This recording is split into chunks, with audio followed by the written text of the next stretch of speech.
because we said folks who are not eligible for Medicaid should be eligible, like people with disabilities and veterans.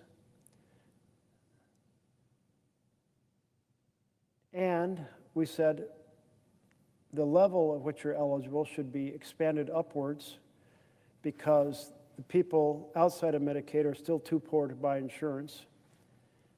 And then we said, but middle-class insurance was too expensive, so we should provide some tax credits to help people buy those policies. And we should put it up on an exchange so people compare those private policies so they can pick the best policy for their family. In April of 2009, I'm a new senator. I'm here, and somebody hands me a copy of a piece written by Frank Luntz. And he was an advisor to the Republican Party.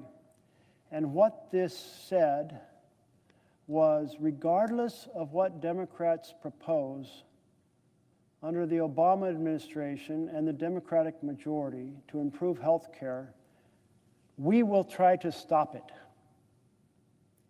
And we have done focus groups to find out the most effective way to stop it. And the most effective way is to call it a government takeover. And I was just stunned, just absolutely stunned by this presentation. Here's someone saying, if the other party has some good ideas to improve health care, we're going to oppose it regardless. And no matter what it is, we'll call it a government takeover because that phrase makes people angry. Well, it was such a big lie. The proposal that came forward was modeled on a Republican governor who was later a senator here, Mitt Romney. When he was a governor for a Democratic state, he proposed giving tax credits to help people buy insurance policies from private companies. No government takeover at all. But here was this press release saying, here's our strategy. It wasn't even a press release. It was an internal document advising Republicans and Republican leadership on the best way to defeat a health care proposal, regardless of what the proposal was. And I just thought, aren't we all here working together to improve health care? Boy, did I feel naive. And what I found was something I had heard about but didn't really believe till I came here, which is we'd become trapped in entrenched warfare in which the minority party, instead of seeking to actually produce good policies, is mainly aiming at frustrating the majority party. And this was kind of the revelation in strategy, or the revolution in strategy that Gingrich pursued. He said, you know, we here in the House have been striving every cycle to get our ideas into the majority's bills, and we get quite a few of them in, and we like that. But it doesn't present a case for us being the majority. So let's shift gears, quit working with the Democrats, and say and frustrate them as much as we can. And when they fail, we'll say, look, dump them, elect us. They didn't get the job done. Over here in the Senate, Mitch McConnell said, hey, obstruction. Gingrich gives obstruction a good name. And then this cycle of obstruction began here in the Senate. Only in the Senate, there's more tools for the minority to obstruct the majority of either party. Republicans obstructing a majority Democrats, or Democrats obstructing a Republican majority. That's not the way to make this world work better, this country to work better. So here we are with this purely partisan, big ugly betrayal of a bill that slashes health care. And Democrats reached out and said, look, let's fix this. This is going to be bad politics for you all Republicans. You know, 75%, actually I think it was 78%, of the folks who are on the policies are in states Trump won on the exchange, are in policies on the exchange. So it isn't Democrats saying, hey, the bulk of the folks are in blue states, so we're going to propose something. No, the idea is to help anyone afflicted by this egregious attack on health care because we want families to thrive. We don't want families lose, billionaires win, slash programs that are fundamental to families, to give even bigger trust funds for billionaires to pass on to 5 generations into the future. That's not going to make America better. Enable families to thrive.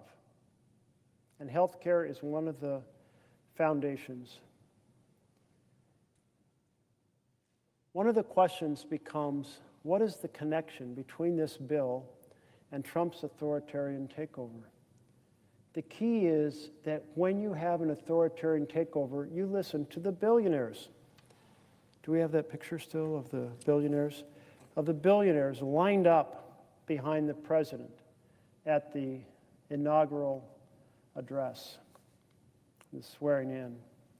Not champions for health care and housing and education and infrastructure investment and good paying jobs, but instead, folks like Elon Musk and Jeff Bezos and Mark Zuckerberg, the billionaires.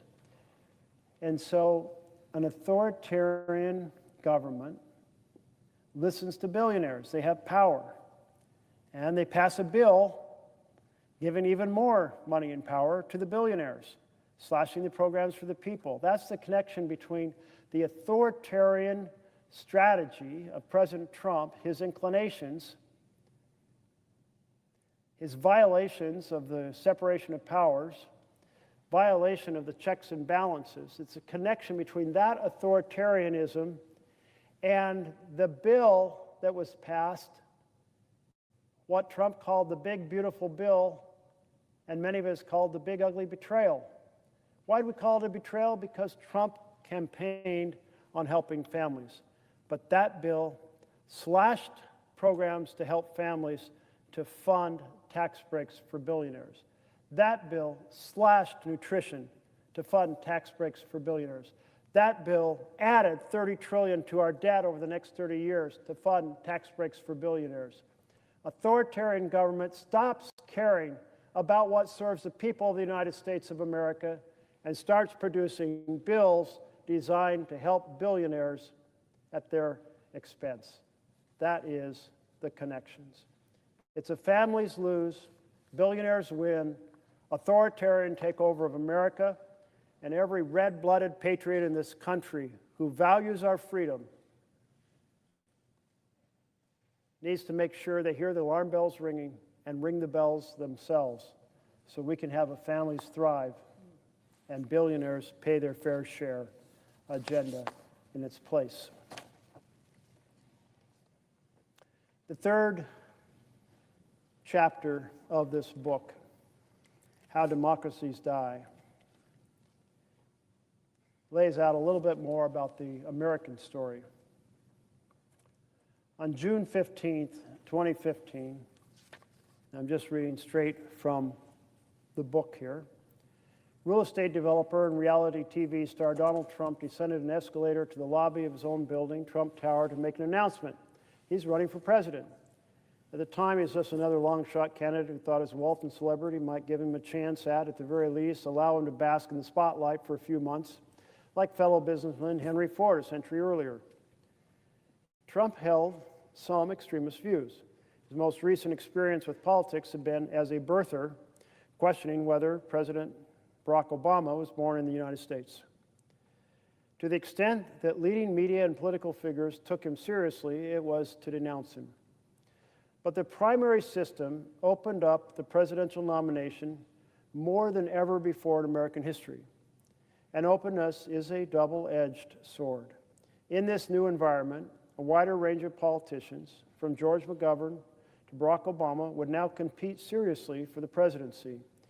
But the window was now also open to true outsiders, individuals who hadn't held elective office. In the 23 years between 1945 and 68, under the old convention system, only a single outsider, Dwight Eisenhower, publicly sought the nomination of either party.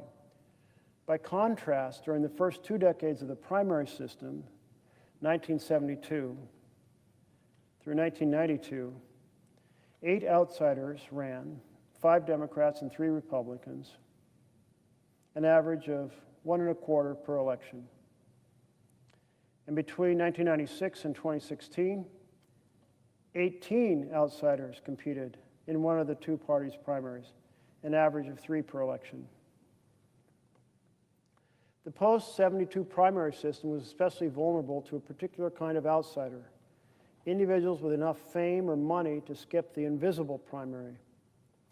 Now, the invisible primary, as we talked about earlier, is the fact that in order to run, you have to put a lot of money together, so it means you have to reach out to a lot of folks across America and ask for their support, ask for the support of mayors and county commissioners and governors and senators and House members and other people with deep pockets to contribute to your campaign. That's the invisible primary. The editorial page writers, you reach out to them all to try to say, hey, listen to my message, it matters, I'd be a good choice, please get involved, please help, please write a favorable story about me. That's the invisible primary.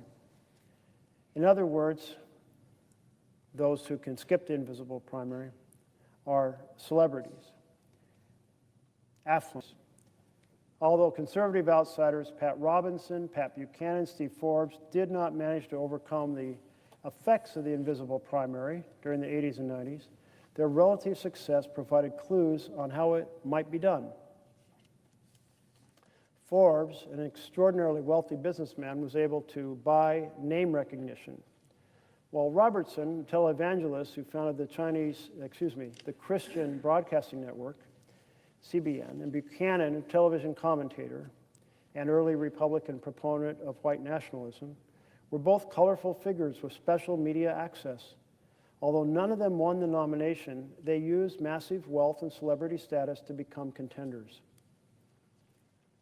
But in the end, celebrity contenders, outsiders, had fallen short. And so on the early summer afternoon, in the gilded lobby of the Trump Tower, there seemed to be no reason to think things would be different. To win the nomination, Trump would have to compete in an intricate web of caucuses and primaries against 16 other candidates.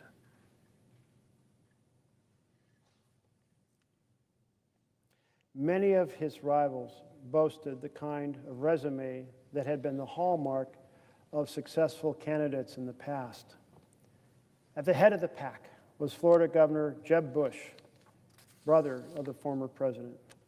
There were other governors as well, including Wisconsin's Scott Walker, Louisiana's Bobby Jindal, New Jersey's Chris Christie, Ohio's John Kasich, and several other rising Republican stars, younger, media-savvy politicians, Senators Marco Rubio and Rand Paul, who hoped to replicate Barack Obama's fast track to the presidency.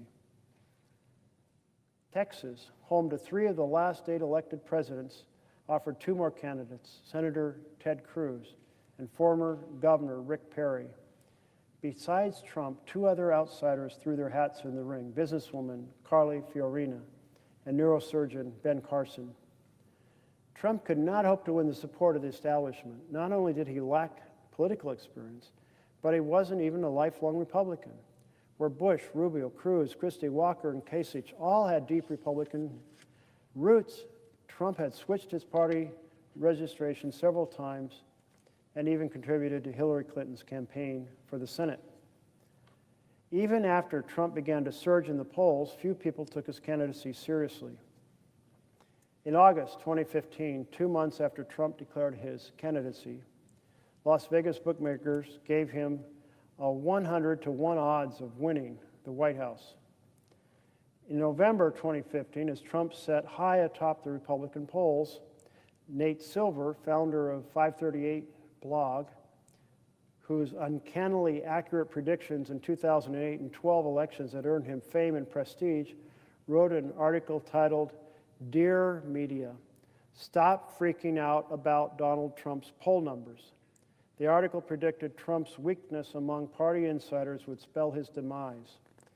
Despite Trump's seemingly large lead, Silver assured us his chances of winning the nomination were considerably less than 20%. But the world had changed. Party gatekeepers were shells of what they once were, for two main reasons. One was a dramatic increase in the availability of outside money. That outside money accelerated, but hardly caused, by the Supreme Court's 2010 Citizens United decision. Now even marginal presidential candidates, Michelle Bachmann, Herman Cain, Howard Dean, Bernie Sanders, could raise large sums of money, either by funding their own billionaire financier or by finding their own billionaire financier or through small donations via the internet. The proliferation of well-funded primary candidates indicated a more open and fluid political environment. The other major factor diminishing the power of traditional gatekeepers was the explosion of alternative media, particularly cable news and social media. Whereas the path to national name recognition once ran through relatively few mainstream channels favoring establishment politicians, the news media environment made it easier for celebrities to achieve wide name recognition and public support practically overnight. This was particularly true on the Republican side, where the emergence of Fox News and influential radio talk show personalities, what political commentator David Frum calls the conservative entertainment complex, radicalized conservative voters to the benefit of ideological extreme candidates. This gave rise to such phenomena as Herman Cain, the former Godfather Pizza CEO and radio talk host, who rocketed to the top of the Republican polls in late 2011 before flaming out because of scandal. In short, the nomination process was now wide open. So this chapter lays out how in our modern system, the filters that were first envisioned by our founders, which was that people would elect local leaders that they trusted and admired to go to the Electoral College, and the Electoral College would make sure that the person in the White House was a person of character and qualities that suited the office, the responsibilities of the office, the demands of the office. Well, that was wiped out when the electors became bound to the party. And still, there was another factor that served as a bit of a filtering mechanism, and that's what the authors are calling the invisible primary. The fact that in order to run across a land as large as the United States, you have to find a lot of support, and you have to find a lot of support through an incredible number of meetings, phone calls, persuasion of mayors and state leaders and congressional members and news media commentators and so forth. And that invisible primary, you have to raise a lot of money as well. And that served as sort of a vetting mechanism that gave kind of folks who had been in the business of policy and politics some considerable influence. But the modern system in Citizens United, which allows massive donations, unlimited in size, allows anonymous donations, as long as those donations go not directly to the candidate, but to someone supporting a parallel campaign for the candidate. Now, I'm going to come back to this question of how Citizens United has proceeded to change the dynamics of American politics.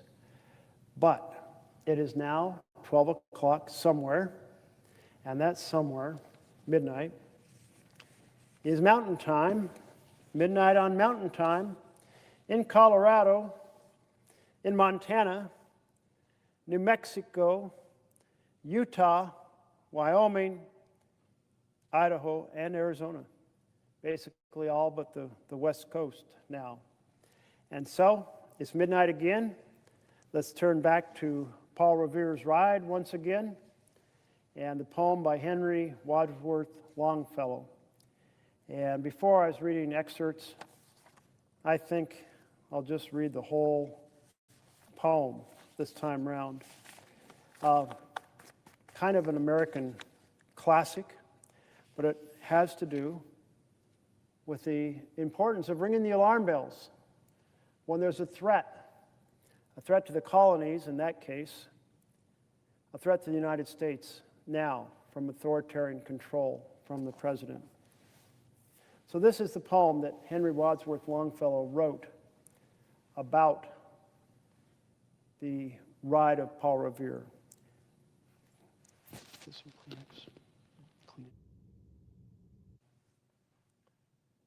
Listen, my children, and you shall hear of the midnight ride of Paul Revere. On the 18th of April in 75, hardly a man is now alive who remembers that famous day and year.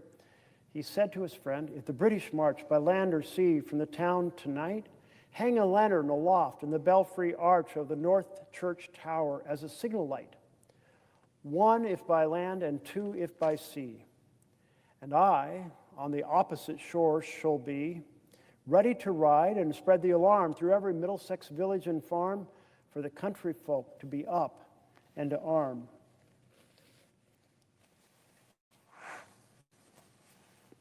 Then, good night, and with muffled oar, silently rowed to the Charleston shore, just as the moon rose over the bay, where swinging wide at her moorings lay the Somerset, the British man-of-war, a phantom ship with each mast and spar across the moon, like a prison bar, and a huge black hulk that was magnified by its own reflection in the tide. Meanwhile, his friend, through alley and street, wanders and watches with eager ears, till in the silence around him he hears a muster of men at the barrack door, the sound of arms and the tramp of feet, and the measured tread of the grenadiers marching down to their boats on the shore. Then he climbed the tower, the Old North Church, by the wooden stairs with stealthy tread, to the belfry chamber overhead, and startled pigeons from their perch on the somber rafters that round him made masses and moving shapes of shade by the trembling ladder, steep and tall, to the highest window in the wall, where he paused to listen and look down a moment on the roofs of the town and the moonlight flowing over all.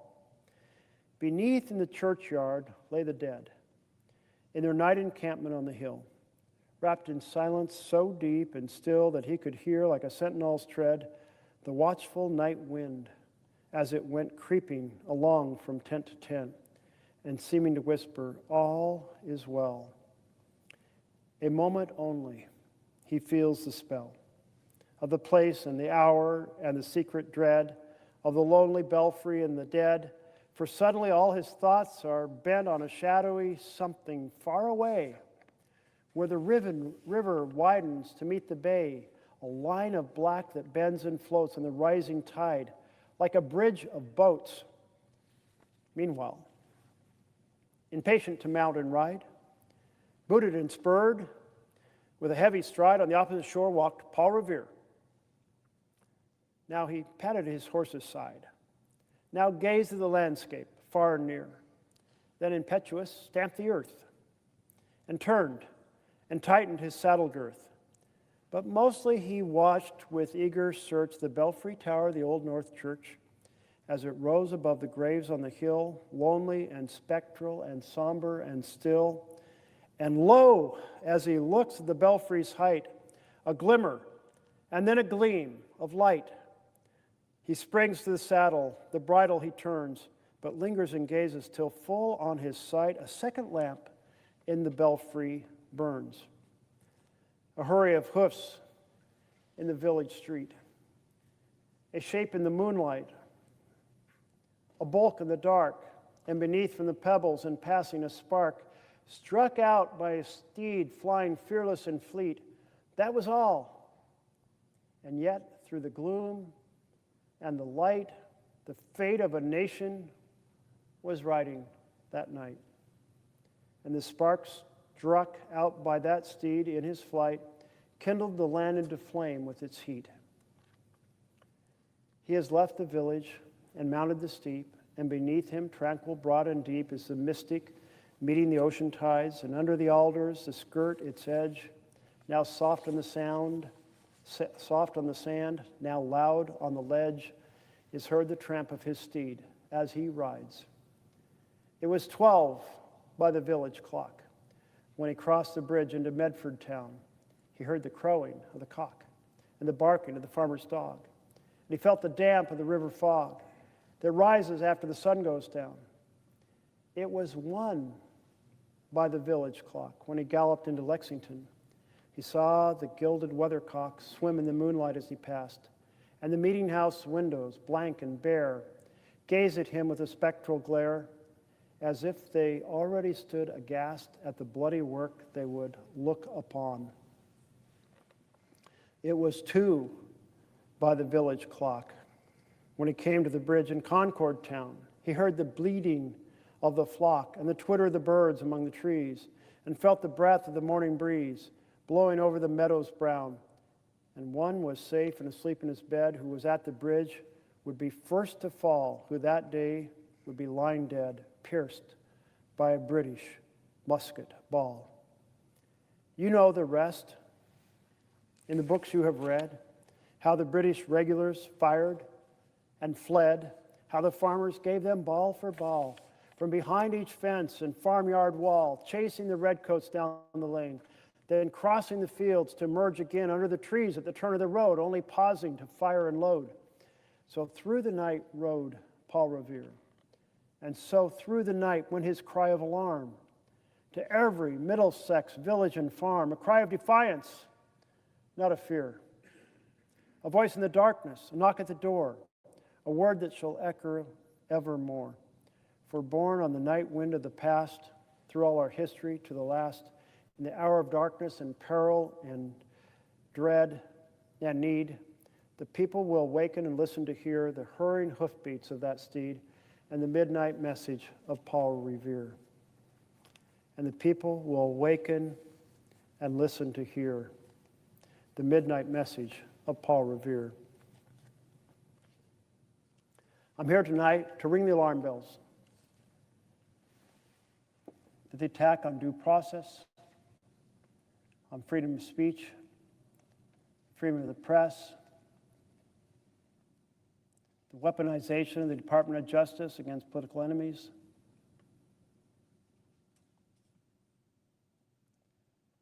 the assault on our fundamental constitutional separation of powers, particularly the power of the purse, and the effort to direct the military into our towns to assault peaceful protesters. This is the work of an authoritarian government, featuring all the basic features when a republic has lost its checks and balances. It has instead a rubber stamp for a legislature, a Supreme Court that delivers court decision after court decision, transmitting powers to the executive that don't exist in our Constitution, and an aggressive authoritarian personality at the helm. We are in deep trouble. Ring the alarm bells. Hear the alarm bells. When folks in my town halls ask what they can do, I said, get off the couch. You can't save our republic with a pillow over your head. Fiercely hold your electeds accountable. Press them with your messages on the phone, with your messages in the email, with your messages at the town halls, with your demonstrations in the street. Demonstrate outside their office. Let them know you want us to defend our republic against this authoritarian takeover. And join affinity groups, because to be angry and alone is to be depressed. But to be angry and organized with others is to be energized and effective. And the only way you stop an authoritarian takeover is for citizens to be energized and effective. And those folks at my town hall, they challenged me. They said, "You're not doing enough. Look what happened last week with assault on our networks, with the president trying to shape and intimidate what they can say and who they can have on their programs, and even what comedians can be there at night if the comedians are insulting the president. The president doesn't like that, and they need to behave because their licenses, their broadcast license, their mergers are in trouble. So ABC and CBS bent the knee. How can this be happening? Do more. Call it out. Here's the president attacking public broadcasting, shutting down the Voice of America, which has been our voice to counter disinformation around the world since it was founded, with a particular emphasis on making sure that the disinformation from authoritarian governments around the world was countered with truth. A light to the world, to so many populations who could never get the truth from their own government, but could get the truth from the Voice of America. The attack on the Wall Street Journal threatened $10 billion lawsuit because they published a picture allegedly drawn by President Trump that President Trump didn't want publicly disclosed.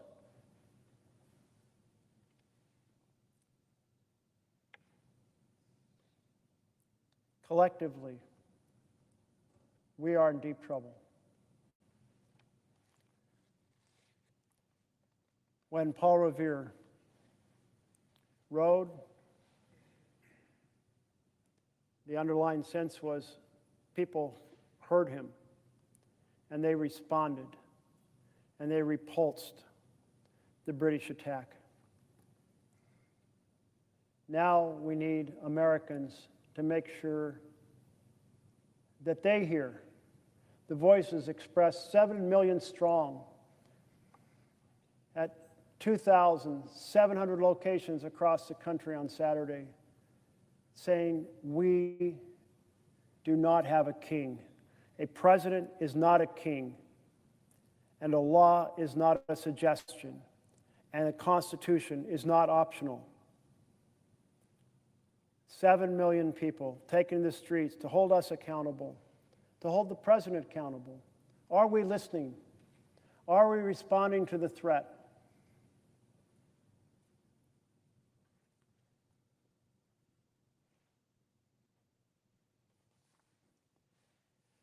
So I'm going to skip through the balance of this chapter, which lays out essentially what I was describing, and that is that the circumstances had changed about the way presidential candidates are selected, which gave a lot of room to have candidates who would not have been eligible before because they didn't carry, if you will, the life experience or the character suitable to serving in the Oval Office. But Citizens United changed a lot of that. Citizens United said, hey, if you're an ordinary citizen and you make a donation, it has to be disclosed if it's over $200, and you're limited as to how much you can give. I think the levels are quite high, actually. There's very few people can afford to give that amount, but it's $7,000 now at this moment. $3,500 in the primary and $3,500 in the general. Limit of $7,000. And disclosure. But if you give it to the friend of the candidate to run a parallel campaign, you can give unlimited sums and you can give it secretly. So what do we see in the last election? Well, we saw, for example, executives from the crypto community put $40 million into an Ohio Senate race because the incumbent was the chair of the banking committee, and the crypto community did not think that that individual, that senator, had been attentive enough to their desires. And so $40 million. Can you imagine? I mean, think about this from the normal point of view of Americans. If you're going to raise $1 million in 3 months, 90 days, you won't do it even if you get on the phone and you raise $10,000 every night. You'll still only have $900,000, and a couple hundred of that will be spent on the costs of fundraising. So just imagine. I mean, who in America thinks they can sit on a phone and raise $10,000 a night? It's absurd. Like, it's an absurd amount of money.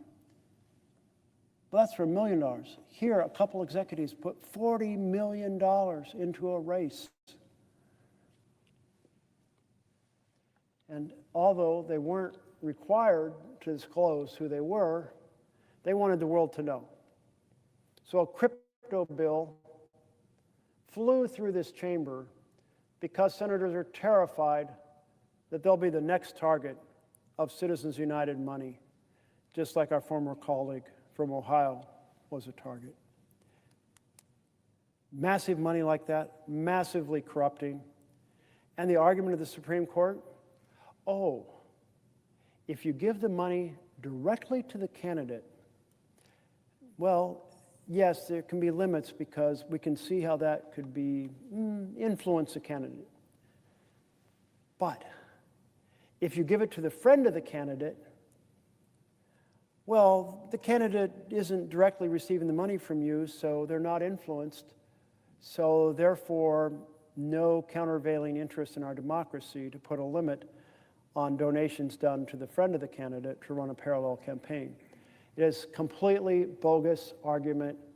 Nobody who's operated in the real world of politics thinks that if you give massive money to their friend to run a parallel campaign, somehow they're not aware of it and potentially influenced by it. So at the end of this chapter, they summarize the 4 warning signs of authoritarian power in the context of the early Trump 1 administration. Remember, this was written in 2018.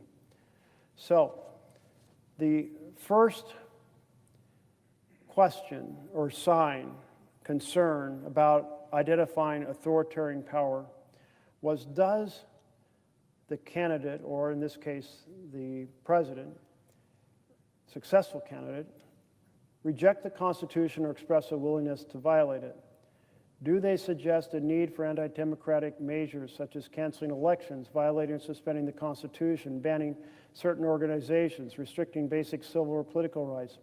Do they seek to use or endorse the use of extra-constitutional means to change the government, such as military coup, violent insurrections, or mass protests aimed at forcing a change in the government? Do they attempt to undermine the legitimacy of elections, for example, by refusing to accept credible electoral results? And they proceed to go through and restate each of these 4 foundations that should make you worry that you're headed for an authoritarian takeover. Number 2 was the denial of legitimacy of political opponents.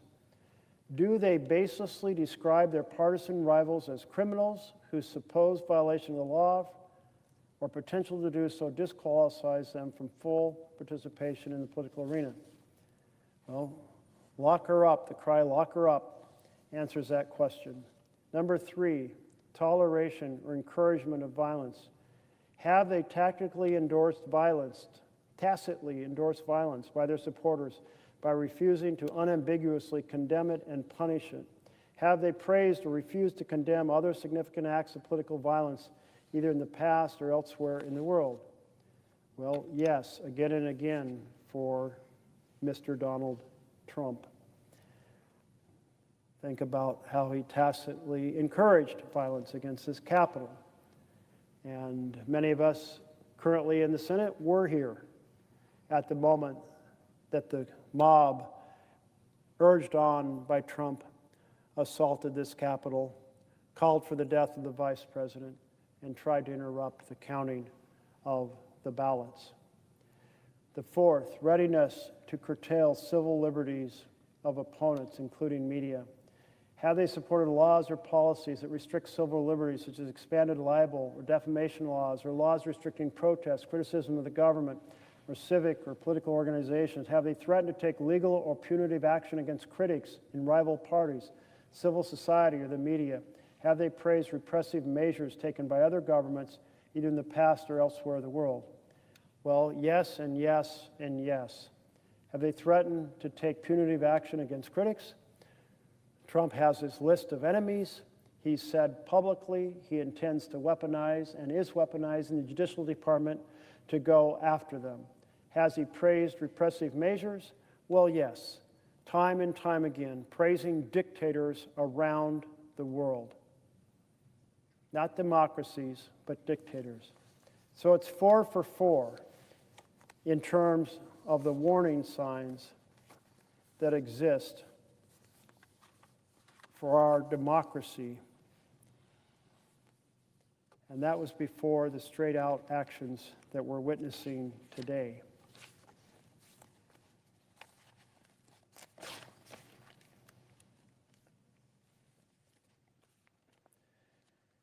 As I noted, after I kind of summarize what the experts have laid out,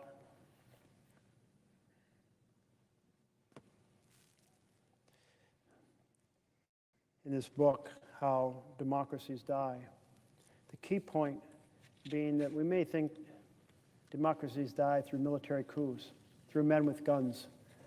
And yes, many democracies did die that way. But now, the way they're dying around the world is not men with guns.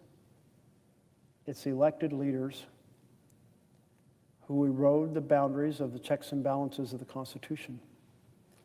That's the version in which we've seen republic after republic after republic slide into a strongman authoritarian state, and that's exactly what we're in the middle of right now here in the United States.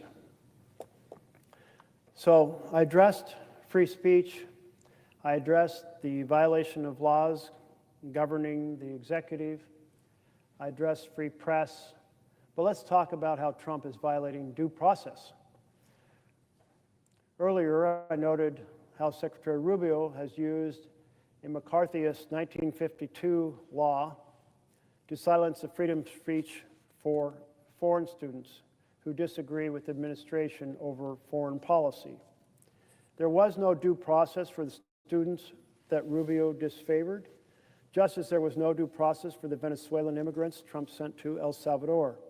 Trump ignored the Supreme Court's 9-0 order to facilitate the return of Kilmar Abrego Garcia. Ignoring the Supreme Court's order is a huge, huge flag that we are deep into the authoritarian takeover of our country. Due process, the words, may sound like legal mumbo jumbo, but it is the guardian of our freedom. That before you can take away my freedom, you have to proceed in a certain fashion that gives me the ability to defend myself and not be simply tossed into a van and deported from the country or tossed into a prison cell. You must follow step by step. That's the due process, and that's what protects my freedom. The guardian of our freedom, due process, keeps any one of us from being locked up by an offended strongman. I want to read two pieces about the threats to due process and what they could mean for all of us. The first is titled, "The Emergency is Here." It's an Ezra Klein editorial or opinion piece, op-ed. The emergency is here. The crisis is now. It is not 6 months away. It is not another Supreme Court ruling away from what's happening. It's happening now. Perhaps not to you, not yet, but to others, real people. We know their names. We know their stories. The President of the United States is disappearing people to a Salvadoran prison for terrorists, a prison known by its initials, CECOT. A prison built for disappearance. A prison where there is no education or remediation or recreation, because it's a prison that does not intend to release its inhabitants back out into the world. It's a prison where the only way out, in the words of El Salvador's so-called justice minister, is a coffin.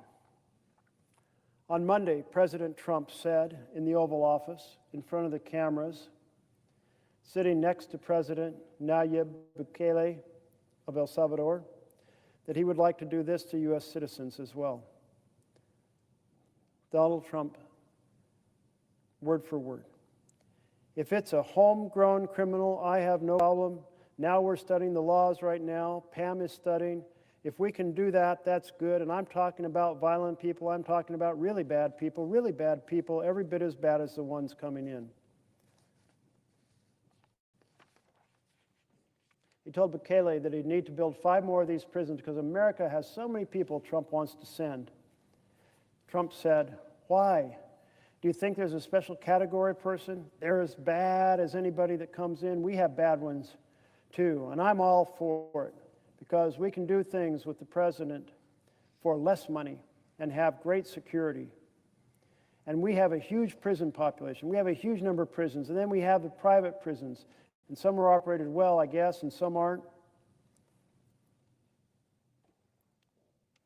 The Trump administration held the view that anyone they send to El Salvador is beyond the reach of American law.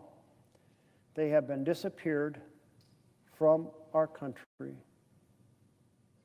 They have been disappeared from our system and from any protection or process that system affords. Again, this is Ezra Klein's article.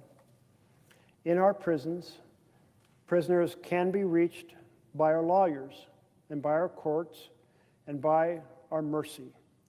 In El Salvador, they cannot. Names, stories. Let me tell you one of their names, one of their stories, as best we know it. Kilmar Armando Abrego Garcia is from El Salvador. His mother, Cecilia, ran a pupuseria in San Salvador. A local gang, Barrio 18, began extorting the business, demanding monthly and then weekly payments. If the family didn't pay, Barrio 18 threatened to murder Kilmar's brothers, Caesar, or rape their sisters. Eventually, Barrio 18 demanded Caesar join their gang, at which point the family sent Caesar to America. Then Barrio 18 demanded the same of Kilmar, and in Kilmar, at age 16, was sent to America too. This was around 2011. This was what we mean when we say he entered illegally, a 16-year-old fleeing the only home he's known, afraid for his life. Abrego Garcia's life here seems to have been a life, and not an easy one.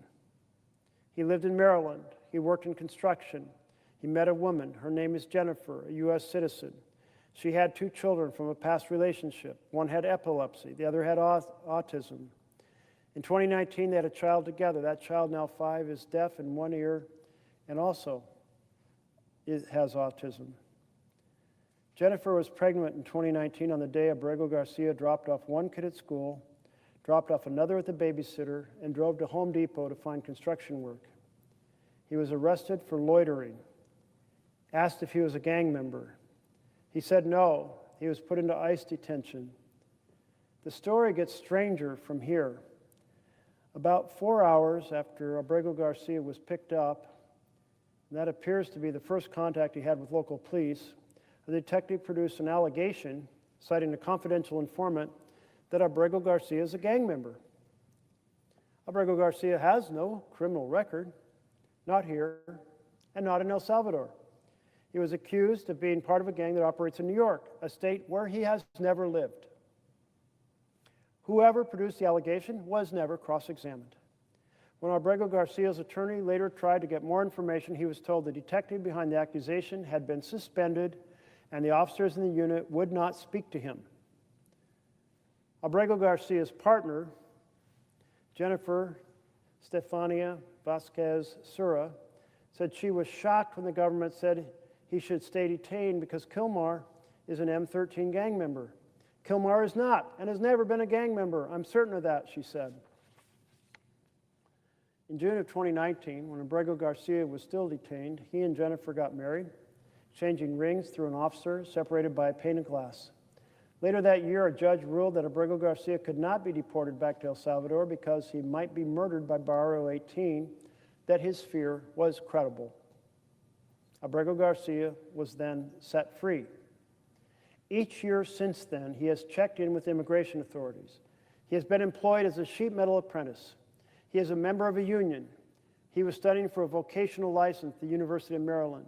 His last check-in with immigration authorities was on January 2nd. There has been no evidence anywhere offered by anyone that suggests Abrego Garcia poses a threat to anyone in this country. But on March 12th, Abrego Garcia was pulled over while driving, his 5-year-old in the back seat. He was told his immigration status had changed. On March 15th, in defiance of the 2019 court ruling, Abrego Garcia was flown to El Salvador and imprisoned at CCOT as a terrorist. That's the prison that was described earlier. The only way out is a coffin. The Trump administration, in its own legal filings, has said this was an administrative error. They themselves said they should not have done this, that it was a mistake. This is not just my opinion, and by my opinion, I mean the opinion of Ezra Klein, who's writing this article. I want to read to you from an editorial from the National Review, probably the country's leading conservative magazine. Here is the first sentence. The court fight over Kilmar Armando Abrego Garcia is a most unusual one in that no one denies that the government violated the law in deporting him. This case has made its way to the Supreme Court, and the Supreme Court ordered that the administration facilitate Abrego Garcia's release from custody in El Salvador to ensure that his case is handled as it would have been had he not been improperly sent to El Salvador. I feel I do not have the proper words to describe the next part, how grotesque it all is. The Trump administration does not deny that they deported Abrego Garcia unlawfully. What they deny is that they have the authority to bring him back. That authority, they say, lies with President Bukele. But President Bukele says he cannot send him back. Again, you don't have to take it from me. I want to quote from the National Review, which writes, "This is a ridiculous pretense because the president of El Salvador, Bukele, will clearly do anything we ask. If the Deputy Assistant Secretary of State for Latin America requested he ride a unicycle wrapped in an American flag in San Salvador Central Square, Bukele would probably ask whether it should be a Betsy Ross flag or the traditional stars and stripes. If nothing else, Trump would slap those tariffs he is so fond of in El Salvador. But we are paying Bukele to imprison Abrego Garcia and others. He's not doing this against Trump's wishes. He is Trump's subcontractor. That Oval Office meeting between Trump and Bukele was a moment when the mask fully slipped off. I thought Jon Stewart pinpointed part of its horror when he said that the thing that came through so clearly was how much of Trump and Bukele were enjoying themselves, each of them declaring that there was nothing they could do for Abrego Garcia. No way to allow him his day in court, no way to allow the American legal system to do its job, no way to assess whether he is a danger, no way to follow the clear order of the Supreme Court. And from their perspective, maybe they're right, because here's the scary thing that I think sits at least partially beneath their calculus. Politically, they cannot let Abrego Garcia out, nor any of the other people they sent to CCOT, without due process. Because what if he was released? What if he returned to the U.S.? What if he could tell his story? What if, as seems likely, he has been brutalized and tortured by Trump's Salvadoran henchmen? Well, he can't be allowed to tell the American people that.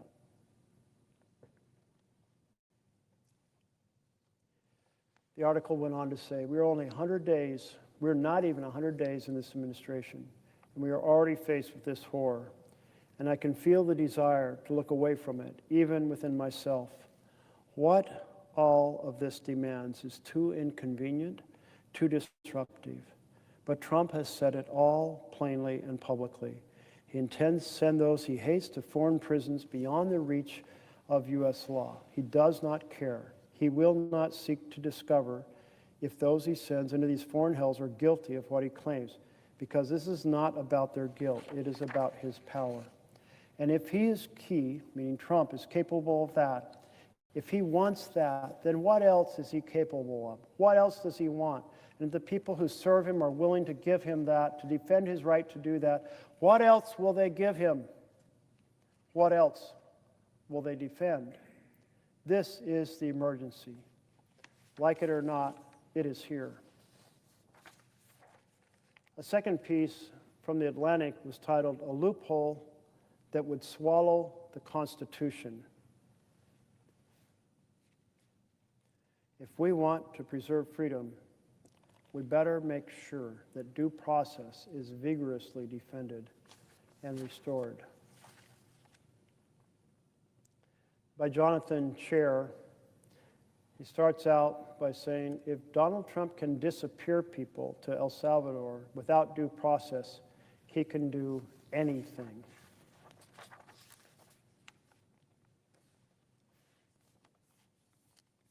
Donald Trump's most frightening power grab was undertaken with an undertone of sinister jocularity.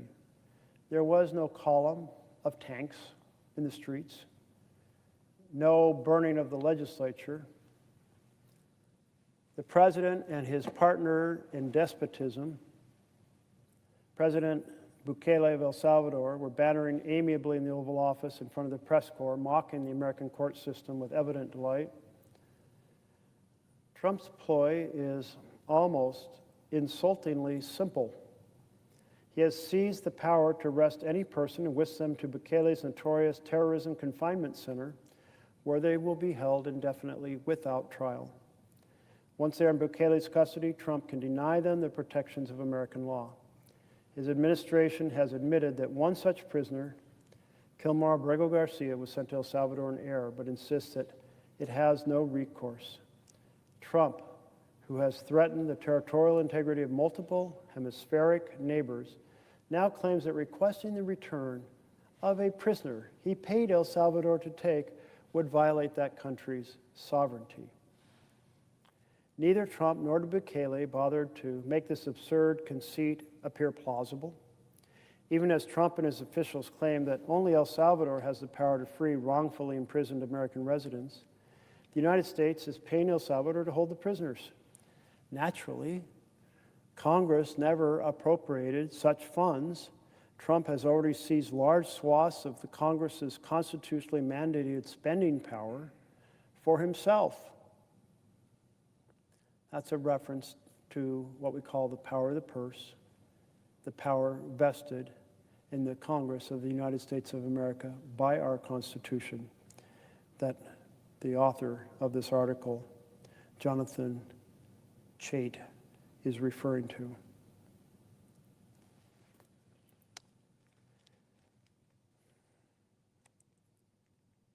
I don't have the power to return him to the United States, Trump said, not even attempting to maintain the pretense that the two countries were somehow at an impasse. He told his counterpart, "You are helping us out, and we appreciate it." Well, this article goes on, much like the first one, to note that when due process is abandoned, the freedom of all is endangered. Sure, it may be someone else today, but it might be, well, you, or you, or you tomorrow. And that's why we collectively have the responsibility to defend due process for every single person.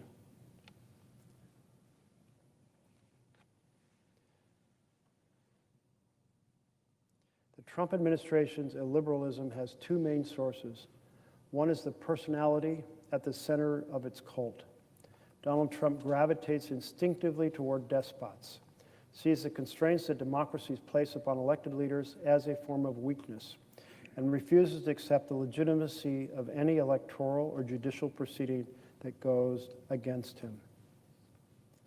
His contempt for liberal democracy has been augmented by a growing school of post-liberal thought on the right, with liberal referring not to the American center-left, but to the broader philosophical tradition that emphasizes the state be governed by neutral rules that all sides agreed to abide by. Neutral rules, all sides agreed to abide by.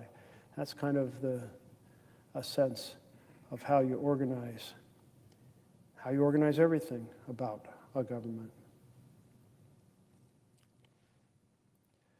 Well, I think that the balance of this article and the showdown with the Supreme Court just reinforces the first article by Ezra Klein that really lays out in detail the lack of shame that the administration violated civil rights. Lack of shame that they did so, throwing people out of our country because they expressed a view on the Middle East that the Secretary of State didn't like. Lack of shame that they threw people into a notorious prison in El Salvador without a hearing, without even knowing for sure who they were or why they were sending them, leading to mistakes like this one.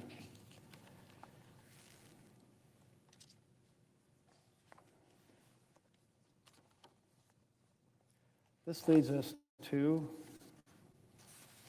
Chapter 4, Subverting Democracy.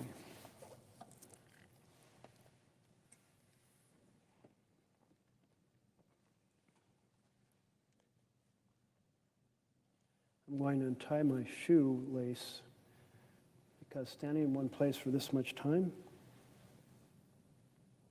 well, made my shoes a little tight. Oh, that feels a little better.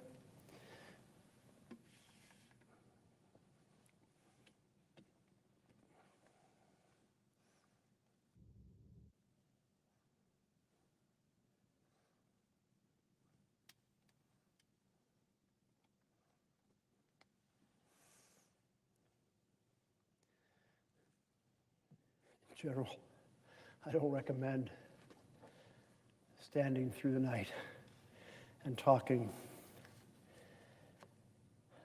Not a healthy pursuit. But I'm standing here to ring the alarm bells as loudly as I possibly can, using the privilege of serving in this chamber. You know, I never envisioned that I would have this opportunity in life. In fact, if you'd told me I'd be an early passenger to the moon colony, I would have considered that more likely than I'd be able to serve here in the Senate. And yet, here I am, sworn to uphold our Constitution, with an obligation to the constituents who sent me here to do all I can to protect our freedom and to raise the alarm when an authoritarian is destroying our democracy. The first hint that I might have some association with this chamber was when I was a sophomore in college and someone mentioned that the possibility of internships here.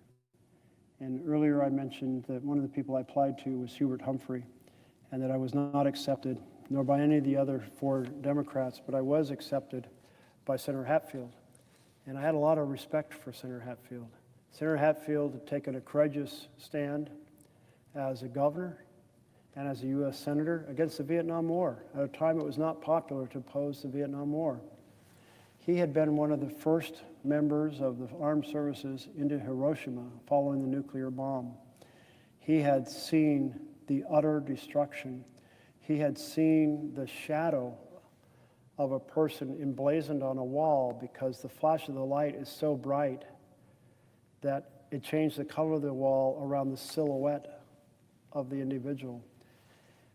And he understood that many wars were fought for reasons that made no sense, and that you had to be very diligent in examining the arguments that a government might put forward for a war, something that I thought a lot about during that summer as his intern. I read the books he'd written, including one called Between a Rock and a Hard Place, as he wrestled with different moral challenges that we face and how to best use his public voice and his power in confronting those challenges. One of the things that he was deeply dedicated to was trying to reduce the risk of nuclear weapons. Out in the walk, if you go outside the doors of the Senate and you're staring at the Supreme Court, so you're going out these south doors and you take the curved path through the Capitol grounds towards the Russell Office Building, there's a tree, and it has a plaque on it, and it says the Hatfield Peace Tree. And this tree was planted by Senator Hatfield and Senator Kennedy. And the way that tree came to be there is that there was an intern named Sean O'Halloran. And since Hatfield liked to walk outside, he often would have the intern accompany him. I had this privilege when I was covering this floor for Senator Hatfield in 1976. But in I think it was 85, Sean O'Halloran was an intern, and when Senator Hatfield started talking about the trees,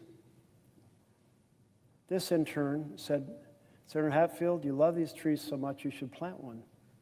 And he said, "Well, that will be your job as an intern." So I wrote to the intern prepared, and Hatfield sent a letter to the architect of the Capitol and said, "I want to plant a tree." But the tree he wanted to plant is referred to as a Dawn redwood. Now, the interest in this tree is that this tree grew all over the northwestern part of the United States, but it's been extinct for millions of years. But it was found growing in a valley in China.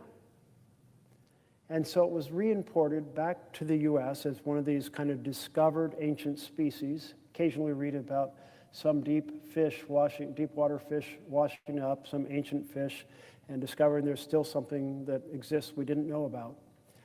So here is just this one grove in China.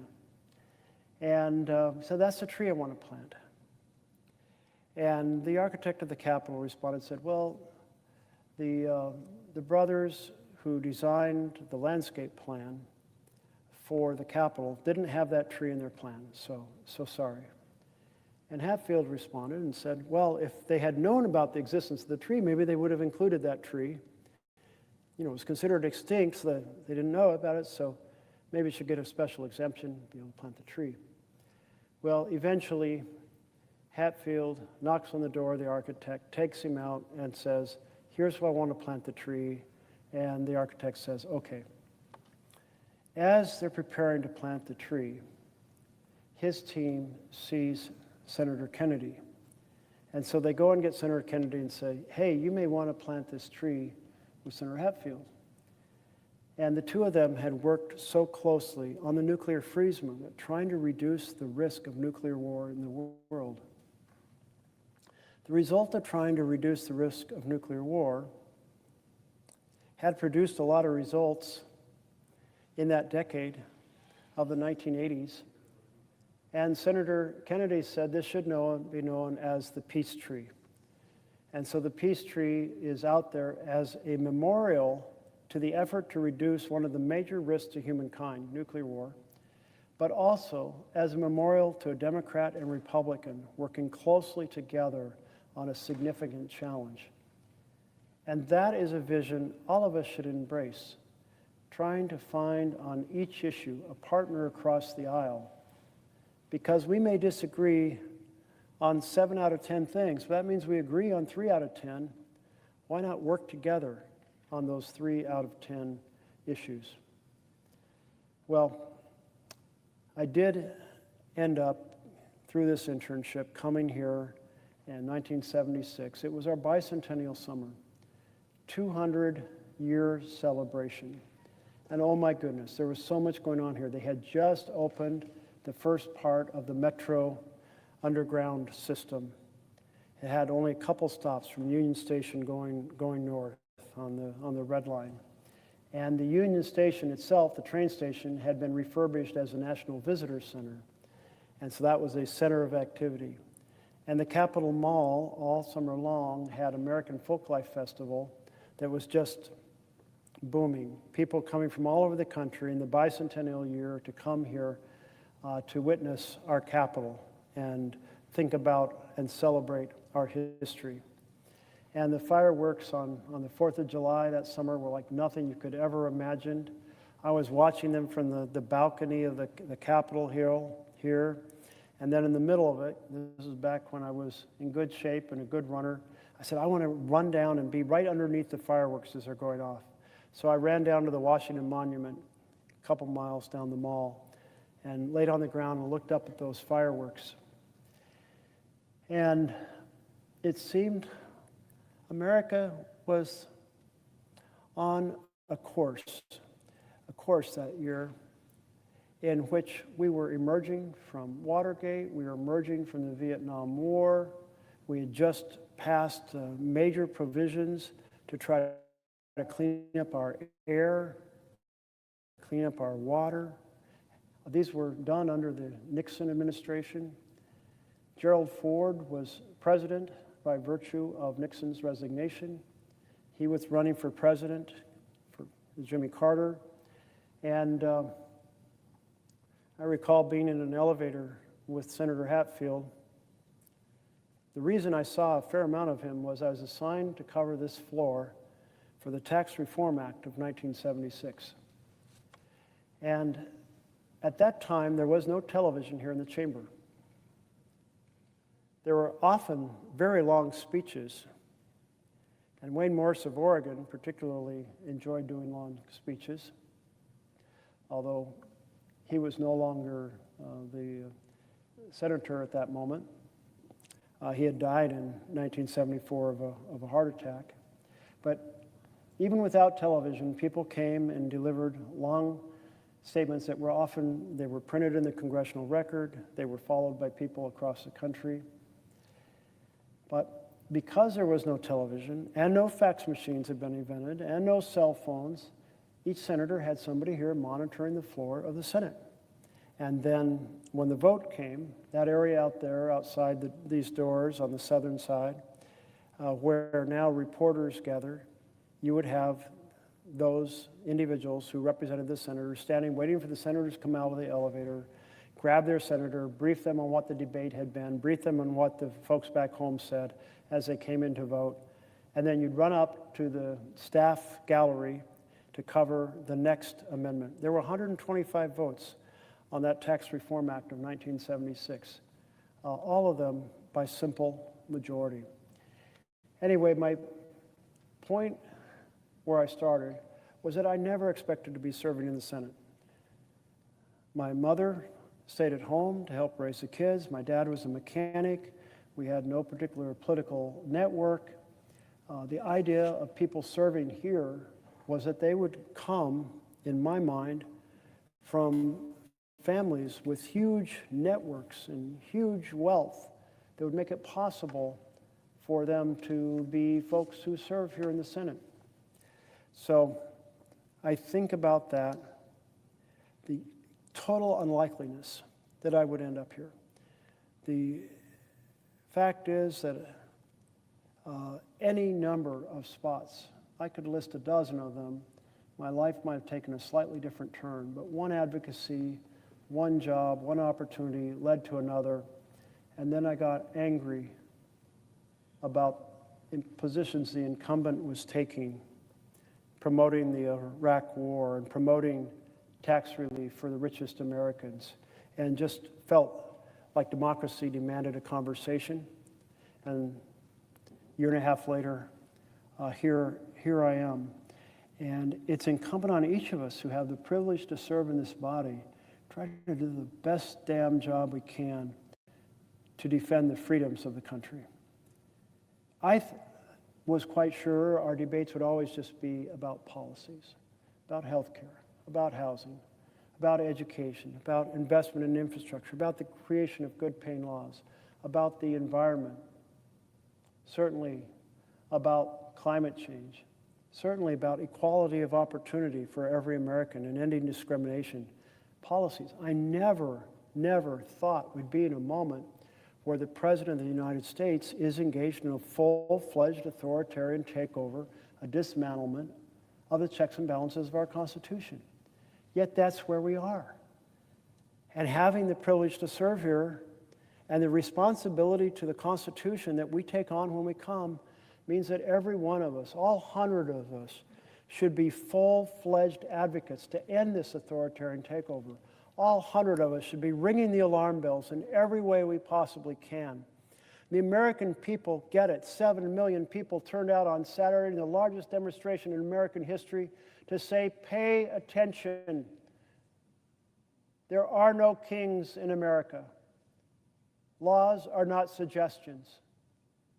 And all of you we elected, get to work and save our republic. And we will, I believe, save our republic with the combined effort of a mobilized citizenry and mobilized champions here in the House and Senate. And I hope and pray those champions will come from both sides of the aisle, because saving our republic, defending our Constitution, should not be a partisan affair.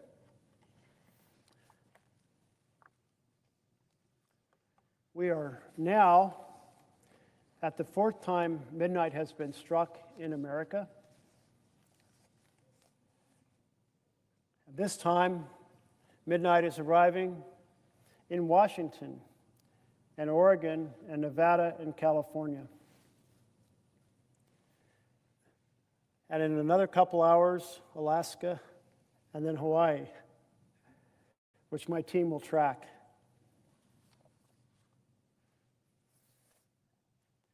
So the reason I'm pausing at midnight is to remind folks that at moments of crisis in our country, folks have raised the alarm, and people have listened and responded. And one of those moments, memorialized by Henry Wadsworth Longfellow's 1860 poem about Paul Revere's ride. And I really don't know how much of his story is fact and how much is myth, and I really don't care. It's a beautiful presentation of the importance of making the effort to defend our nation. In this case, actually pre-nation, since it was before 1776, I think 1775, but defend the colonies against the attack by the British. Listen, my children, and you shall hear of the midnight ride of Paul Revere, I'm doing this particularly for the folks in Oregon and Washington and Nevada and California who are now reaching midnight, since this poem is about action at midnight. Listen, my children, and you shall hear the midnight ride of Paul Revere on the 18th of April, 75. Hardly a man now alive who remembers that famous day and year. He said to his friend, if the British march by land or sea from town to night, hang a lantern aloft in the belfry arch of the North Church Tower as a signal light. One, if by land, two, if by sea, and I, on the opposite shore, will be ready to ride and spread the alarm through every Middlesex village and farm for the country folk to be up and armed. Then he said, good night, and with muffled oar silently rowed to the Charleston shore, just as the moon rose over the bay, where, swinging wide at her moorings, lay the Somerset British man-of-war, a phantom ship with each mast and spar across the moon like a prison bar, and a huge black hulk that was magnified by its own reflection in the tide. Meanwhile, his friend through alley and street wanders and watches with eager ears till in the silence around him he hears the muster of men at the barrack door, the sound of arms, the tramp of feet, the measured tread of the grenadiers marching down to their boats on the shore. Then he climbed the tower of the Old North Church by the wooden stairs with stealthy tread to the belfry chamber overhead, and startled pigeons from their perch on the somber rafters that round him made masses and moving shapes of shade by trembling ladders steep and tall to the highest window in the wall, where he paused to listen and look down a moment on the roofs of the town and the moonlight flowing over all.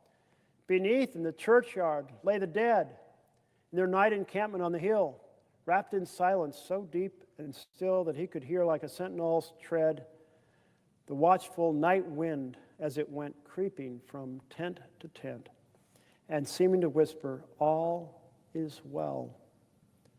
A moment only he feels the spell of the place and the hour and the secret dread of the lonely belfry and the dread and the dead. For suddenly all his thoughts are bent on a shadowy something far away, where the river widens to meet the bay, a line of black that bends and floats on the rising tide like a bridge of boats. Meanwhile, impatient to mount and ride, booted and spurred with a heavy stride, on the opposite shore walked Paul Revere. Now he patted his horse's side, now gazed at the landscape far and near, then impetuous stamped the earth and turned and tightened his saddle girth. But mostly he watched with eager search the belfry tower of the Old North Church as it rose above the graves on the hill, lonely and spectral and somber and still. And lo, as he looks on the belfry's height, a glimmer, and then a gleam of light. He springs to the saddle, the bridle he turns, but lingers and gazes till full on his side a second lamp in the belfry burns. A hurry of hoofs in a village street, a shape in the moonlight, a bulk in the dark, and beneath from the pebbles in passing, a spark. Struck out by a steed, flying, fearless and fleet. That was all, and yet through the gloom and the light, the fate of a nation was riding that night. And the spark struck out by that steed in his flight kindled the land into flame with its heat. He has left the village and mounted the steep, and beneath him, tranquil and broad and deep, is the mystic meeting the ocean tides. And under the alders that skirt its edge, now soft on the sand, now loud on a ledge, is heard the tramp of his steed as he rides.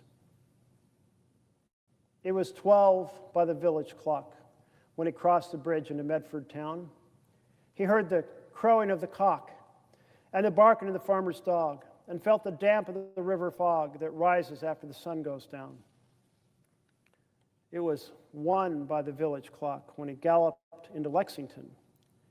He saw the gilded weathercock swim in the moonlight as he passed, and the meeting house windows, blank and bare, gaze at him with a spectral glare, as if they already stood aghast at the bloody work they would look upon.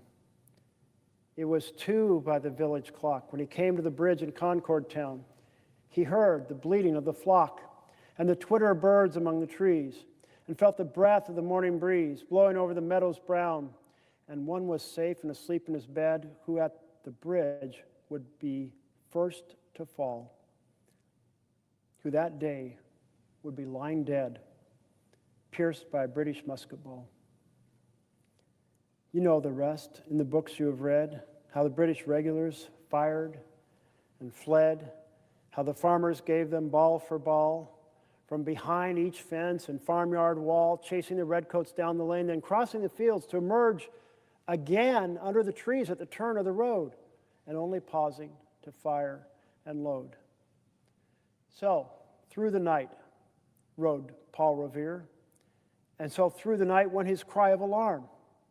To every Middlesex village and farm, a cry of defiance and not of fear, a voice in the darkness, a knock at the door, and a word that shall echo forevermore. For born on the night wind of the past, through all our history to the last, in the hour of darkness and peril and need, the people will waken and listen to hear the hurrying hoofbeats of that steed and the midnight message of Paul Revere. That last stanza, through all of our history, to the last, in the hour of darkness and peril and need, the people will waken and listen to hear the call to action, because we are threatened. And we are threatened now by the authoritarian takeover of President Trump of our Constitution.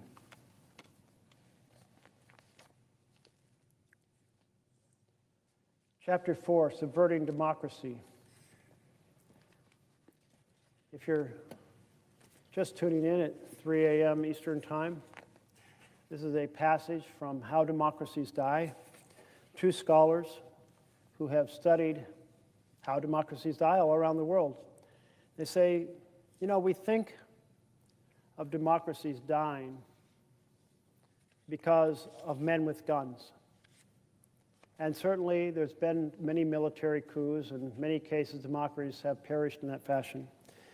But he said that's rare. That's now rare. They say this is not the way democracies are dying now. They're now dying because elected leaders decide to take authoritarian powers onto themselves, and that they get away with it when they are aided by a rubber stamp legislature like we have right now, and by a Supreme Court that gives them more power like we have right now, and there's a well-planned, aggressive, authoritarian president like we have right now. We're 3 for 3, and that's why we're in the middle of this crisis for our republic, the most perilous moment for our nation, most perilous moment for our Constitution, most perilous moment for our republic since the Civil War. And 100 of us here in the Senate have the responsibility, because we are serving now, to take on this threat, to ring the alarm bells, and then take collective action. And taking action will require bipartisan work. So we need bipartisan bell ringing. We need bipartisan advocacy. We need bipartisan recognition that the problem exists in the first place. And it's not just a tiny problem. It's not a wrinkle to be ironed out. It goes to the very heart of our Constitution and our separation of powers.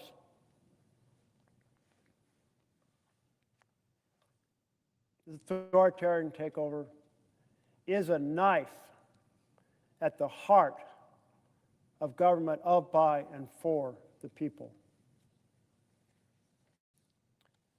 Chapter 4. Peru's Alberto Fujimori didn't plan to be a dictator. He didn't plan to be a president.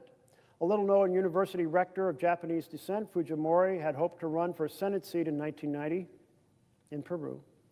When no party would nominate him, he created his own and nominated himself. Short of funds, he threw his hat into the presidential race to attract publicity for his Senate campaign. But 1990 was a year of acute crisis. Peru's economy had collapsed into hyperinflation, and a Maoist guerrilla group called the Shining Path, whose brutal insurgency had killed tens of thousands of people since its launching in 1980, was closing in on Lima, the capital city. Peruvians were disgusted with the established parties. In protest, many of them turned to the political nobody whose campaign slogan was, "A president like you." Fujimori surged unexpectedly in the polls. He shocked Peru's political world by finishing second and qualifying for a runoff against Mario Vargas Llosa, the country's most prominent novelist. Peruvians admired Vargas Llosa, who would go on to win a Nobel Prize in Literature.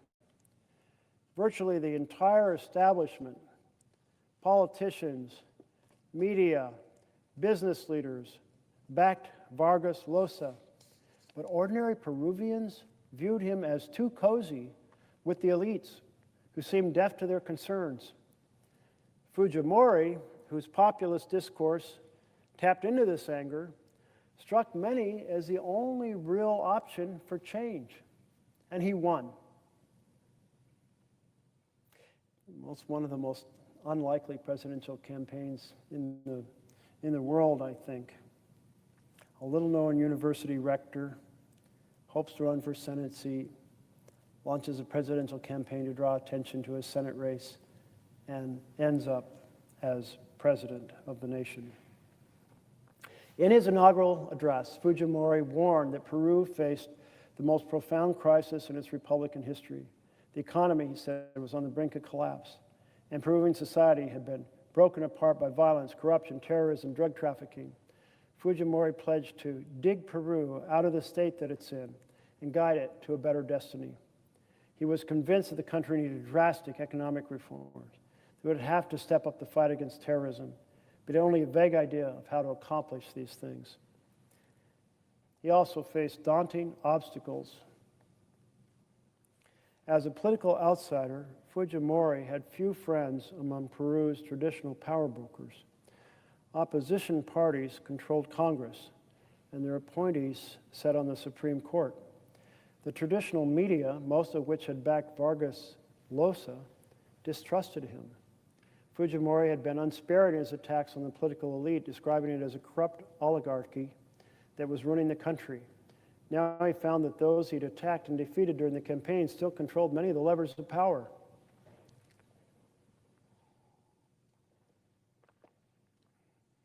He got off to a rocky start. Congress failed to pass any legislation during his first months in office. The courts did not seem up to the task of responding to the mounting terrorist threat. Fujimori not only lacked experience with the intricacies of legislative politics, he also lacked the patience for it. As one of his aides put it, Fujimori couldn't stand the idea of inviting the president of the Senate to the presidential palace every time he wanted Congress to approve a law. He preferred, and sometimes bragged, to govern Peru alone from his laptop.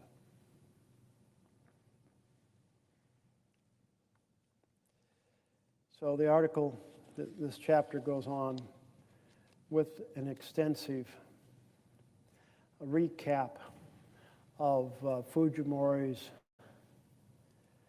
rise to authoritarian status. Started with an election, ended up as an authoritarian.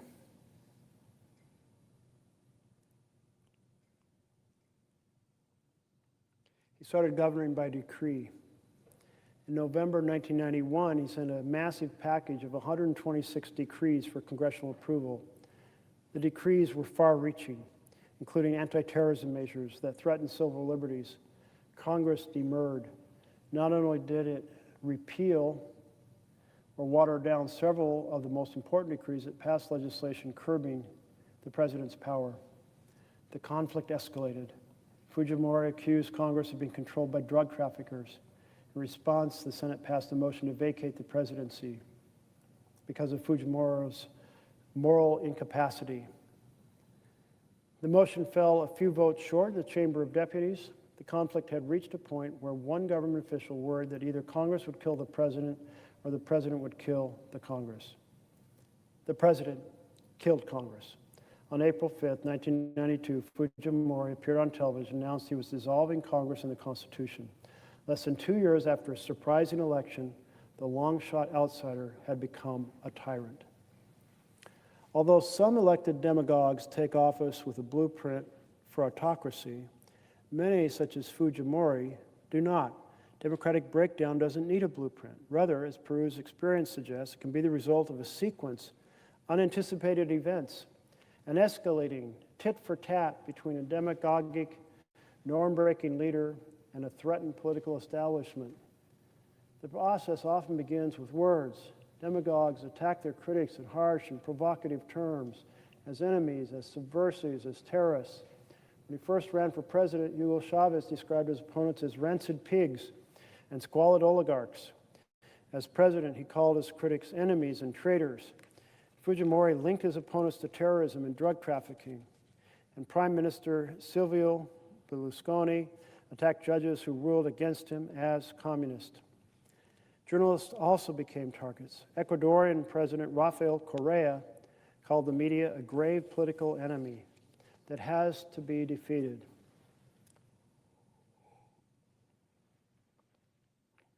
Turkey's Erdogan accused journalists of propagating terrorism. These attacks can be consequential. If the public comes to share the view that opponents are linked to terrorism and the media are spreading lies, it becomes easier to justify taking actions against them. And the assault rarely ends there.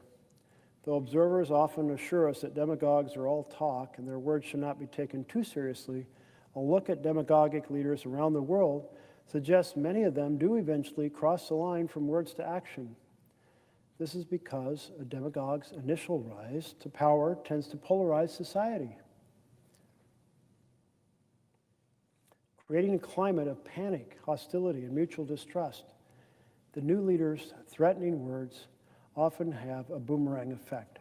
If the media feels threatened, it may abandon restraint and professional standards in a desperate effort to weaken the government, and the opposition may conclude that for the good of the country, the government must be removed via extreme measures, impeachment, mass protest, even a coup. You know, when I read this, I think a little bit about Guatemala.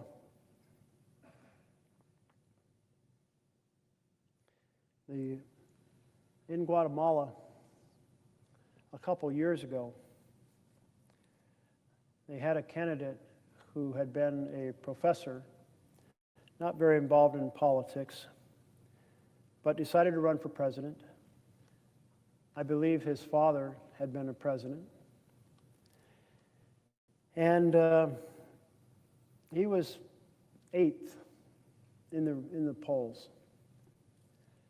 But he talked about fighting for all the people of Guatemala, which included the indigenous population. And the indigenous population is often absolutely overlooked. And the government is often run by and for the non-indigenous population. And then some young folks proceeded to hear his talk about strengthening the country for all. They got very excited about him, and they started using modern social media. And in a few weeks' time, kind of reminds me a little bit of the response in Peru with Fujimori. He became just a phenomenon, and he took second place. And then there was a runoff with the establishment candidate, and he won. But the establishment was so aggressive against him that they wanted to keep him out of power. And so he came up here to Washington, D.C. and met with a few of us. And after listening to him, and I said, you know, what would be the most helpful thing we could do to support democracy in Guatemala? And he said, well, of course, I'd appreciate your support. So I said, well, it sounds like you're worried that you may never even make it to be installed as president because of the opposition of the establishment and the potential effort to invalidate the election by the establishment. And he said, yes, that was his concern. And I said, what if a group of us go down to Guatemala before you're installed to just sow support for the democratic process? And he said that would be the single best thing you could do. And Senator Kane, Tim Kaine of Virginia, one of our best Spanish speakers and also chair at that time of the Latin American section of the Foreign Affairs Committee, I talked to the next day, and he liked the idea. And so we went. And two of the people we went with were Guatemalans who had been elected to Congress, to the House. And so that was pretty cool. I think we had a delegation of 6 members. And sure enough, while we are there, the Attorney General of Guatemala declares the elections to be null and void. We immediately held a press conference to say, by all the international standards, these elections were fair, and the United States stands strongly on the side of democracy.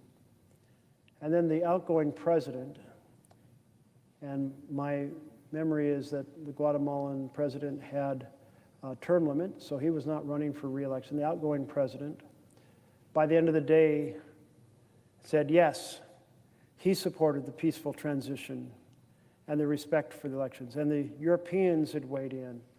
And what very much struck me is the difference between Guatemala 2 years ago and Guatemala when I passed through there as a student of foreign affairs back in the summer of 1980. In that summer, Guatemala was in a full-fledged civil war. The military was going town to town, killing young men for fear they'd become future combatants in this civil war. The roads to some of the towns were shut down by the military. In fact, we heard at one of the stops that the reason it was shut down was for the army to go town to town, I thought, and kill as many young men as they could. And I didn't really believe it. And then it turned out when I got back to the United States, we got more information. That was exactly what was going on. There were a lot of assassinations going on. And when we were in Guatemala City, there was an assassination of the chair of the president of the Chamber of Commerce. And we had gone to a synagogue for a service, and people were going to his home to pay their respects afterwards. And then we were in the street in Guatemala City, and we met a fellow who said his father was flying a light plane into one of the towns where there's historical ancient Mayan ruins, and would we like to fly in his light plane with him? We said, sure, we'd be up for that adventure. And at that time of year with the rain, you couldn't really get there by an autobus because the roads were soaked with rain and therefore with mud, and the transportation through the jungle was pretty much shut down. So we arranged a meeting at our little inexpensive hotel. They're called a pension. I think we're paying like $3 or $4 a night to stay there. And we're at the post office, mailing some things back to the U.S., and we're running out of time to make the appointment. So my friend proceeded back to the pension ahead of me, and I proceeded about 5 minutes later. And I come to the street where the pension is, and there's nobody on the street. And then I see a head sticking out between 2 cars. And I thought it was a car accident. And back from my days of Boy Scouts first aid. My reaction is to run up and give help, and I run up, and here is a body just absolutely riddled with bullets. And the street was not very wide across, maybe 20 feet at most, maybe less. And our pension was on the opposite side. And so I ran across the street to duck into the pension.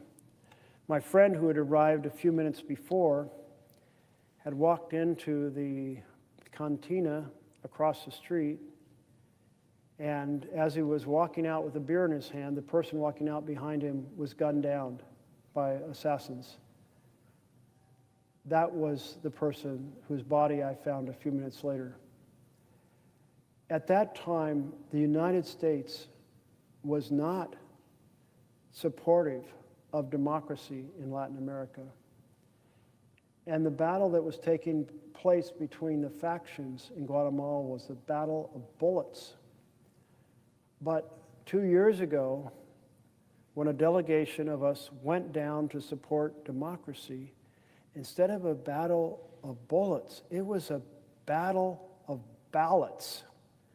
It was a legitimate, high-integrity election in which people were choosing a champion to take them forward. And that's what the United States should inspire around the world. High-integrity elections serving the people and their opportunity to have their vision embodied by electing a person who shares that vision they hold. So we have all these folks who've been elected that then lead their countries into authoritarian control. And that is what is happening right now in the United States of America. That's why I'm here tonight at 3:30 in the morning, ringing the alarm bells. You have heard pieces of the story at some point over the last 9 months. You have heard a bit about due process being attacked. You have heard a bit about the president trying to influence and control what universities teach, of his effort to control the broadcast media and intimidate them through the use of the power of licenses and mergers. You have heard some of the stories of him weaponizing the Department of Justice to go after his political enemies.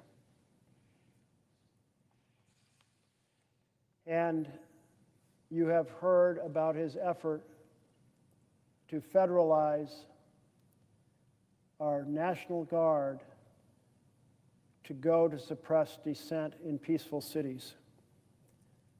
Take this entire collection, and what you have is a massive, broad, intense assault on our democracy. So ring the alarm bells and listen to others who are ringing the alarm bells. And when folks say at my town halls, what should I do? I say, get off the couch. You can't change the course of the country with a pillow over your head. Fiercely hold your electeds accountable through how you write them, you phone call them, how you demonstrate outside their offices, hold me accountable, exercise your opportunity of free speech and free assembly so you can keep those freedoms for this generation and the generations to come.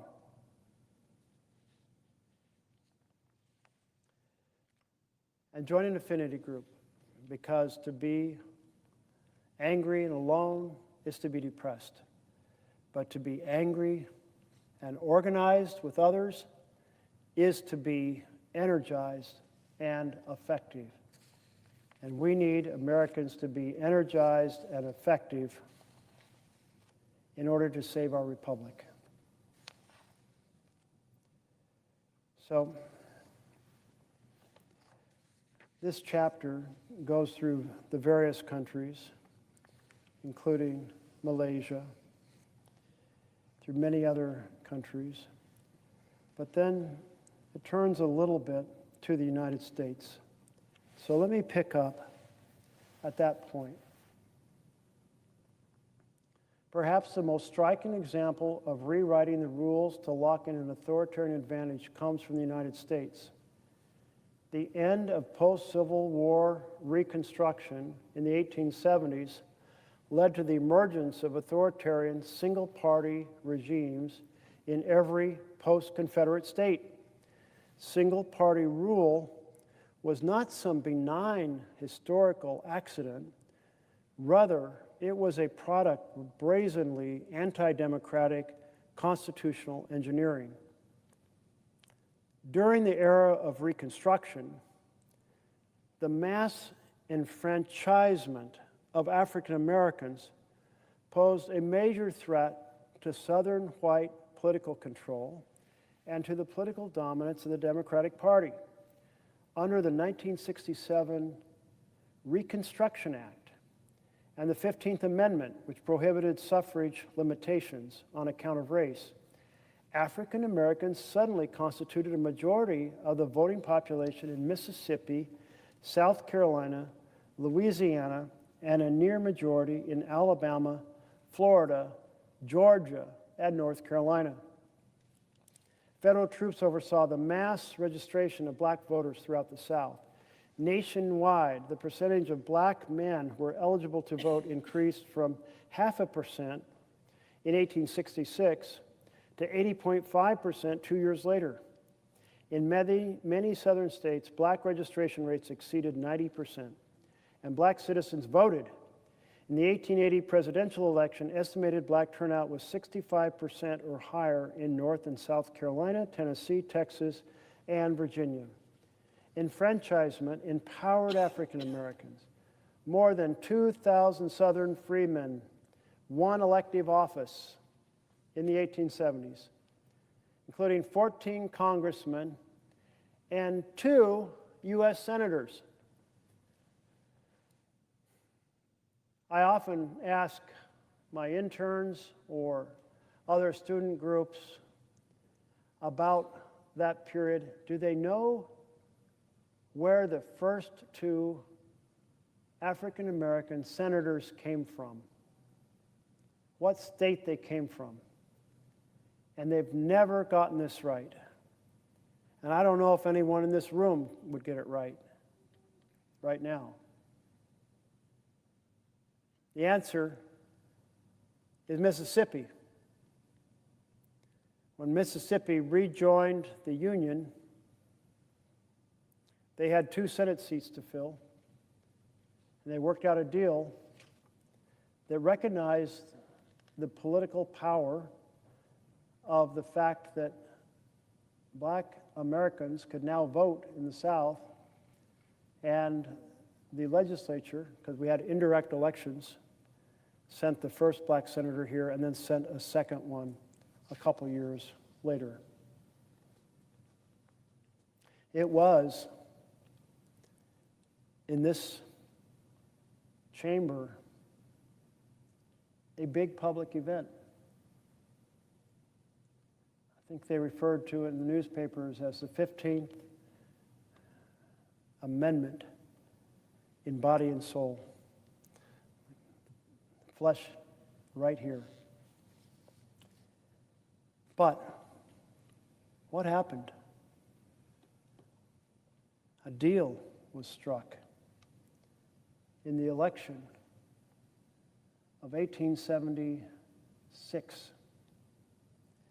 And in that election, there were 4 states that had contested slates. The Democrat was one vote short of winning the Electoral College. But the 4 outstanding slates, if every vote went to the Republican, Rutherford Hayes, would be elected. So what unfolded? Well,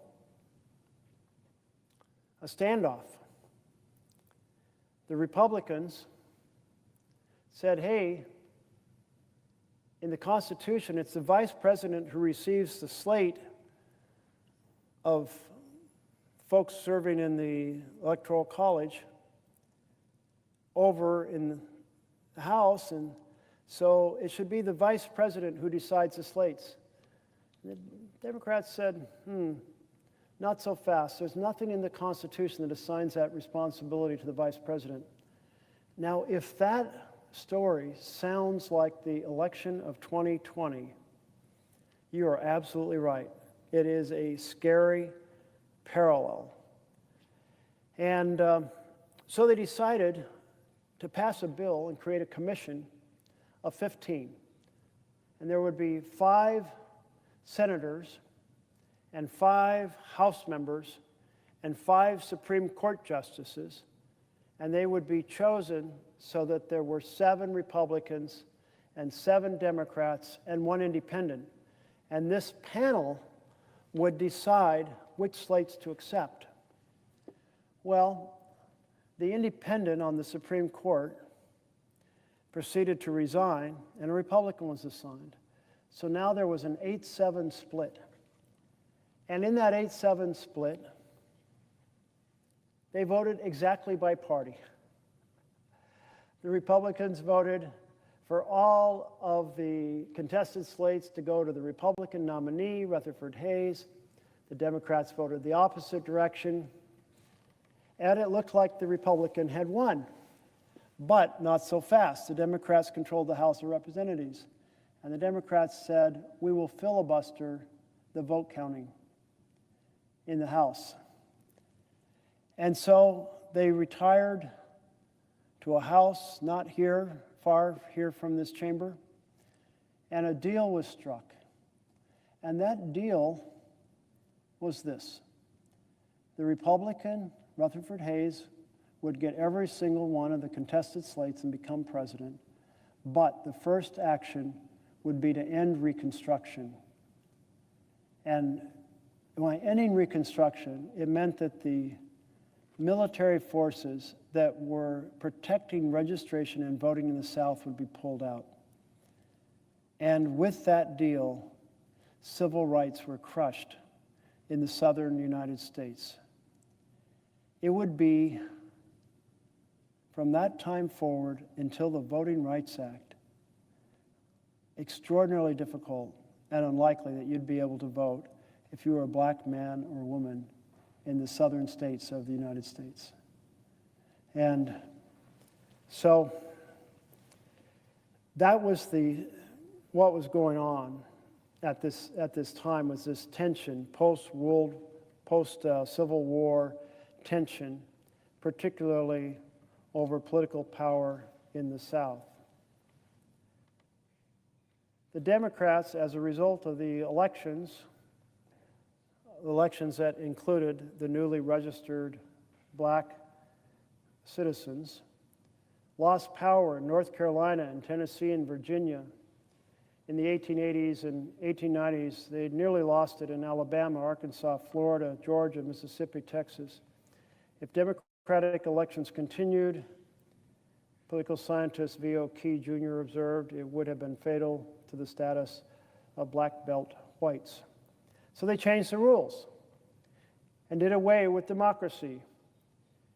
Give us a constitutional convention and I will fix it so that the Negro shall never be heard from, said former Georgia Senator Robert Toombs, declared as Reconstruction was coming to an end. Between 1885 and 1908, all 11 post-Confederate states reformed their constitutions and electoral laws to disenfranchise African Americans. To comply with the letter of the law as stipulated in the 15th Amendment, no mention of race could be made in efforts to restrict voting rights, so states introduced purportedly neutral poll taxes, property requirements, literacy tests, complex written ballots. The overarching aim of all these restrictions, historian Alex Kessett observed, was to keep poor and illiterate blacks from the polls. And because African Americans were overwhelmingly Republican, their disenfranchisement could be expected to restore the Democrats' electoral dominance. The goal, as the state senator from North Carolina put it, was to write a good, square, honest law that will always give a good Democratic majority.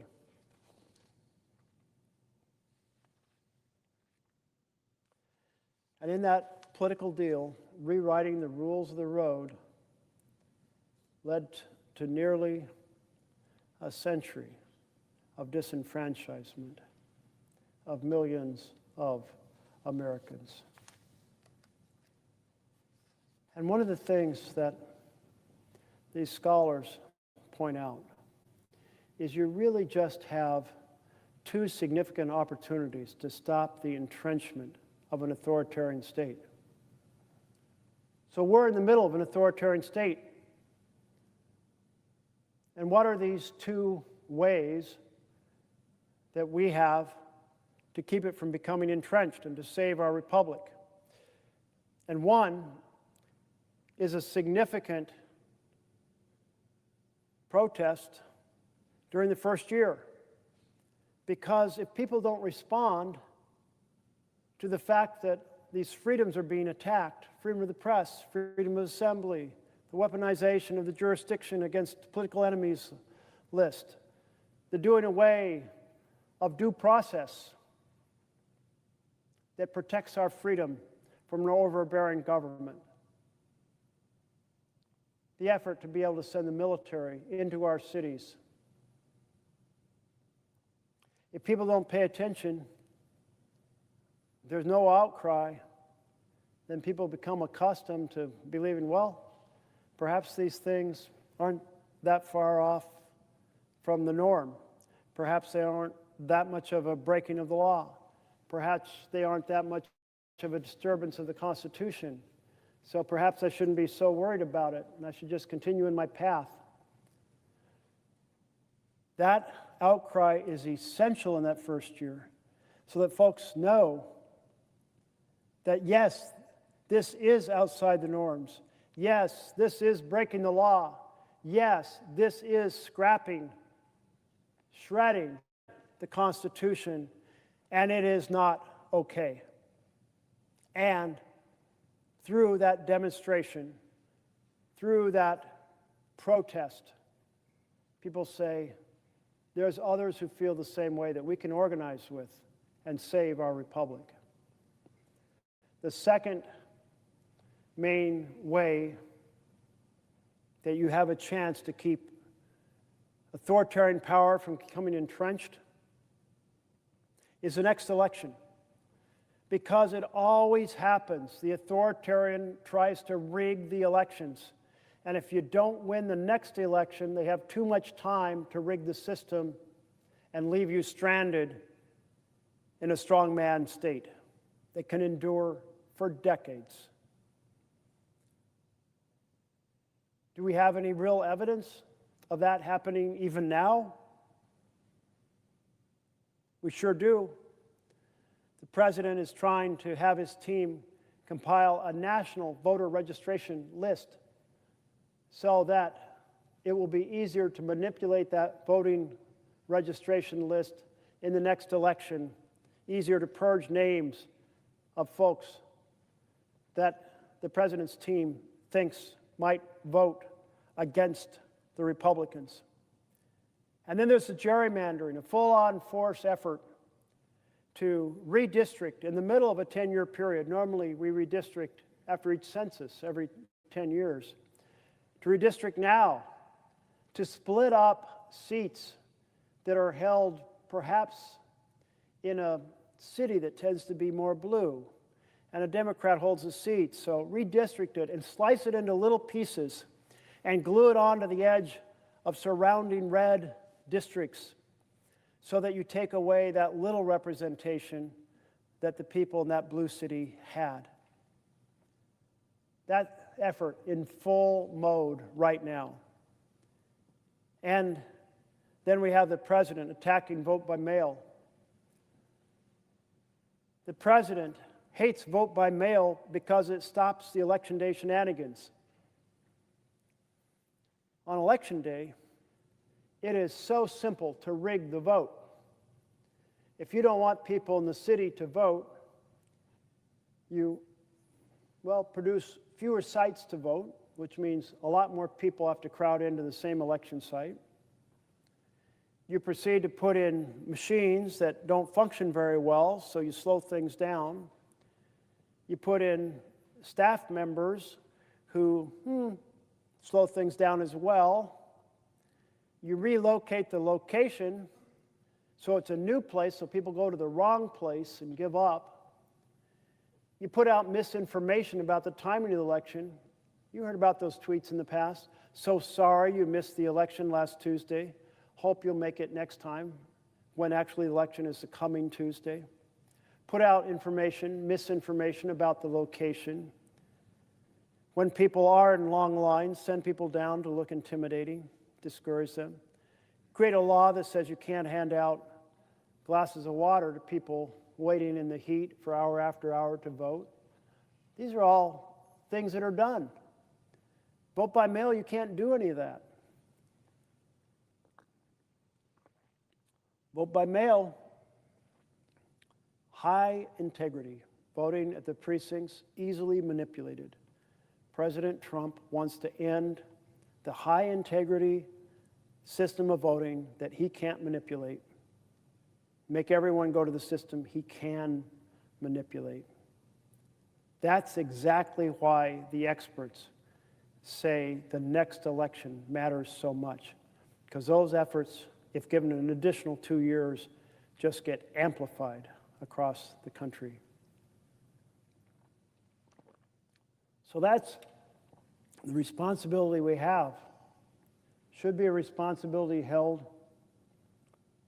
by both parties to defend our Constitution, defend the integrity of our elections. Most constitutions, I'm reading back to chapter 4, Subverting Democracy, most constitutions permit the expansion of executive power during crises. As a result, even democratically elected presidents can easily concentrate power and threaten civil liberties during war. In the hands of a would-be authoritarian, this concentrated power is far more dangerous. For a demagogue who feels besieged by critics and shackled by democratic institutions, crises open a window of opportunity to silence critics and weaken rivals. Indeed, elected autocrats often need crises. External threats offer them a chance to break free, both swiftly and very often legally. And I think it's appropriate to note here that this inclination of authoritarians to create artificial crises is on full display in the United States of America right now. The President of the United States tried to federalize the Oregon National Guard, saying that there were uncontrolled riots and war-ravaged zones in downtown Portland. Well, nobody visiting Portland could see anything of the kind. If you go back some 2.5, 3 months, there were, over a course of weeks, a few dozen arrests of protesters, but nothing not easily handled by the local police, which they did. And at the time Trump was actually focused on Portland, that had gone away. There were virtually no arrests. And what you did have was people protesting in a manner particularly special to Portland, and that is protesting with joy and whimsy. So here's Trump claiming that there's a war-ravaged zone and you need to federalize Oregon's National Guard to address it. And there's no such thing. So when the district judge hears the case, because the local state, the state of Oregon, led by Dan Rayfield, Attorney General, challenged it, the judge wrote, "The case presented by the administration is untethered from the facts. They made up that there was a crisis in Portland in order to federalize the military against the American people." Now, I can tell you, you'll see some interesting things if you go down outside the ICE building. You'll see women coming down in a pastries and pajamas demonstration, in their pajamas handing out pastries. You might catch a glimpse of the unipiper, the man who plays his bagpipes on a unicycle as he makes his way through the zone. You might get to witness a wedding, because one was held. They rolled out a red carpet and had a little wedding outside the ICE building. You might get to witness a whole bunch of folks with their puppy dogs in a Keep Your Paws Off Portland demonstration, or a Pause for Peace demonstration. You might get to see a whole bunch of people in inflated frog outfits, the Frog Squad. Why did the frog become so popular? It's a demonstration of joy and whimsy. There's people dancing. They're doing the cha-cha slide. They're handing out flowers, putting candles on the ground. And the reason they're protesting this fashion is because they know what Trump wanted to do. He lied to the public that there was a crisis in Portland. And then he wanted to create a crisis, because if there isn't one, create one.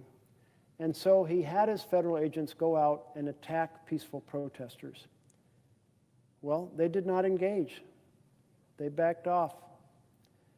And then he had his agents stage a fake riot in which he had the agents back up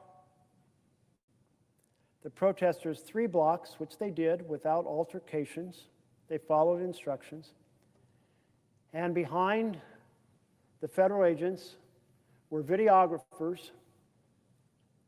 And upon command, the federal agents threw down flashbangs. They sound like gunfire going off. They threw down tear gas, so there's clouds of tear gas. They shot pepper balls. And the combination was to create chaos for the videographers to do a video of, maybe to convince a judge that there had been a riot, maybe to convince the American people watching some far-right news channel that was claiming, look, there's a riot in Portland.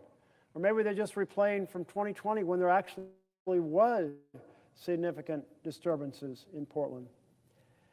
A government that is faking a riot in order to persuade a court to give the president the power to use the military against the people, shouldn't that disturb every single member of the U.S. Senate?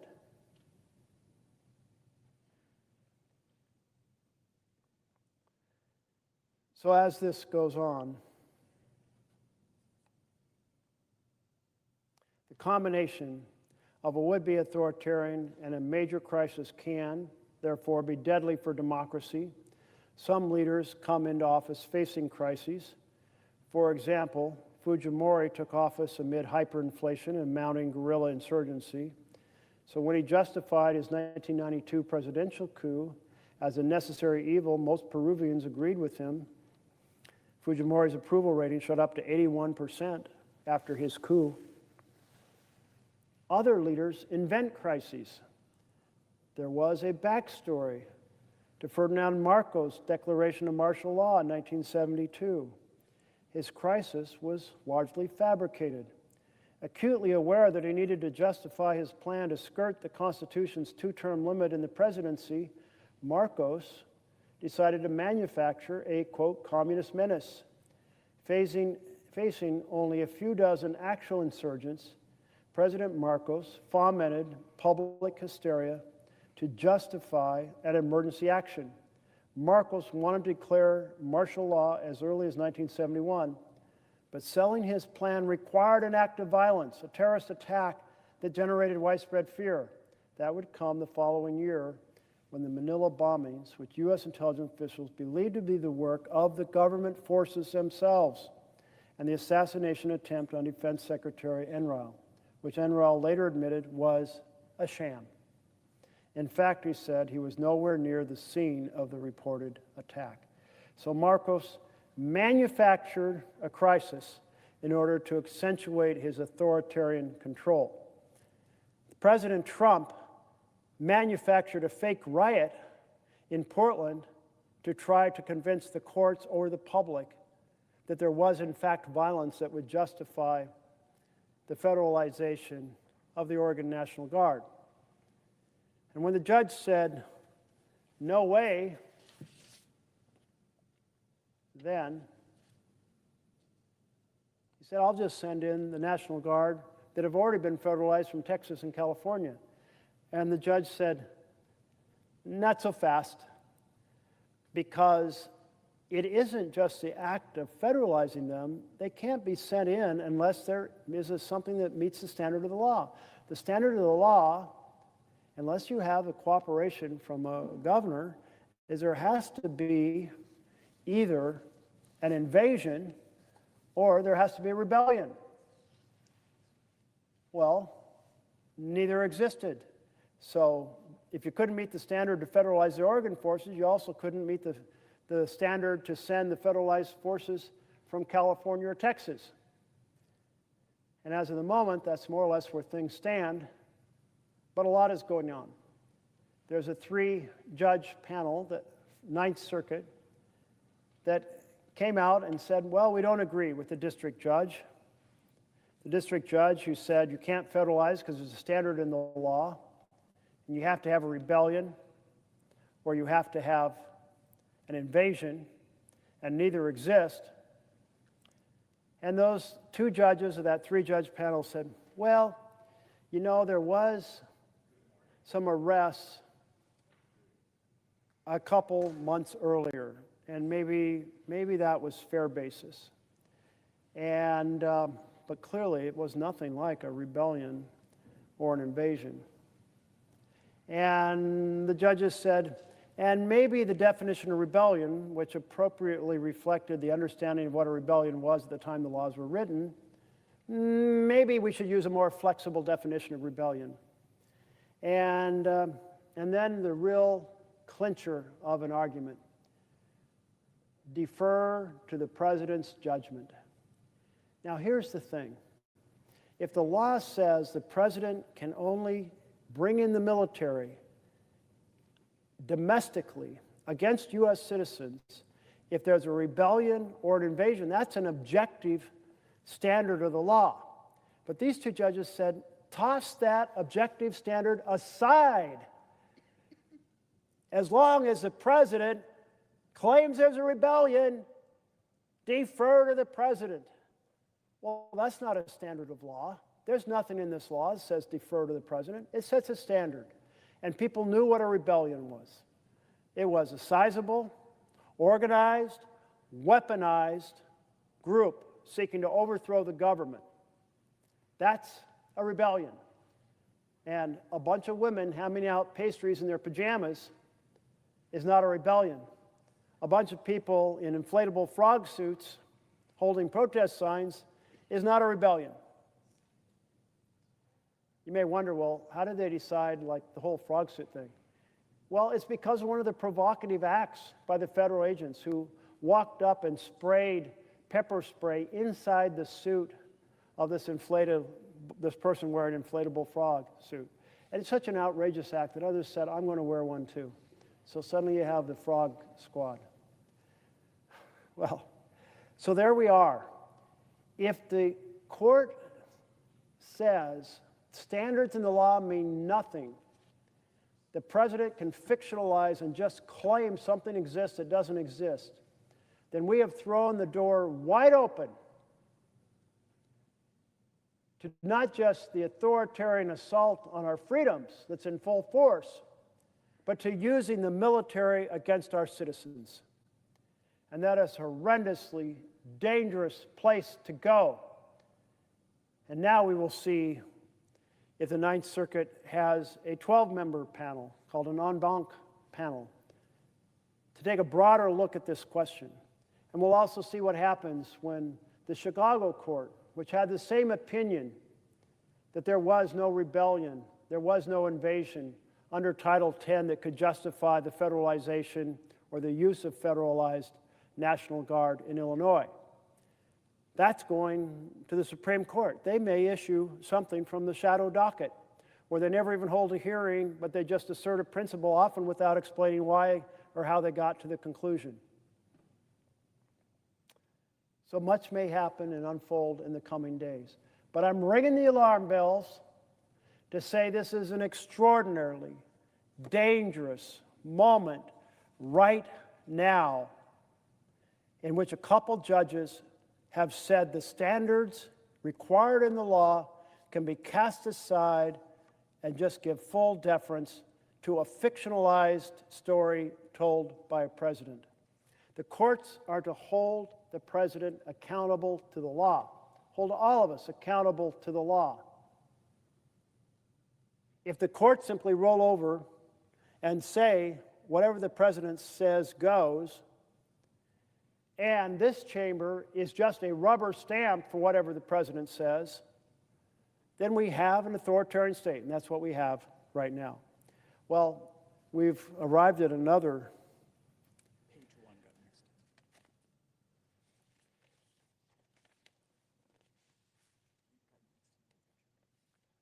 So we've arrived at another hour where it's 12 o'clock somewhere.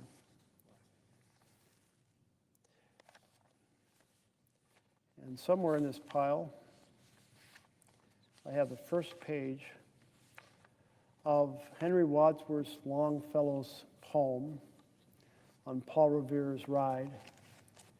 And I've been reading it every hour as we come to midnight somewhere in the country. And this will be the fifth reading. We had it at midnight, then at 1 a.m. here, which was midnight somewhere else, further west, and then 2 a.m. here, and then 3 a.m. when it was midnight on the West Coast in Oregon and California and Washington and I think Idaho or Nevada. And now it's Alaska's terms. It's midnight in Alaska.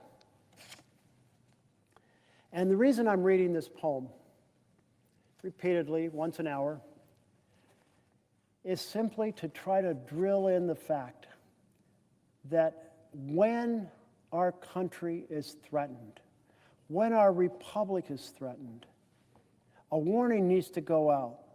The bells need to be rung. The lanterns have to be put in the belfry to convey to the citizens, this is not right, this is wrong, it is a threat to our freedom, it is breaking laws, it's shredding the Constitution, and we as patriots will not stand for it.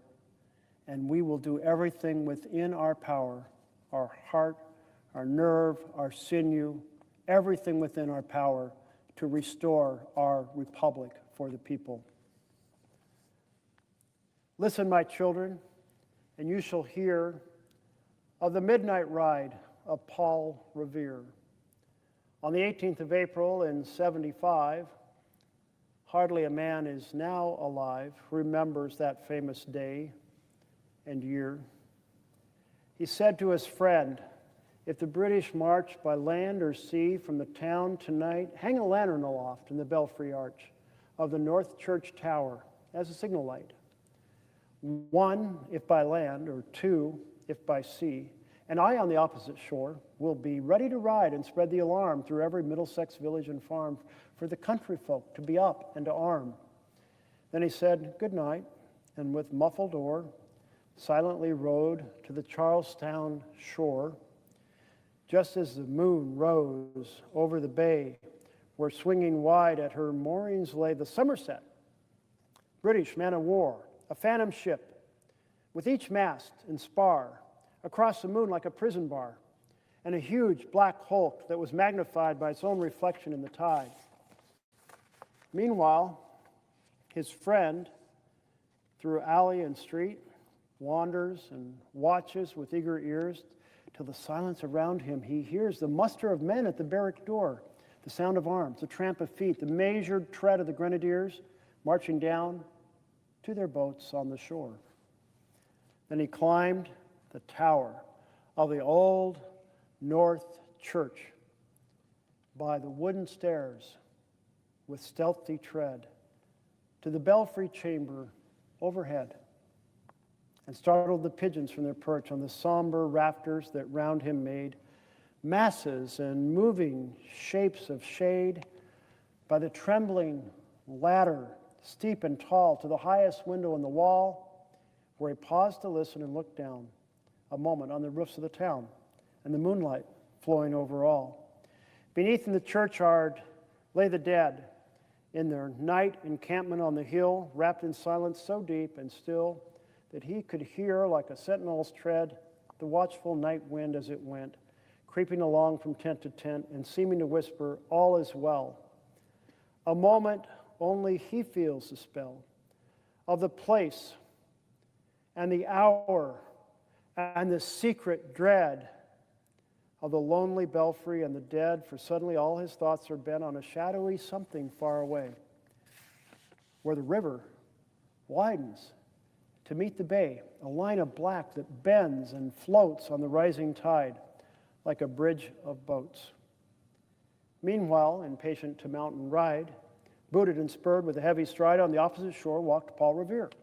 Now he patted his horse's side, now gazed at the landscape far and near, then impetuous stamped the earth and turned and tightened his saddle girth, but mostly he watched with eager search the belfry tower of the Old North Church as it rose above the graves on the hill, lonely and spectral and somber and still. And lo, as he looks at the belfry's height, a glimmer and then a gleam of light. He springs to the saddle, the bridle he turns, but lingers and gazes till full on his sight a second lamp in the belfry burns. A hurry of hoofs in the village street, a shape in the moonlight, a bulk in the dark, and beneath, from the pebbles in passing, a spark struck out by a steed flying fearless and fleet. That was all, and yet through the gloom and light the fate of the nation was riding that night. And the spark struck out by that steed in his flight kindled the land into flame with its heat. He has left the village, mounted the steep, and beneath him, tranquil and broad and deep, is the mystic meeting the ocean tides. And under the alders that skirt its edge, now soft on the sand, now loud on the ledge, is heard the tramp of his steed as he rides. Of his steed as he rides. It was 12 by the village clock when he crossed the bridge into Medford town. He heard the crowing of the cock and the barking of the farmer's dog, and felt the damp of the river fog and that rises after the sun goes down. It was 1 by the village clock when he galloped into Lexington. He saw the gilded weathercock swim in the moonlight as he passed, and the meeting house windows, blank and bare, gaze at him with a spectral glare, as if they already stood aghast at the bloody work that would look upon. It was 2 by the village clock when he came to the bridge in Concord town. He heard the bleating of the flock and the twitter of birds among the trees, and felt the breath of the morning breeze blowing over the meadows brown. And one was safe and asleep in his bed, who at the bridge would be the first to fall, who that day would be lying dead, pierced by a British musket ball. You know the rest in the books you have read, how the British regulars fired and fled, how the farmers gave them ball for ball from behind each fence and farmyard wall, chasing the redcoats down the lane, crossing the fields to merge again under the trees at the turn of the road, and only pausing to fire and load. So through the night rode Paul Revere, and so through the night went his cry of alarm to every Middlesex village and farm, a cry of defiance, not of fear, a voice in the darkness, a knock at the door, and a word that shall echo forevermore. For born on the night wind of the past, through all our history to the last, in the hour of darkness and peril and need, the people will waken and listen to hear the hurrying hoofbeats of that steed, the midnight message of Paul Revere.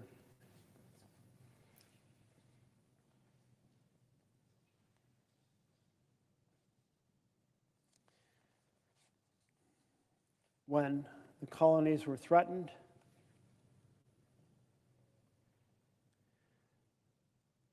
Paul Revere rode his steed to warn them. 2 lanterns in the belfry window. The British were attacking by sea. And we here in America have had a phenomenal 9 months in which an authoritarian has grabbed the Oval Office and proceeded to attack liberty after liberty after liberty, including the weaponization of the Department of Justice, including taking an effort to fake a riot to justify deploying the National Guard into Portland, Oregon, deploying and federalizing the National Guard in Southern California, trying to send them into Chicago, trying to get the courts to set the standard that he's seeking. And 2 justices off the Ninth Circuit have already granted that standard. And what is that standard? That if the president says there's a rebellion, then he's justified in sending in troops, just because he says so, even if it's untethered to the facts. Well, that is about as phony of argument in terms of defending the integrity of the law as anything I've ever heard. Did this chamber or the House chamber set a standard and then say it's up to the president, and if he invents a fake demonstration that's not even a rebellion, doesn't come close to the definition, he's still justified in doing this even if he hasn't met the standard? No. The words meant something when this chamber voted for that law, Title 10. They meant something when the House voted. Only in the case of a rebellion, a significant, organized, weaponized effort to overturn the government, that's a rebellion. That's the standard this chamber set in the law. And for 2 justices from the Ninth Circuit to sweep that away and say, no, just give deference to the president. Are we already such an authoritarian government that our justices just say, defer to the president? That's an authoritarian nation right there. Extremely, extremely troublesome if you cherish liberty, if you cherish freedom, if you cherish the right to free speech and free assembly and free press and due process. Those words should terrify you. The book goes on to say, other leaders invent crises. There was a backstory to Ferdinand Marcos' declaration of martial law, and I read this paragraph in which it notes that there was a fake assassination attempt. It was faked. Even the person who was supposedly, the effort was made to assassinate him, actually wasn't on the location and ever in that location and said so. But Marcos wanted to declare martial law, and so his plan required an act of violence, and if faking it was the way to go, that's what he did. The President of the United States faking a riot in Portland to try to justify the federalization of the National Guard is a shocking parallel, not an exact parallel, maybe not quite rise to the same level as a faked assassination or a faked terrorist attack, but the fact that it was a faked riot to try to persuade a quarter of the people that there was violence when there was not, that is pretty damn scary. I don't know of any other instance in the history of the United States where a president faked a riot. Whether real or not, I'm returning to the script of the book here, whether real or not, would-be authoritarians are primed to exploit crises to justify power grabs. Perhaps the best-known case is Adolf Hitler's response to February 27, 1933 Reichstag fire, just a month after he sworn in as chancellor. The question of whether a young Dutchman with communist sympathies started the fire in the Berlin Parliament building, or whether the Nazi leadership itself did remains a matter of debate among historians. Whatever the case, Hitler and Hermann Göring and Joseph Goebbels arrived at the burning Reichstag and immediately used the event to justify emergency decrees that dismantled civil liberties. This, along with the Enabling Act 1 month later, destroyed all opposition, consolidating Nazi power until the end of the Second World War. A security crisis also facilitated Vladimir Putin's authoritarian turn.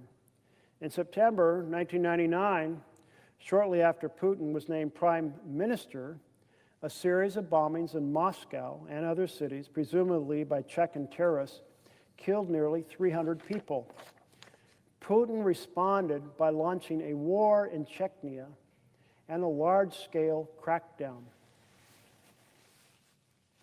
As in the case of Nazi Germany, there is some debate over whether the bombings were committed by Chechen terrorists or by the Russian government's own intelligence service. What is clear, however, is that Putin's political popularity received a major boost with the bombing. The Russian public rallied behind Putin, tolerating, if not supporting, attacks on the opposition over the months and years that followed. Most recently, the Erdogan government in Turkey used security crises to justify his tightening grip on power. After the AKP lost its parliamentary majority in June 2015, a series of ISIS terrorist attacks enabled Erdogan to use the rally round the flag effect to call snap elections and regain control of parliament 5 months later. Even more consequential was the July 2016 coup attempt, which provided justification for a wide-ranging crackdown. Erdogan responded to the coup by declaring a sense of emergency and launching a massive wave of repression that included a purge of some 100,000 public officials, the closure of several newspapers, more than 50,000 arrests, including hundreds of judges and prosecutors, 144 journalists, and even 2 members of the Constitutional Court. Erdogan also used the coup attempt as a window of opportunity to make the case for sweeping new executive powers. The power grab culminated in the April 2017 passage of a constitutional amendment that demolished checks on presidential authority.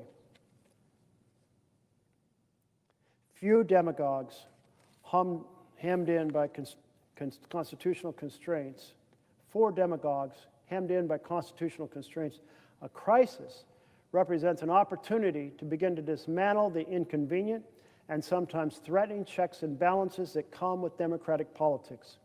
Crises allow autocrats to expand their room to maneuver, protect themselves from perceived enemies.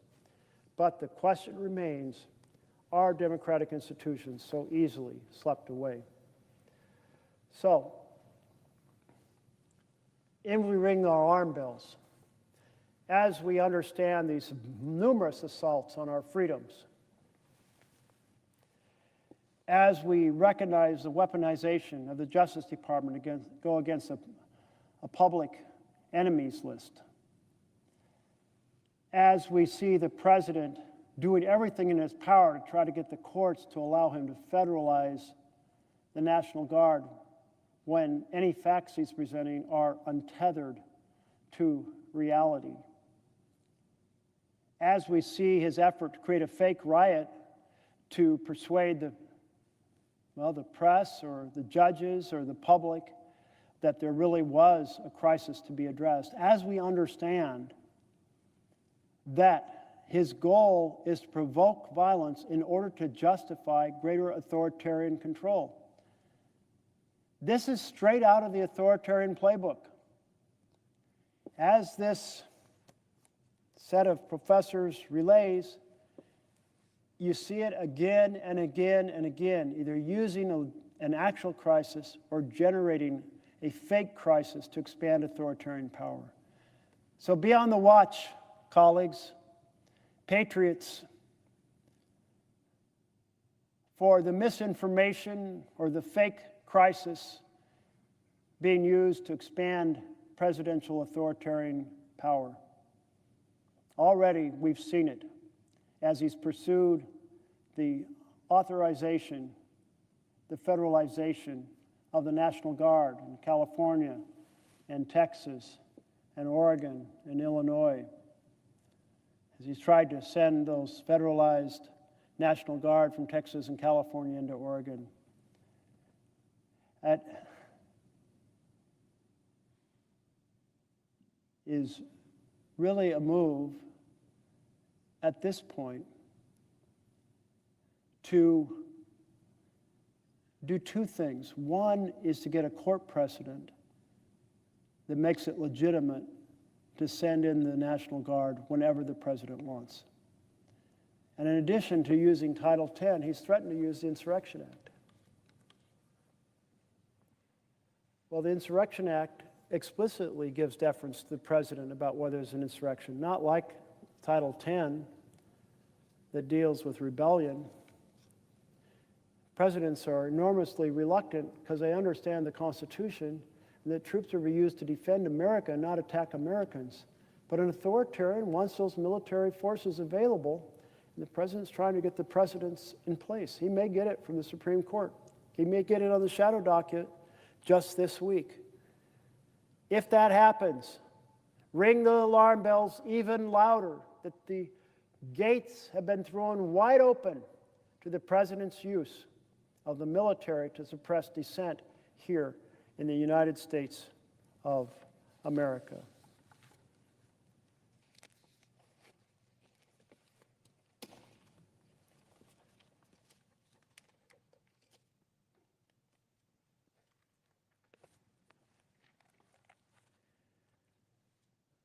In between each chapter discussion of these different elements of authoritarian power, I'm laying out some of what's happening here in America.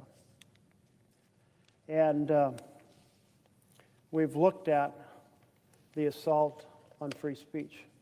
We've looked at the assault on free press.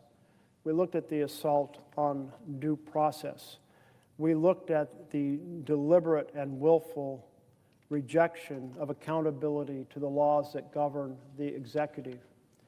And now we turn to his attack on law firms.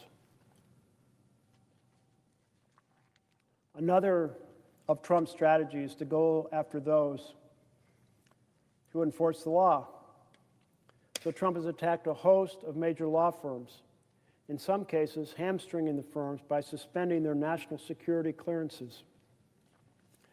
We talked about how the FCC was using their power over licenses and mergers to intimidate the networks on the programming they provide, even down to the comics they employ. And here we have the government using access to national security clearance to attack the ability of law firms to defend their clients. He has done this to punish their past association with individuals or cases that threatened his power, and to dissuade them from using their skills in new efforts that threatened his power. The attacks have generated some results. Skadden Arps and Paul Weiss have capitulated to Trump, agreeing, among other concessions, to end diversity policies and contribute millions of dollars of pro bono work to conservative clients. They're not alone. Several firms have surrendered, agreeing to provide about $1 billion in pro bono legal work for causes preferred by the administration. Now, can you imagine the outcry that would have happened in this chamber if President Biden had proceeded to use security clearances against conservative law firms and then said they had to use their services for progressive organizations preferred by Democrats? Every single member across the aisle would be down here screaming. I'd be down here screaming too, because it's wrong This is authoritarian abuse of government power. It should never be contingent on who's being attacked. So put yourself through the test, dear colleagues. Ask yourself, why are you not down here making an issue out of this? If you would have made it an issue, if President Biden had done it, why aren't you making it an issue now? I'll look forward to your answer. But other firms have fought back, challenging Trump's action. Perkins Coie, Jenner and Block, Wimmer Hale. Impressively, more than 500 other firms have stood with them, signing briefs denouncing Trump's actions. Trump's actions are having real-world consequences. Let me read you a report from Reuters published on July 31st. It is titled, How Trump's Crackdown on Law Firms is Undermining Legal Defenses for the Vulnerable. When the Texas Civil Rights Project needed lawyers to help dozens of people arrested during U.S. President Donald Trump's immigration crackdown, legal director Dustin Reinders turned to a familiar strategy. He contacted major law firms that for decades had provided free legal service to nonprofits like his. On that April day in Houston, he called his usual contacts, many at firms that had previously handled challenges to Trump's immigration policies. Before Trump's return to the White House, they typically offered swift pro bono or free legal help, a standard public service provided by elite firms. This time, they all declined. We are just handling the cases ourselves at this point, Reinders said.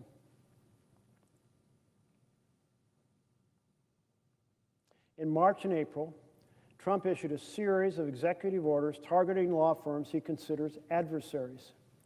The first such attacks by U.S. presidents against the legal profession.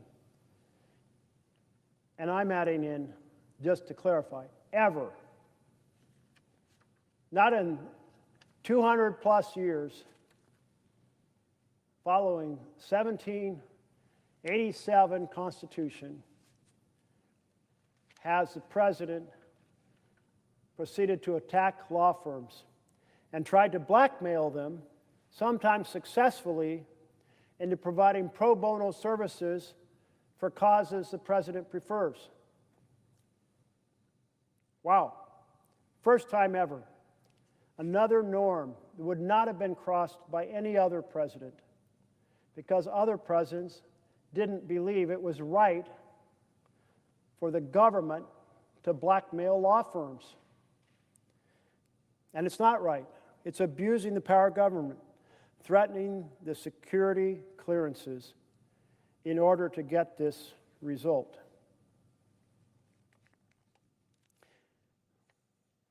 Some of the orders lashed out at the firms for donating their time to causes involving immigration or transgender rights, or the January 6th attack by Trump supporters on the U.S. Capitol, claiming this legal work undermined U.S. interests. Months later, the aftershocks threatened lasting damage to America's tradition of mobilizing free lawyers to challenge government actions on behalf of the vulnerable. Dozens of major law firms, wary of political retaliation, have scaled back pro bono work, diversity initiatives, and litigation that could place them in conflict with the Trump administration. A Reuters investigation found many firms are making a strategic calculation, withdraw from pro bono work frowned on by Trump or risk being the next target. 14 civil rights groups said the law firms they count on to pursue legal challenges are hesitating to engage with them, keeping their representation secret or turning them down altogether in the wake of Trump's pressure, according to interviews with the nonprofits and a review of filings they made in court. In an analysis of court dockets, Reuters also found that big law firms have pulled back sharply from litigation against the federal government. That's a departure from Trump's first term, when the nation's largest firms were often involved in challenges to his directives. Now they're mostly on the sidelines amid an avalanche of lawsuits contesting administration policies, spending immigration, funding cuts to non-governmental organizations, and attempts to fire tens of thousands of federal workers. The retreat has been painful for the nonprofit advocacy groups challenging Trump's sweeping assertions of executive authority, limiting their resources for researching legal arguments, preparing briefs, and pursuing litigation. Such groups offer legal aid to low-income communities that have long relied on pro bono support. The result, he warned, is a chilling effect that is discouraging elite law firms from confronting the administration. Win or lose in court, the actions of the president are accomplishing their goal, he said. 9 firms have capitulated to Trump, pledging nearly $1 billion in free work to administration-backed causes. $1 billion of free work. Extortion by the President of the United States, threatening the security clearances, or taking other actions that, well, threaten the ability of the law firms to represent their clients or to gain new clients. Nearly $1 billion in free work to administration-backed causes. The deals include pro bono work ensuring fairness in the justice system and combating anti-Semitism, issues the administration has cast as conservative, though the specific cases the White House is expecting firms to pursue remain unclear. The firm said their settlements protect employees and clients without compromising core principles or their pro bono commitments. 4 firms, Perkins Coie, WilmerHale, Jenner & Block, and Sussman Godfrey, successfully challenged Trump administration orders targeting them, winning permanent injunctions from judges who found the actions unconstitutional. All but Sussman Godfrey's case have been appealed. And the important word in that paragraph, unconstitutional. It's unconstitutional to use the power of the government to blackmail law firms. The president acted unconstitutionally. Where is a single member of my colleagues across the aisle saying we're going to stand up for the Constitution? One. Be delighted to hear them stand up to the Constitution. One. Just one would be great. Beyond these rulings, Trump's directives are reshaping the profession in subtle but significant ways. A Reuters review found 46 of the 50 top grossing U.S. firms have removed or altered website references to diversity, equity, and inclusion. 17 revised pro bono descriptions to omit contentious areas like immigration and racial justice. 3 added language highlighting work aligned with Trump's agenda, such as supporting veterans and fighting anti-Semitism. Court records show a sharp decline in major firms challenging government policies, according to a Reuters analysis of dockets in the legal database Westlaw, a unit of Thomson Reuters. Well, that's a pretty fundamental conclusion that the strategy is pretty effective. 20 of the nation's 100 highest grossing law firms sued the Trump administration during his first term, often over politically sensitive issues such as immigration regulation, but have not filed similar cases so far in his second term, a Reuters review of federal district court dockets found. Very effective strategy.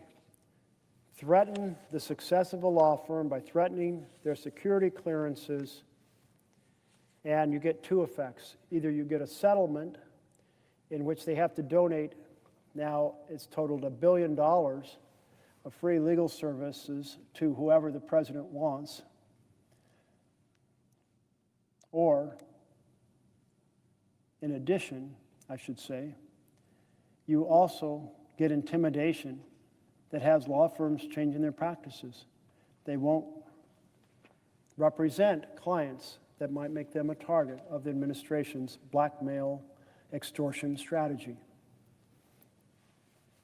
They won't put up on their website causes that they've been involved in that might disagree with the president's agenda. It's an effective strategy, and it's wrong. It's unconstitutional. The government should never be in the business of providing a strategy to extort services out of the law firms or to basically intimidate them into not doing the function that they would choose to do in a normal world. This is true on both sides of the aisle. No Democratic president should ever intimidate a law firm that wants to represent a pregnancy center from getting that representation. It's not the role of government to coerce private enterprises choosing what they want to do for pro bono activities. It's a form of freedom at the corporate level, yes, to be sure, somewhat different than the individual level, for their lawyers to represent groups that they care about according to their philosophy, either individually or as a firm.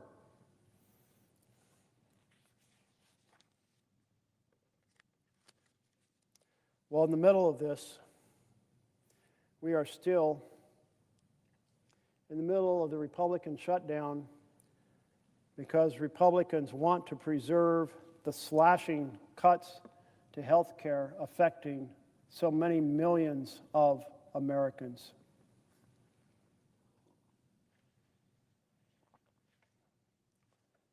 Where is the connection between the authoritarian strategies of this administration and the bill,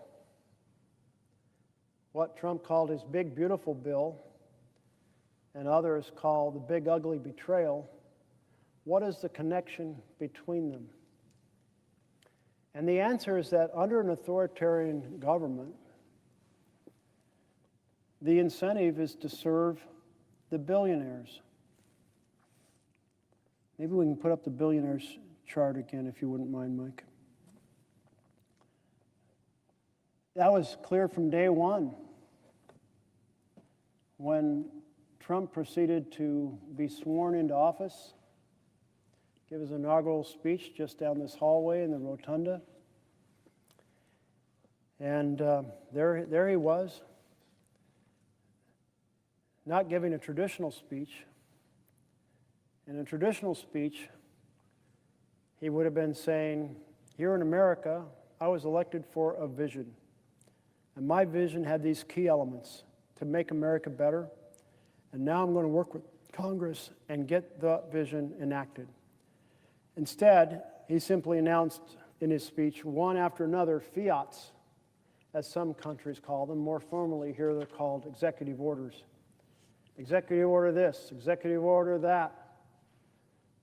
That's the executive order is the sound of, if that's all they're doing, I'm not saying every executive order, but many of them, it's a substitute for passing legislation. And they may be challenged in court, but the courts are slow. There is no law that gives the president the power to do tariffs. Well, the courts are slow. They've never gotten to the point that they said, stop doing the tariffs, because you don't have that authority. You know, the very first bill ever considered by the U.S. Senate was a tariff bill. You want a barrel of nails, you want a keg of molasses, what's the tariff going to be when you import it? And a senator sat around for 3 weeks arguing over what price should be put or what tariff amount should be put on each item. Always been done by legislation until this administration. So if the law gives no authority to the president to do tariffs, then how is the president doing all these tariffs day and night? It's because he's acting as an authoritarian outside the law. That's how. And because the courts are too slow, too timid, too something, too overloaded to say, hell no, you can't exercise authorities. You don't have authorities long invested in Congress to be done by law. But if authoritarianism is essentially about billionaires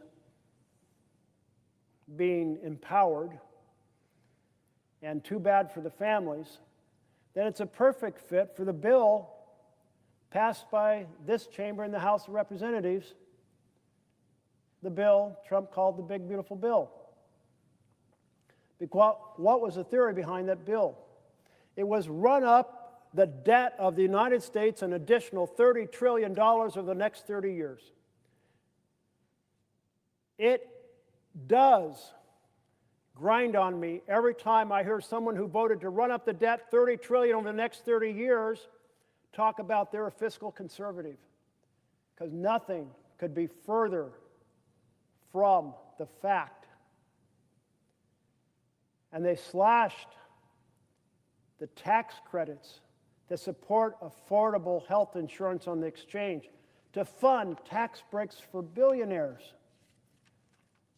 And they slashed child nutrition to fund tax breaks for billionaires. And they slashed Medicaid to fund tax breaks for billionaires. Makes the billionaires pretty happy. Here they are, stand behind the president on day one. Mark Zuckerberg, Jeff Bezos, Elon Musk, government buying for the billionaires in the inaugural speech, in the inaugural picture, and in the president's big agenda bill. It's all the same. It flows from this authoritarian sense of taking control of the country to enhance the power of the powerful and toss the people under the bus. Its families lose and billionaires win. And if we were actually functioning now as a republic, we wouldn't see legislation that is families lose and billionaires win. We would see legislation for families to thrive and the billionaires or mega millionaires to pay their fair share. No, we're raised to believe that we have a fair chance at legislation that supports the people when everyone has a vote. But here is the challenge. We have a massive inequality in this country, I think at the highest level since the 1920s. And in that inequality is a power differential, because those with huge amounts of assets, they can afford lawyers who work 365 days a year to get the result they want. They can afford media campaigns to mislead the American people. I remember early in my time here in the Senate, back when I took the light rail, the metro, up to Tacoma Park, the big clean coal campaign. You know, coal massively damaging to the environment. But no, this clean coal media campaign to make something that is so damaging appears like a good option. So they've got the lawyers, they've got the media campaigns, they have the lobbyists. When I arrived here 17 years ago, it was said there were 2 pharma lobbyists for every member of Congress. That's a lot. It's said now there are 3 pharma lobbyists for every member of Congress. 3. 3 of them, pharma lobbyists, for each one of us. So they've got the lawyers, they've got the media campaigns, they've got the lobbyists, then they are rich enough to do big campaign donations on the official side, and then, of course, they've got the dark money. Oh, yeah. So the court had this very interesting case called Citizens United. And in that case, they said, you know what?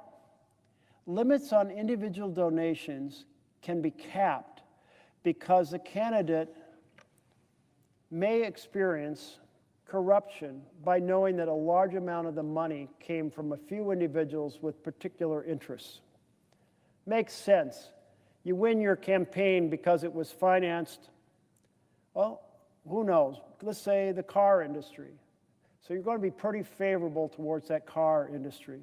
Maybe it was financed by the clean energy community. So you're going to be more favorable to solar and wind. Maybe it was financed by the fossil industries. You're going to be more sympathetic to keeping coal mines operating or massively subsidized the way that they are now. And so, yeah, the court said, that's okay. Yeah, we see the point. That's corrupting of good government serving the people. They said, but if the donation is made to the friend of the candidate, somehow that will erase all the corrupting influence, because somehow the candidate will never notice that this massive amount of money got them elected because it was given to the friend of the candidate to run a parallel campaign rather than the candidate. What a pile of bullshit that story is from the Supreme Court. Do you think any candidate who got massive funding from any of the big dark money groups doesn't know exactly where that money came from? And worse yet, it's almost universally used to slander the person that they don't want to win. And they put fancy names on it, like the next generation or happiness for America or something like that. They hide who they are sometimes. Other times they don't hide who they are because they want everyone to know. The crypto industry put $40 million into an Ohio Senate race. They wanted everybody to know they did it. It sure made it a lot easier to get that crypto bill passed the floor of the Senate early this year, with people going, when I'm up for election, I don't want to be having offended the crypto industry. So the Supreme Court made a totally fallacious argument to justify dark money. It's called dark money because, unlike our donations, our normal donations to a candidate, that have to be disclosed. And the reason they have to be disclosed is because we passed a law saying they have to be disclosed, because we want to make sure there's transparency. Back when McCain-Feingold was being debated, a lot of folks who opposed McCain-Feingold limits on donations, so that's the wrong approach. What we need is the sunlight of transparency. Well, that transparency is you make a donation, the recipient has to record your name, your address, your employment as part of registering that donation. I believe the line is $200. But dark money, no such requirement. Now, we tried to pass a transparency bill called the Disclose Act, led by the senator from Rhode Island, Sheldon Whitehouse. And it basically said what's good for the goose is good for the gander. Disclosure is good for ordinary Americans who can contribute a modest amount of money under a cap, McCain-Feingold cap. And actually, it's a pretty high cap when it comes to people in my blue-collar community. Nobody would give at these levels. I mean, it's pretty high, but it's not millions. I think the cap is $7,000 now, $3,500 in a primary, $3,500 in a general. But who in a blue-collar community like the one I live in has $7,000 to give to a campaign?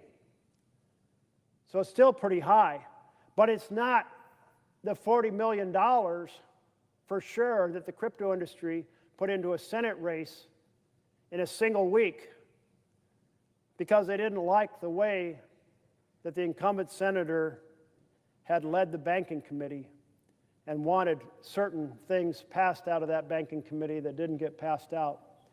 Talk about corrupting the American process of representing the people.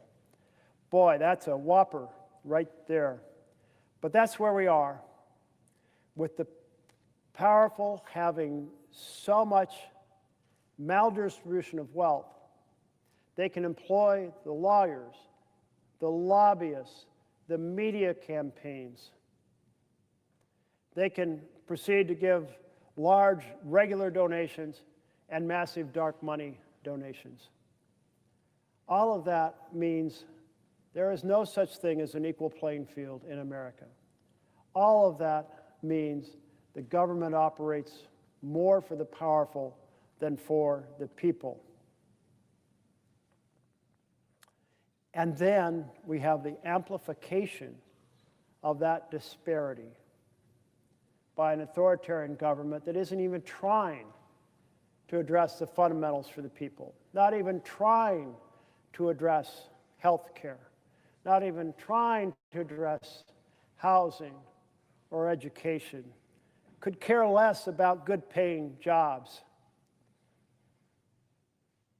And that's where we're at now, with the amplified authoritarian government by and for the powerful. Welcome back to the presiding officer, who's returned for another shift. So maybe I should start another chapter of the book. And this chapter addresses the guardrails of democracy. And again, these chapters are taken from How Democracies Die. Two professors wrote this book in 2018. They've studied how democracies die all around the world. What are the warning signs of authoritarian power? How is it exercised? How does it grow?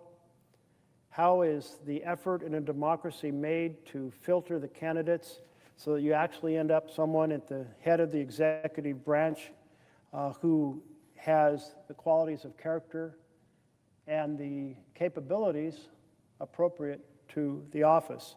And how do you lose that, as we have now? And hopefully, how do you repair it?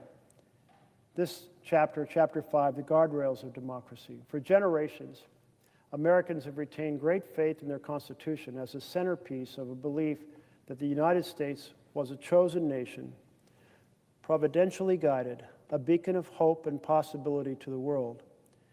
Although this larger vision may be fading, trust in the Constitution remains high. A 1999 survey found 85% of Americans believe the Constitution was the major reason America has been successful during the past century.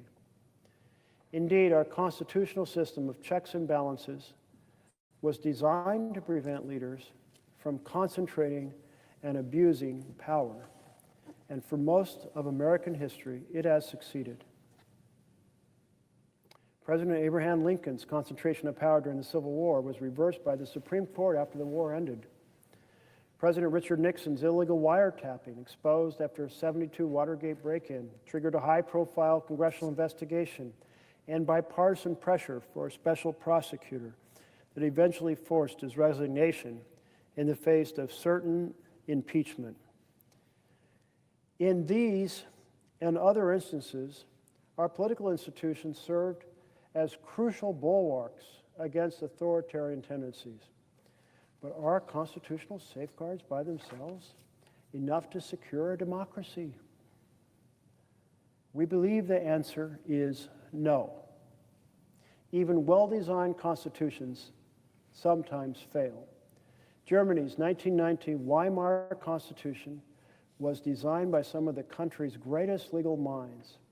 Its long-standing and highly regarded Rechtsstaat, or rule of law, was considered by many as sufficient to prevent government abuse.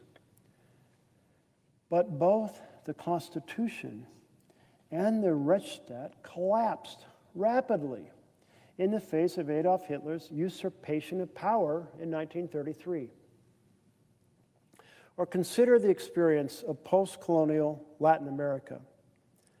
Many of the region's newly independent republics modeled themselves directly on the U.S., adopting U.S.-style presidentialism, bicameral legislatures, Supreme Courts, and in some cases, electoral colleges and federal systems.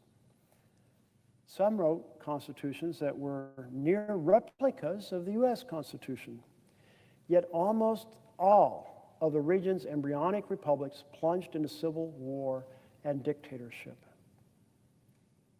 For example, Argentina's 1853 Constitution closely resembled ours. 2/3 of its text was taken directly from the U.S. Constitution. But these constitutional arrangements did little to prevent fraudulent elections in the late 19th century or military coups in 1930 and 1943 and Perón's populist autocracy. Likewise, the Philippines' 1935 Constitution has been described as a faithful copy of the U.S. Constitution, drafted under U.S. colonial tutelage and approved by the U.S. Congress. The charter, quote, provided a textbook example of liberal democracy, end quote. Separation of powers, a Bill of Rights, a 2-term limit in the presidency. But President Ferdinand Marcos, who was loath to step down when his second term ended, dispensed with it rather easily after declaring martial law in 1972. You know, I was thinking about folks who came to my town halls this year. I had 36 town halls, one in each county. I do it every year. I've done more than 600. It's a lot of opportunity for people to give feedback. But the feedback I got this year included people asking the question, will Trump try to serve a third term? He's talked about it. He's joked about it. And for the first few months of this year, I was somewhat dismissive that our democracy could ever be so fragile. And I still feel it's an enormous stretch. But folks have pointed out that the Constitution doesn't ban a person from serving a third term. No, it bans a person for running for a third term, not serving a third term. We had a vacancy when Dianne Feinstein passed away. She sat right next to me here at this desk. And the very capable woman who was appointed by the governor of California to serve in Feinstein's seat, well, she didn't live in California, is my understanding. But the rule was she had to live in California to run, and she wasn't running, she was appointed. And so that distinction actually has some basis in actions that have occurred. So now maybe I have you all a little more worried that there's something to the possibility, because it's been pointed out that a president might run for vice president. The president steps down, they're now serving a third term. Not a likely scenario that I think anyone would support. Still seems an enormous stretch, but so much else that seemed an enormous stretch is happening right now. But then people posed a different question in my town halls. They said, we've seen the president evoke emergency powers or just grab authorities that the law doesn't give the president. So what's to prevent the president from evoking emergency powers, saying there's a crisis, and delaying the next election? Maybe arguing that the voting machines are not yet properly free of some virus that's infected them, or arguing that the vote can't go forward because the president's put out an edict about vote by mail and states are still using vote by mail. Again, I think it's an enormous stretch and unlikely, but I will say we damn well better be on our guard. because we didn't expect to have a president who would attack due process and ignore it, and we have it. We didn't expect to have a president who would blackmail law firms, and we have it. We didn't expect to have a president who would use licenses and merger power to try to control what networks put on TV, but we have it. We didn't expect to have a president who would weaponize the Justice Department to go after a list of his public enemies, that he's identified as his public enemies. We didn't expect to have a president who would try to get the court decisions to enable him to deploy troops whenever he wants against public dissent in the United States of America, yet we have it. So I say to you, ring the alarm bells, because all of those things are worthy of ringing them loud and hard. But in addition, don't assume that even though all those bridges have been crossed, that somehow the president won't cross the next bridge. Be aware and worried about the possibility of the use of an emergency in order to expand authoritarian power. Be aware and concerned about a manufactured crisis to expand authoritarian power. That's the position we're in now in the United States of America. Authoritarianism in complete control of the nation, with a rubber-stamped Congress, a court that's delivering more and more power to the executive, and an executive who has a well-planned strategy, thanks to Project 2025, to turn our country from a government by and for the people into a government by and for the richest and most powerful people in the land. Turning back to the book, it continues.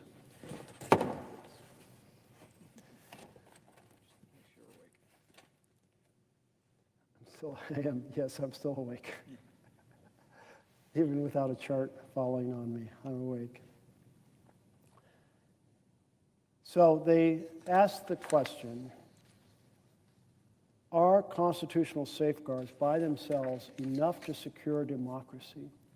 They said, we believe the answer is no. Even well-designed constitutions sometimes fail. And they lay out how the Weimar Constitution, well-designed, lapsed rapidly in the face of Adolf Hitler's power grab in 1933. And then they continue, or consider the experience of post-colonial Latin America. Many of the region's newly independent republics modeled themselves directly on the United States, adopting U.S.-style presidentialism, bicameral legislatures, Supreme Courts, some cases electoral colleges and federal systems. And they point out that many of the constitutions were near replicas of our Constitution. But that fact did a little to prevent fraudulent elections in the late 19th century, or military coups in the 1930 and 1943, and Perón's populist autocracy. And the Philippines, a faithful copy of the U.S. Constitution, but it was dispensed with rather easily after declaring, he dispensed it rather easily after declaring martial law in 1972. If constitutions were enough, if constitutional rules were enough, then figures such as Perón, Marcos, or Brazil's Vargas, all of whom took office after or under U.S.-style constitutions that contained an impressive array of checks and balances, would have been one- or two-term presidents rather than notorious autocrats. Even well-designed constitutions cannot by themselves guarantee democracy. For one, constitutions are always incomplete. Like any set of rules, they have gaps and ambiguities. No operating manual, no matter how detailed, can anticipate all the possible contingencies or prescribe how to behave under all possible circumstances. Constitutional rules are also always subject to competing interpretations. What exactly does advice and consent entail when it comes to a U.S. Senate role in appointing Supreme Court justices? What sort of threshold for impeachment does the phrase crimes and misdemeanors establish? Americans have debated these and other constitutional questions for centuries. If constitutional powers are open to multiple readings, they can be used in ways their creators didn't anticipate. You know, these words for advice and consent was not laid out clearly when the Senate came in power. We had a responsibility. The idea we had to agree, consent to a nomination, but how was that to be done? And so it was really the early practices that were adopted became the precedents and guided us until we changed those practices. We had a major change this year. Except when done by unanimous consent, nominations have been done by a single vote on each person, so that you can't put a bad nominee in with a batch of good ones and somehow get them approved. But this year, this body engaged in what's known as a nuclear option and proceeded to change the rule in order to do large groups of nominees in a single vote. And so, is that still advice and consent? Well, not if you believe that it applied to each individual, because each individual isn't being voted on. But there's ambiguity, as these authors say. There's uncertainty. And each thing depends upon kind of the good faith of the principle involved. And if that good faith isn't there, if that kind of matrix of social understandings that affirm the rule is missing, then the words themselves, well, won't carry the same value in preserving our freedom, our checks and balances. So returning to the script here of the book, finally, the written words of a constitution may be followed to the letter in ways that undermine the spirit of the law. One of the most disruptive forms of labor protests is a work-to-rule campaign, in which workers do exactly what is asked of them in their contracts or job descriptions, but nothing more. In other words, they follow the written rules to the letter. Almost invariably, the workplace ceases to function. Because of the gaps and ambiguities inherent in all legal systems, we cannot rely on constitutions alone to safeguard democracy against would-be authoritarianism. God has never endowed any statesman or philosopher, or any body of them, wrote former U.S. President Benjamin Harrison, with wisdom enough to frame a system of government that everybody could go off and leave. And that includes our own political system. The U.S. Constitution is, by most accounts, a brilliant document, but the original Constitution, only 4 pages long, can be interpreted in many different and even contradictory ways. We have, for example, few constitutional safeguards against filling nominally independent agencies, such as the FBI, with loyalists. According to constitutional scholars, Aziz Huq and Tom Ginsburg, only, quote, the thin tissue of convention, unquote, prevents American presidents from capturing the referees and deploying them against opponents. This book was written in 2018. I haven't met these authors, but I'd like to now, because at that time they didn't anticipate that what they were seeing and worried about in 2018 would come back in such full force and would begin from the very start of the administration. They'd fire all the inspector generals, which is exactly what they're warning about here. Capturing the referees. Who are the referees? Well, one set of referees are inspector generals who don't answer to the head of an agency, are supposed to provide us with oversight of what's going on in an agency. In a way, they're more accountable to Congress than they are to the president, but the executive fired them.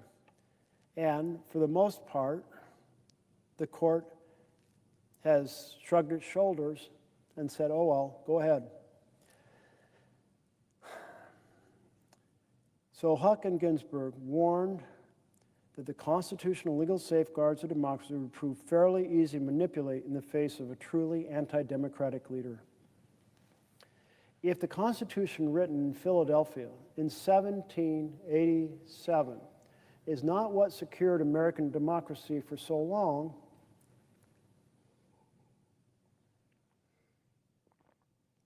then what did? Many factors mattered, including our nation's immense wealth, a large middle class, a vibrant civil society. But we believe much of the answer also lies in the development of strong democratic norms.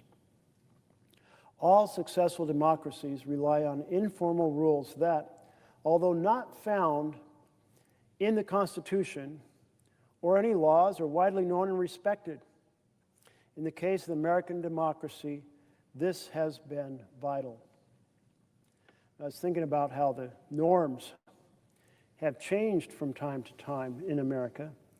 Just to provide a couple of examples, the early Senate wanted to get in and get its work done so that people could go back to their farms, plant their crops, harvest their crops.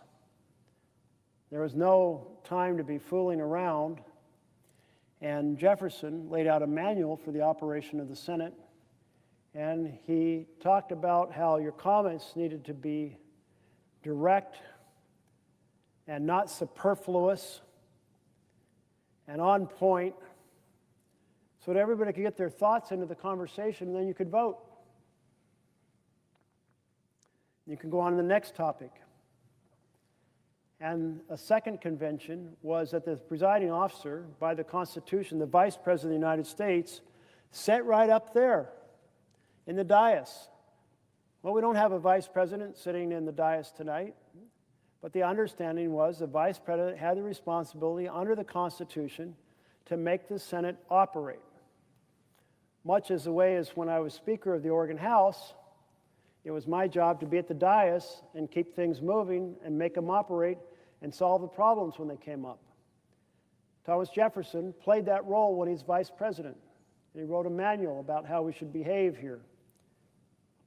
But that idea that things should be succinct and to the point started to face a serious assault by the pressures of the 1830s. You had in the South the tobacco, cotton, agricultural economy. You had in the North a manufacturing economy. And those two economies thought different things would help them succeed. And one of the issues that became highly controversial were tariffs. Why tariffs in the 1830s? Well, because the North wanted to protect its manufacturing base.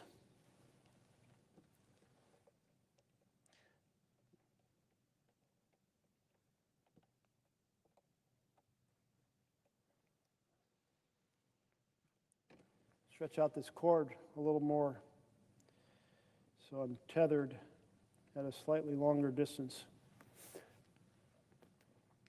Turns out if you give a really long speech, maybe it's a good idea to move around quite a bit during that period. So in the 1830s, you have this tension, and the North wants these tariffs to protect its manufacturing economy, The South is concerned about retaliatory tariffs against its tobacco and its cotton. So the South called these tariffs the tariffs of the abominations. That's a pretty fierce phrase that shows how deeply they were concerned about this legislation.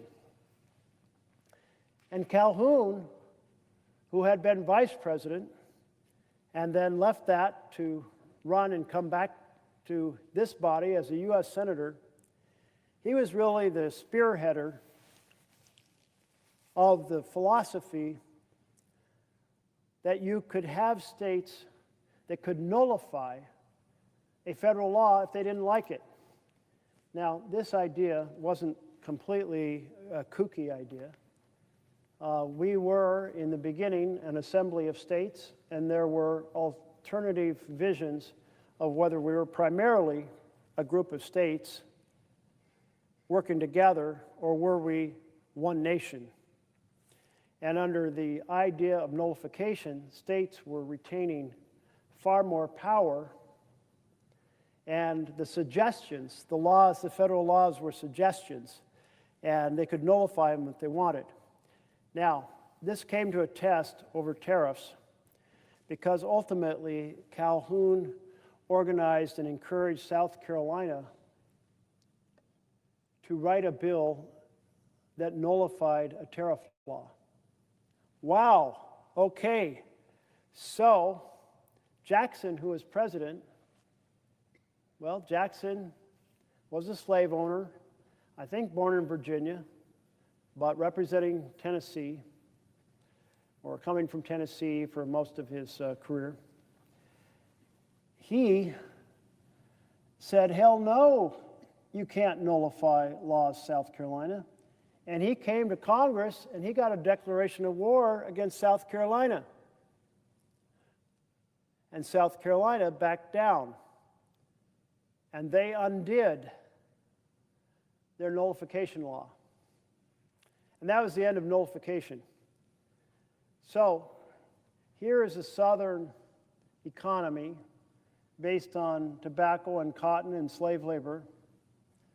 And how are they going to try to stop laws that they really don't want? And they hit upon a strategy of continuously raising new motions on a law. And every time there was a new motion, well, under the Senate rules, each person could speak to it twice. So, by doing motion after motion, maybe motion to return it to committee, maybe a motion to adjourn, maybe a motion to do this amendment, do that amendment. Well, it enabled continuous talking about the bill. And this is the root of the word filibuster. Because whereas the social contract had been that the Jefferson vision of speaking succinctly and to the main point so everybody could get their thoughts in and then you could vote, was replaced by a new convention of speaking slowly, at length, on motion after motion, to basically make it impossible to get to a final vote. So the rules on the page for the Senate were the same, but the conventions around it changed dramatically. And the advocates for this talk a bill to death strategy were considered pirates. Pirates, the vision of operating outside of the law, boarding the ship, creating chaos and dysfunction. And the word filibuster means piracy. It's a word essentially translated from Dutch, freebooter. Freebooter. Filibusters. I think it was the kind of the Caribbean slang version of freebooter or pirate. And so the pirates became the norm. And we are still haunted and challenged by that vision of bills being talked to death. of not being able to get to a final vote on bills. And that means in a fast-changing world, the Senate can't function very quickly. It means that large, powerful interests that have lobbyists and lawyers and can fund massive amounts of dark money in elections and lots of regular donations, that collectively they can get the minority to block a bill from ever being completed by never providing the 60 votes needed to complete the bill. The bill will be continuously considered and never resolved. So that's the challenge that still is one we're struggling with here in this system. So, as they were noting, the thin tissue of convention prevents American presidents from capturing the referees and deploying them against opponents. Likewise, the Constitution is virtually silent on a president's authority to act unilaterally via decrees or executive orders, and it does not define the limits of executive power during crises. Huck and Ginsburg recently warned that the constitutional and legal safeguards of American democracy would prove to be fairly easy to manipulate in the face of a truly anti-democratic leader. And that's where we're at right now, and that's why I'm ringing the alarm bells. It's why 7 million people turned out on the No Kings rally on Saturday. Let's ring the alarm bells inside this building. Let's ring them outside this building, because our Constitution is under the greatest threat since the Civil War. And it's our job as elected leaders, in partnership with the groundswell of engaged American citizenry, to save it. That's our responsibility, to save our country from authoritarian takeover we are in at this moment. If the Constitution written in 1787 is not what secured American democracy, as I noted, I read this paragraph before, what did? No, middle class was helpful. Vibrant civil society is helpful. And then norms. All successful democracies rely on informal rules that, though not found in the Constitution or any laws, are widely known and respected. In this case of American democracy, this has been vital. As in all facets of society, ranging from family life to the operation of businesses and universities, unwritten rules loom large. To understand how they work, think of the example of a pickup baseball game. Street basketball, or pickup basketball game. Street basketball is not governed by rules set up by the NBA, the NCAA, or any other league. And there are no referees to enforce the rules, only shared understandings about what is and what is not acceptable. Only those shared understandings about what is and was not acceptable prevent such games from descending into chaos. The unwritten rules of a half-court game of pickup basketball are familiar to anyone who has played it. Here's some of the basics. Scoring is by ones, not by twos, as in regular basketball. The winning team must win by 2 points. The team that makes a basket keeps the ball. Make it, take it. The scoring team takes the ball to the top of the key, and to ensure that the defending team is ready, checks by passing it to the nearest opposing player. The player who starts with the ball cannot shoot. He or she must pass it. Players call their own fouls, but with restraint. Only egregious fouls are legitimate. No blood, no foul. But when fouls are called, the calls must be respected. Democracy, of course, is not street basketball. Democracies do have written rules, constitutions, and referees, the courts. But these work best and survive longest in countries where written constitutions are reinforced by their own unwritten rules of the game. These rules or norms serve as the soft guardrails of democracy, preventing day-to-day political competition from devolving into no-holds-barred conflict. Norms are more than personal dispositions. They do not simply rely on political leaders' good character, but rather are shared codes of conduct that become common knowledge within a particular community or society, accepted, respected, and enforced by its members. Because they are unwritten, they are often hard to see, especially when they're functioning well. This can fool us into thinking they are unnecessary, but nothing could be further from the truth. Like oxygen or clean water, a norm's importance is quickly revealed by its absence.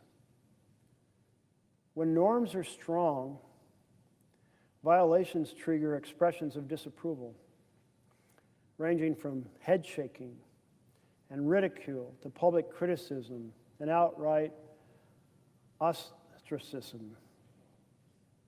And politicians who violate them can expect to pay a price. Unwritten rules are everywhere in American politics, ranging from the operations of the Senate and the Electoral College to the format of the presidential press conferences. But two norms stand out as fundamental to a functioning democracy: mutual toleration and institutional forbearance. And the chapter goes on to talk about these two key norms of mutual tolerance and institutional forbearance, and notes that essentially when we become two parties treating each other like enemies, we've wandered way outside that framework that makes democracy function. I was struck by a chart that I saw years ago that described what the political spectrums looked like back in the 1970s. And since I was first here in 1976, it was like, if this is the bell curve for the Democrats and the bell curve for the Republicans, they cross over a tremendous amount. But that's not the way our country functions now. Now, those two curves are essentially far apart. There's this massive chasm between the Democratic range of views and the Republican range of views. This chasm is partly the result of cable television. Cable television meant that things were not broadcast over the air, and somewhere along the line, I believe on the Reagan administration, we lost the fairness doctrine, which basically said you can't use your broadcast news in a partisan fashion. Well, that's gone. And each cable news world has its own audience. So if you go to a city in my state, and in most states, it's not very likely they're watching Fox News, to be simple, to be plain. It's more likely they're watching CNN or MSNBC. And if you go to rural Oregon, the reverse is true. They're probably not watching CNN, MSNBC, more likely watching Fox News or some other competitor within that range of the spectrum. And since there's no fairness doctrine, and since viewership is increased when people's emotions are activated, these channels do a lot to be as basically fierce about the dysfunction of the other party as possible, and any best action is viewed in our best intentions, your worst. So the division is augmented by cable television and reinforced by social media. That's the chasm we face right now. And what the authors are saying is that once we fall into this world where we are split in this fashion, well, democracy's in trouble. And I would say I concur with that observation.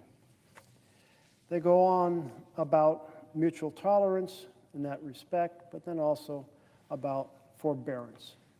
Forbearance means patience, self-control, restraint and tolerance, or the action of restraining from exercising a legal right. For our purposes, it can be thought of as avoiding actions that, while respecting the letter of the law, obviously violate its spirit. Where norms of forbearance are strong, politicians do not use their institutional prerogatives to the hilt, even if technically legal to do so, for such action could imperil the existing system. Well, so these are the challenges that we face here, and more broadly, our entire nation faces as we've been split into teams. One of the things that particularly strikes me is a survey that was done a few years ago. It said in the past, parents' biggest concern was their children would marry into a different religion. And now, parents' concern is that parents will marry into a different political party. That's how fierce the separation has become between Democrats and Republicans in our country. I'm here tonight to ring the alarm bells, to say we're deep into authoritarian control in our nation.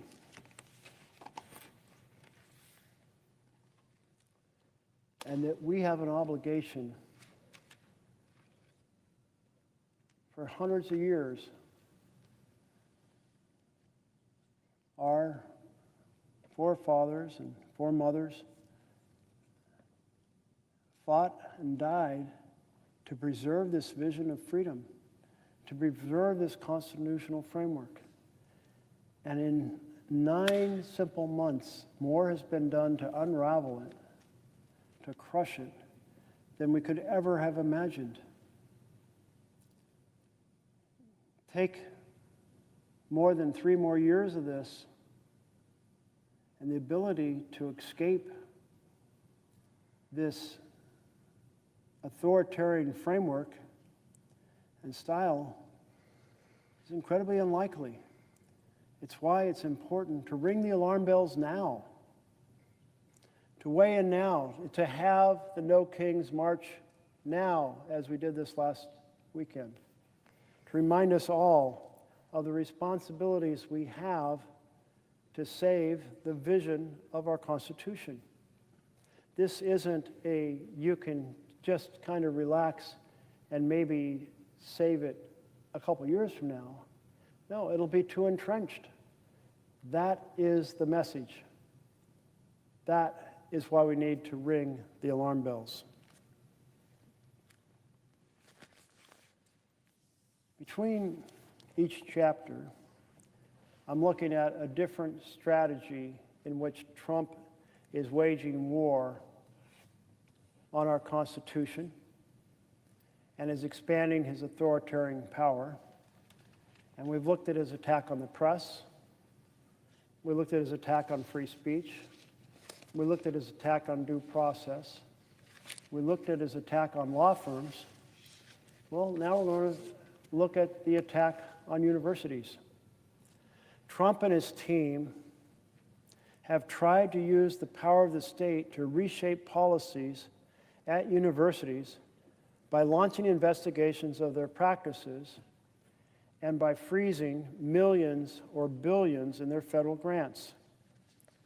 Some of those universities include ones readily recognizable across the country: Brown University, Columbia University, Cornell, Duke, Harvard, Northwestern, Penn, Princeton, UCLA,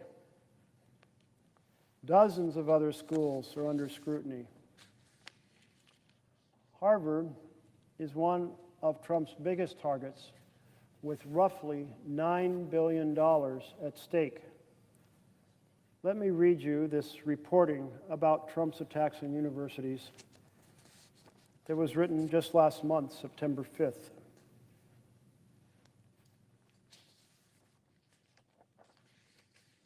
The article is titled, "Trump has targeted universities like Harvard, Cornell, Columbia. Why?" Written by Alan Blinder. The Trump administration is exerting extraordinary influence over American universities by threatening to cut them off from funding and, in some cases, students. President Trump and his allies have focused their attacks on elite universities, which they say are bastions of anti-Semitism and ideological indoctrination. A handful of the schools, Brown, Columbia, the University of Pennsylvania, have made deals with the White House. Some have agreed to pay millions of dollars to restore research funds and end federal investigations. Wow, another case of the president's team extorting action by an institution. In this case, universities. Harvard has fought back in court, even as it has negotiated with the White House, while others have exclusively pursued quiet talks with the government. As universities contend with Washington's demands, the long-term result could remake higher education across the country.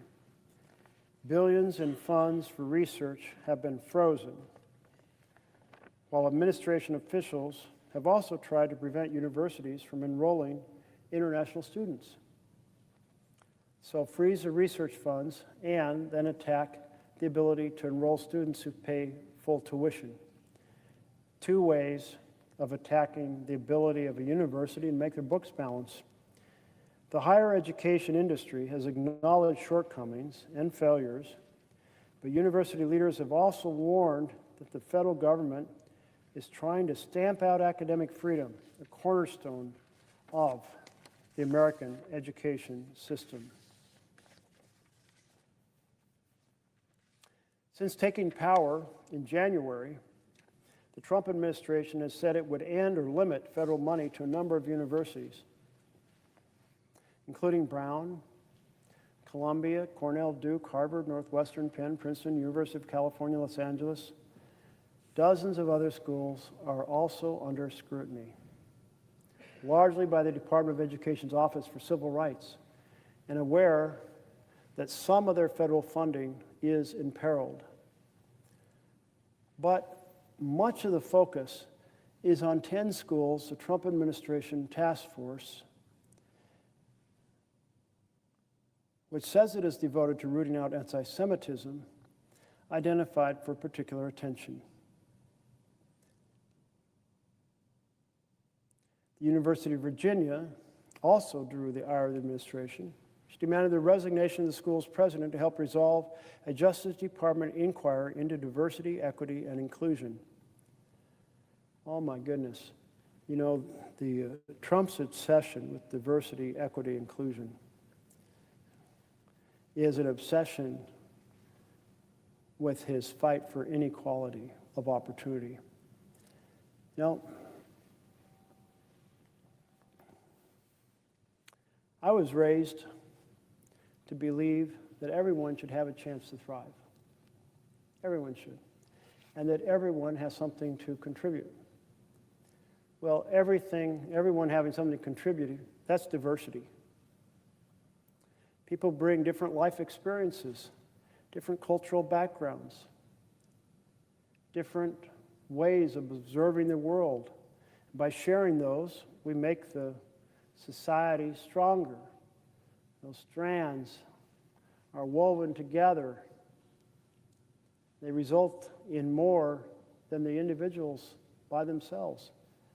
Diversity is a strength. Equity. What's equity? It's carved above the Supreme Court. Equal justice under law. Why is it that Trump hates equal justice under the law? Equity. Inclusion.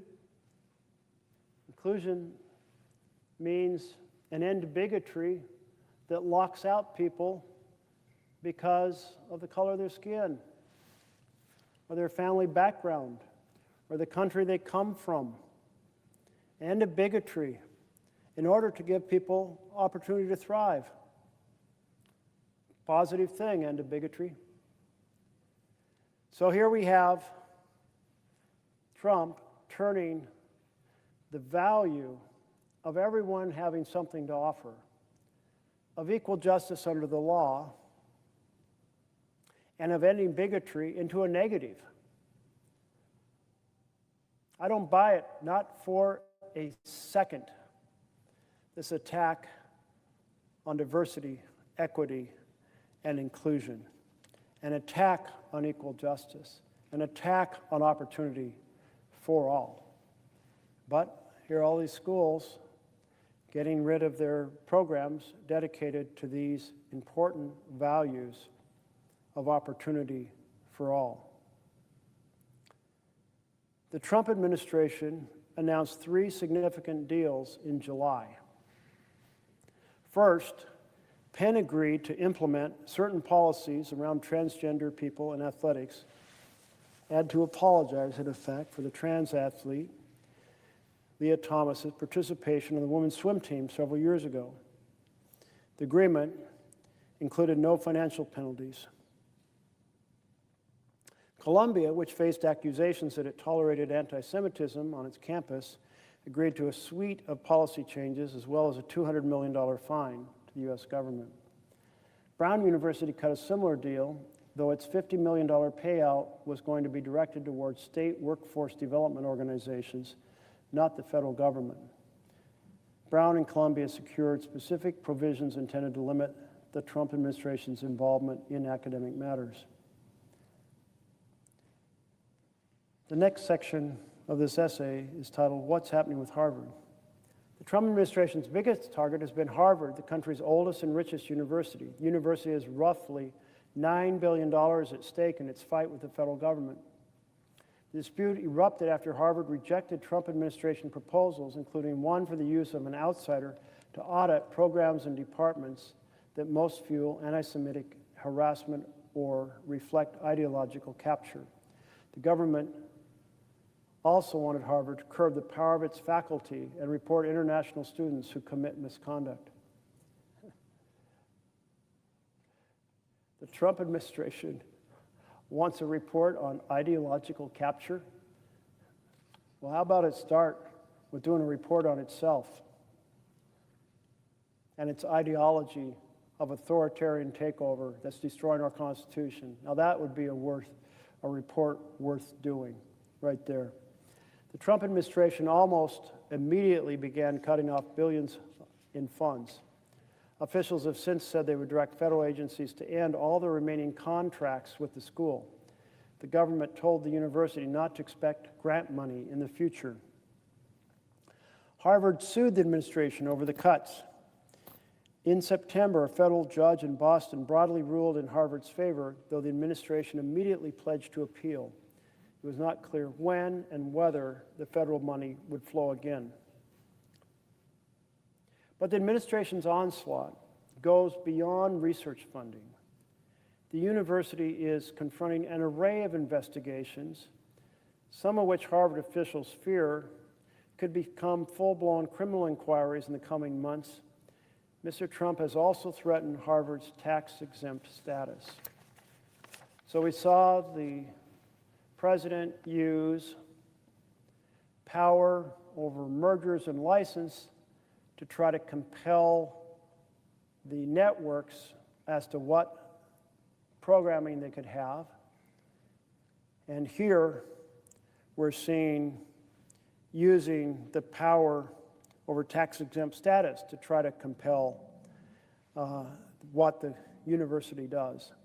So using these different powers of the administration in effect to extort concessions that interfere with the proper independent functioning of these organizations. I don't want the federal government telling universities what they can teach. I don't want the federal government using research grants as a weapon against our universities, or using the ability to allow students to attend, from foreign students to attend because of the tuition, or in this case, threatening tax-exempt status. Recently, his administration has tried repeatedly to bar the university from enrolling international students, and a federal judge in Boston has blocked those efforts. In June, Harvard and the White House began discussing the possibility of a settlement.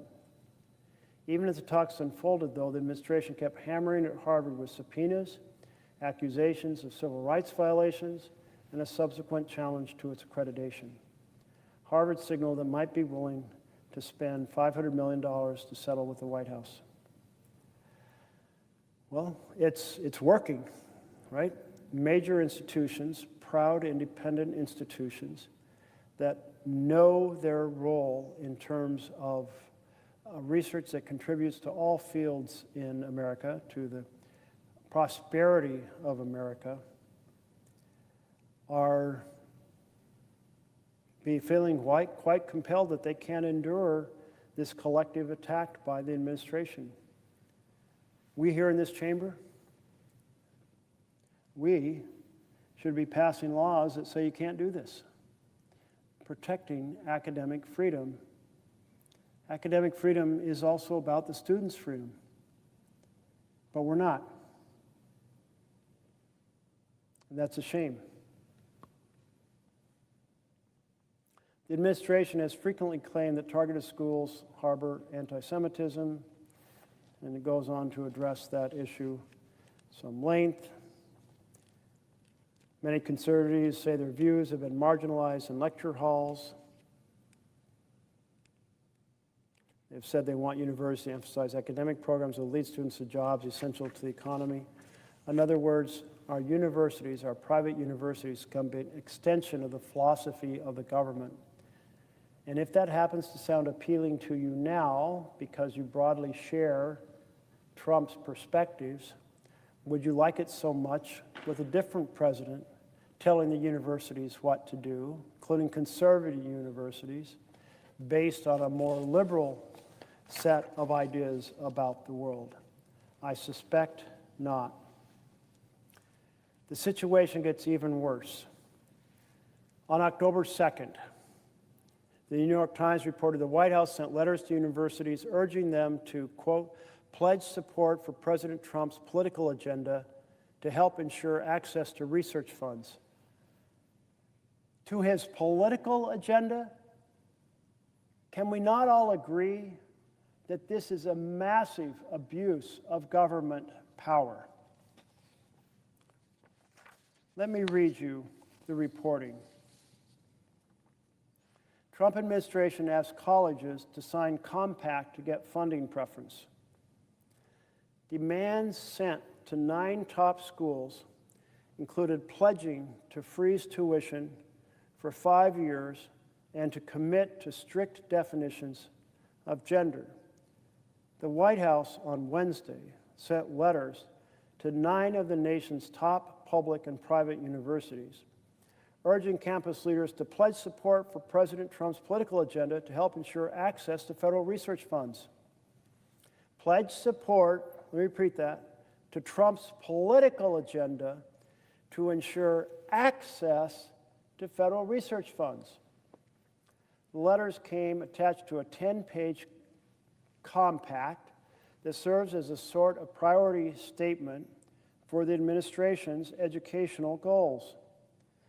The most comprehensive accounting to date of what Mr. Trump aims to achieve for an unparalleled, months-long pressure campaign on academia. The compact would require colleges to freeze tuition for 5 years, cap the enrollment of international students, and commit to strict definitions of gender. Among other steps, universities would also be required to change their governance structures, prohibit anything that would punish, belittle, and even spark violence against conservative ideas. Colleges that sign the agreement would receive multiple positive benefits, according to a letter included with the compact, signed by the Education Secretary, Linda McMahon, and signed by Vince Haley, the director of the White House Domestic Policy Council, and by Meg Mailman, the White House Senior Advisor for Special Projects.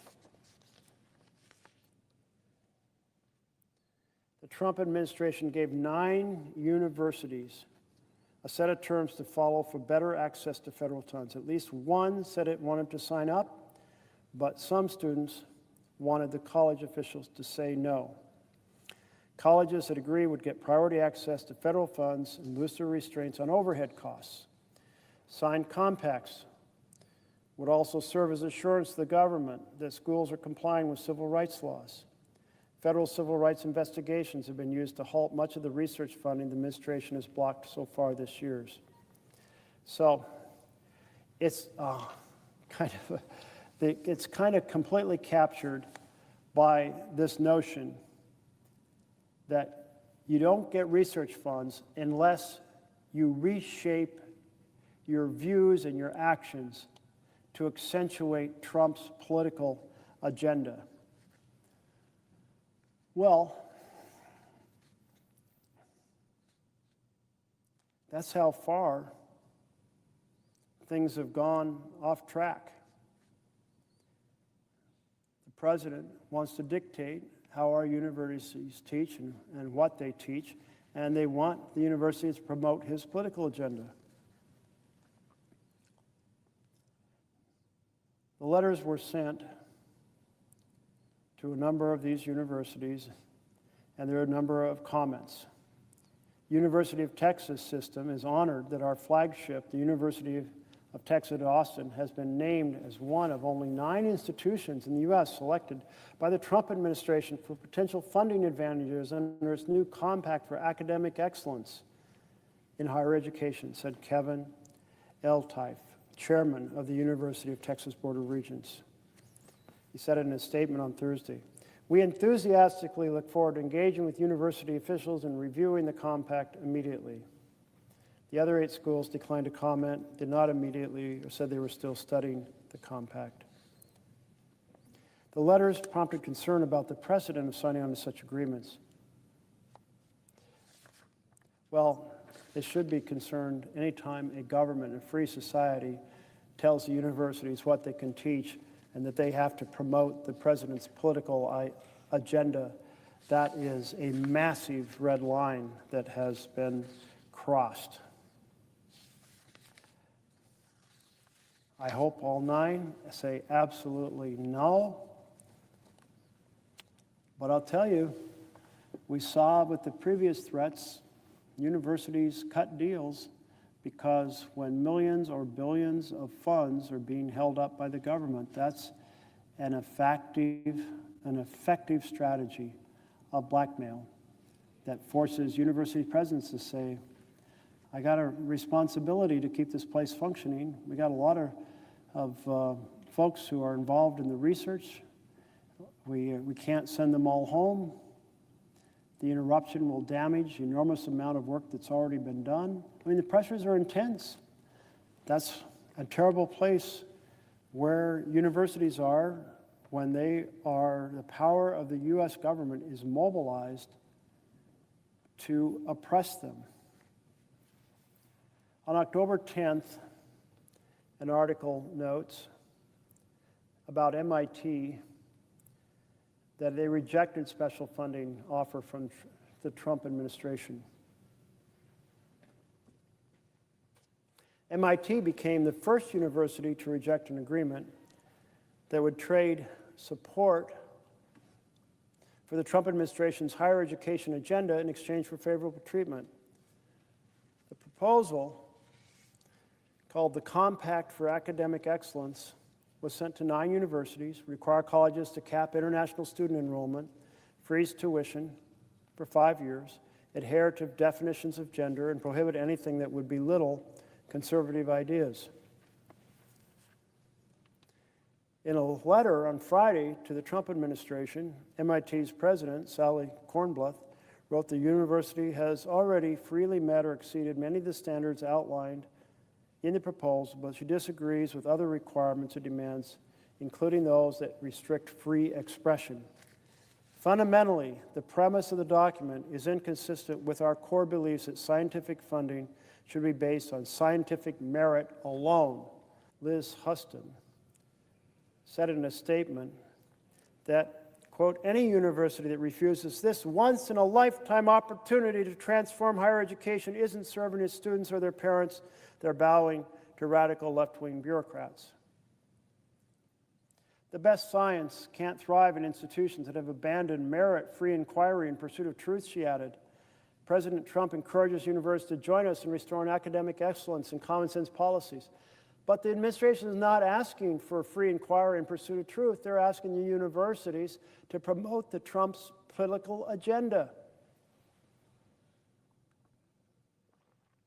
The idea of the compacts has been deeply unpopular among faculty members and free speech advocates who view them as another political intrusion into the affairs of academia.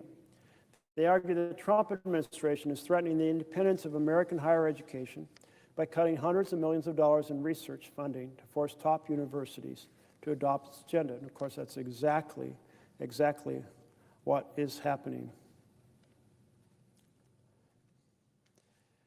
The compact has complicated negotiations between the Trump administration and individual schools, including Harvard, where it is a sign that if they reach a deal with the administration, the government will come back and ask for more concessions.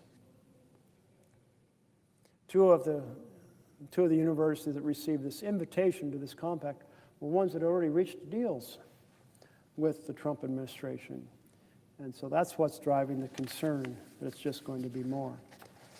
Well, this is wrong. Our tax dollars are at work for research because research takes our nation forward, makes it more prosperous, allows an opportunity for people to utilize to maximum effect those wonderful brain cells they've been granted, and in the course find innovations, inventions, valuable ideas that become valuable to the entire society. Universities are supposed to serve all Americans, not just those who agree with the president. They're supposed to be places where ideas are robustly debated, not places where the things they present are dictated by the government. You want that? Go to China. China has that. You want to live in a country that controls what its universities teach, that have to adopt the government authoritarian line? Go to China.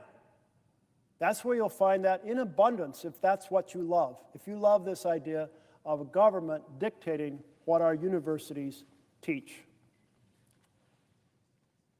I offer a sincere compliment to Princeton President Christopher Eisgruber, who has called out Trump's actions as, quote, the greatest threat to America's universities since the Red Scare of the 1950s. Now that's what I call standing up for academic freedom. And now, under our program of It's 12 Midnight Somewhere, we've reached the last location of the official states of the United States, where Hawaii has arrived, where midnight has arrived in the state of Hawaii. And so we had 4 time zones in the continental U.S., another time zone in Alaska, and now we're in Hawaii, some 6 hours after midnight first arrived here on the east coast of the United States of America. And as midnight has arrived at each of our various time zones that affect the United States, I've been reading Paul Revere's Ride by Henry Wadsworth Longfellow, because that poem was about ringing the alarm bell that the British were attacking. In this case, it wasn't actually ringing an alarm bell. It was putting lanterns in the church belfry, and then folks could see those lanterns. Specifically, the person was Paul Revere, who, when he saw the lantern, rode through town after town, alerting people to the attack by the British. There's a parallel in a sense that right now, Americans are ringing the alarm bells about the authoritarian takeover of our country. There is nothing normal, there is nothing legal, there is nothing constitutional about this authoritarian takeover. Quite the opposite. It is shredding our Constitution, demolishing our separation of powers, destroying the checks and balances. And that's the warning we all need to hear and respond to, just as the communities that Paul Revere rode through responded and went out to fight the British. Listen, my children, and you shall hear of the midnight ride of Paul Revere on the 18th of April in 75. Hardly a man is now alive who remembers that famous day and year. He said to his friend, "If the British march by land or sea from the town tonight, hang a lantern aloft in the belfry arch of the North Church Tower as a signal light. 1, if by land, 2, if by sea, and I, on the opposite shore, will be ready to ride and spread the alarm through every Middlesex village and farm for the country folk to be up and armed." Then he said, "Good night," and with muffled oar, silently rowed to the Charleston shore. Just as the moon rose over the bay, where swinging wide at her moorings lay the Somerset, the British man-of-war, a phantom ship with each mast and spar across the moon like a prison bar, magnified for its own reflection in the tide. Meanwhile, his friend, through alley and street, wanders and watches with eager ears, till in the silence around him he hears the muster of men at the barrack door, the sound of arms and the tramp of feet and the measured tread of the grenadiers marching down to their boats on the shore.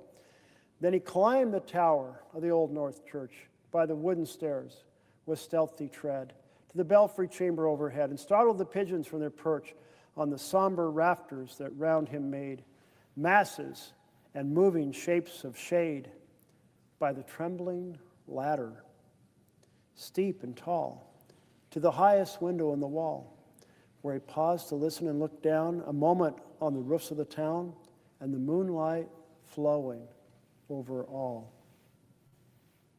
Beneath, in the churchyard, lay the dead in their night encampment on the hill, wrapped in silence so deep and still that he could hear, like a sentinel's tread, the watchful night wind as it went, creeping along from tent to tent, and seeming to whisper, "All is well." A moment only he feels the spell of the place and the hour and the secret dread, the lonely belfry and the dead, for suddenly all his thoughts are bent on a shadowy something far away, where the river widens to meet the bay, a line of black that bends and floats on the rising tide like a bridge of boats. Meanwhile, impatient to mount and ride, booted and spurred with a heavy stride on the opposite shore, walked Paul Revere. Now he patted his horse's side, now gazed at the landscape far and near, then impetuous stamped the earth and turned and tightened his saddle girth. But mostly he watched with eager search the belfry tower of the Old North Church as it rose above the graves on the hill, lonely and spectral and somber and still. And lo, as he looks on the belfry's height, a glimmering and then a gleam of light.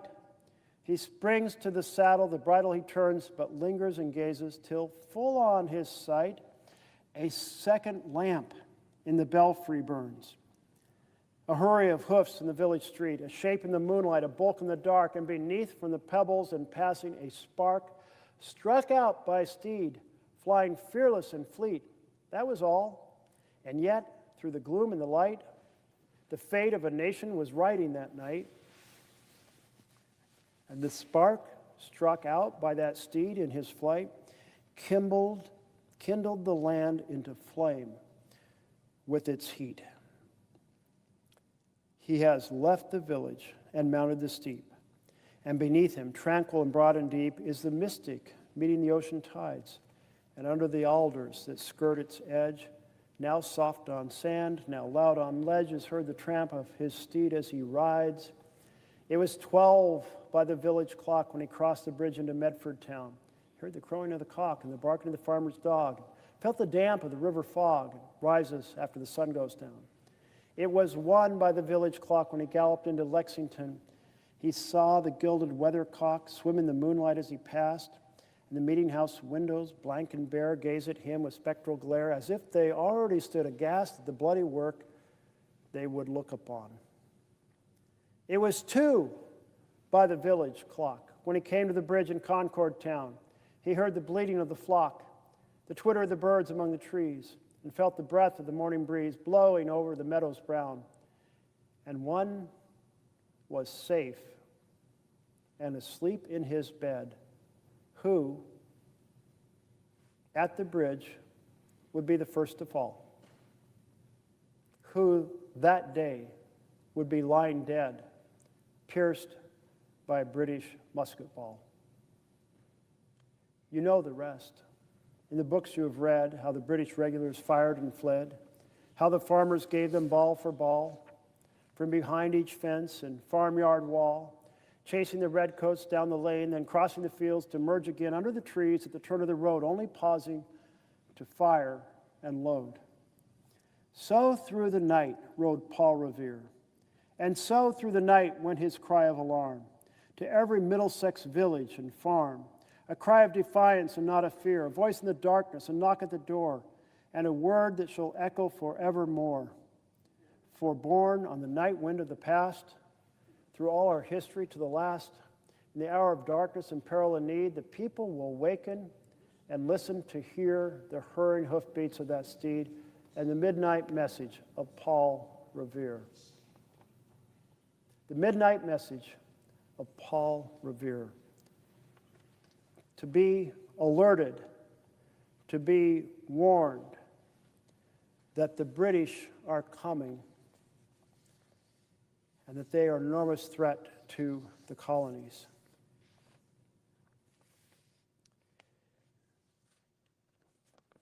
I'm here tonight, or should I say this morning, to ring the alarm bells that there is a full authoritarian assault on our constitutional values, our separation of powers, and the full assault on our liberties.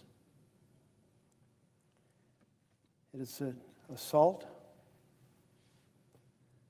absolutely, on due process, on free speech, on free press, on free assembly. It is the weaponization of the Department of Justice to go after people on a political enemies list the president has compiled. It is the effort to mobilize the military to go after peaceful protesters and to create violent interactions that would justify even more authoritarian power. It is the attack on universities. It is the attack on law firms.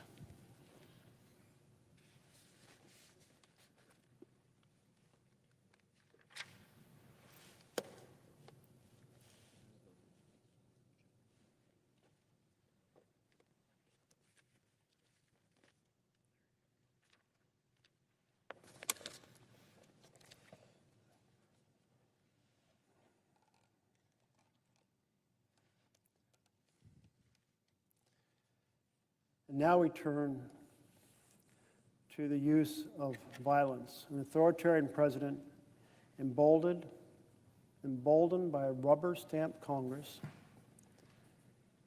emboldened by a deferential Supreme Court, sending military troops against American citizens who are peacefully protesting. This is un-American. It's a fundamental violation of the purpose of our military. The military exists to defend us from foreign powers, not to be a tool in a president's hand to attack people who disagree with his point of view. That happens in countries that don't have a president. That happens in countries that have a king. Under our Constitution, we don't have a king here in America. Our whole Constitution is that we are not governed by and for a king, but governed by and for the people. And we certainly don't believe that the man at the top or the women at the top of the executive branch should be using the military against his own citizens. By law, federalizing the National Guard is quite limited. It can only be done if it's done in partnership with the governor, or if there is an invasion, or if there is a rebellion. At the time the laws were written, passed right here in this chamber, well understood what those terms meant. An invasion, a military force on our border, threatening to cross and attack our nation. That's an invasion. A rebellion, a large, well-organized, well-armed group trying to overturn the government of the United States of America. The last time we saw something that might have qualified a rebellion was when President Trump organized a mob to attack the Capitol to prevent the votes from being counted in the Electoral College. They were large, they were well organized, they were somewhat armed, and they were certainly striving to overthrow the government by preventing the counting of electoral ballots. But compare that to protesters peacefully holding signs of concern about the policies of this president or the actions of one of his agencies. Isn't that freedom of speech? Isn't that freedom of assembly? Goes to the core of who we are as Americans. Government doesn't tell us what to think. We get to say what we want. We get to say it when we want it. Sure, there are some restrictions. You don't yell fire in a crowded theater and cause people to stampede. But essentially, it's the freedom to express your views. And you can express them in ways the government doesn't like, in places the government doesn't like. You can express them in satire in ways the government doesn't like, because we're Americans and we treasure our freedom.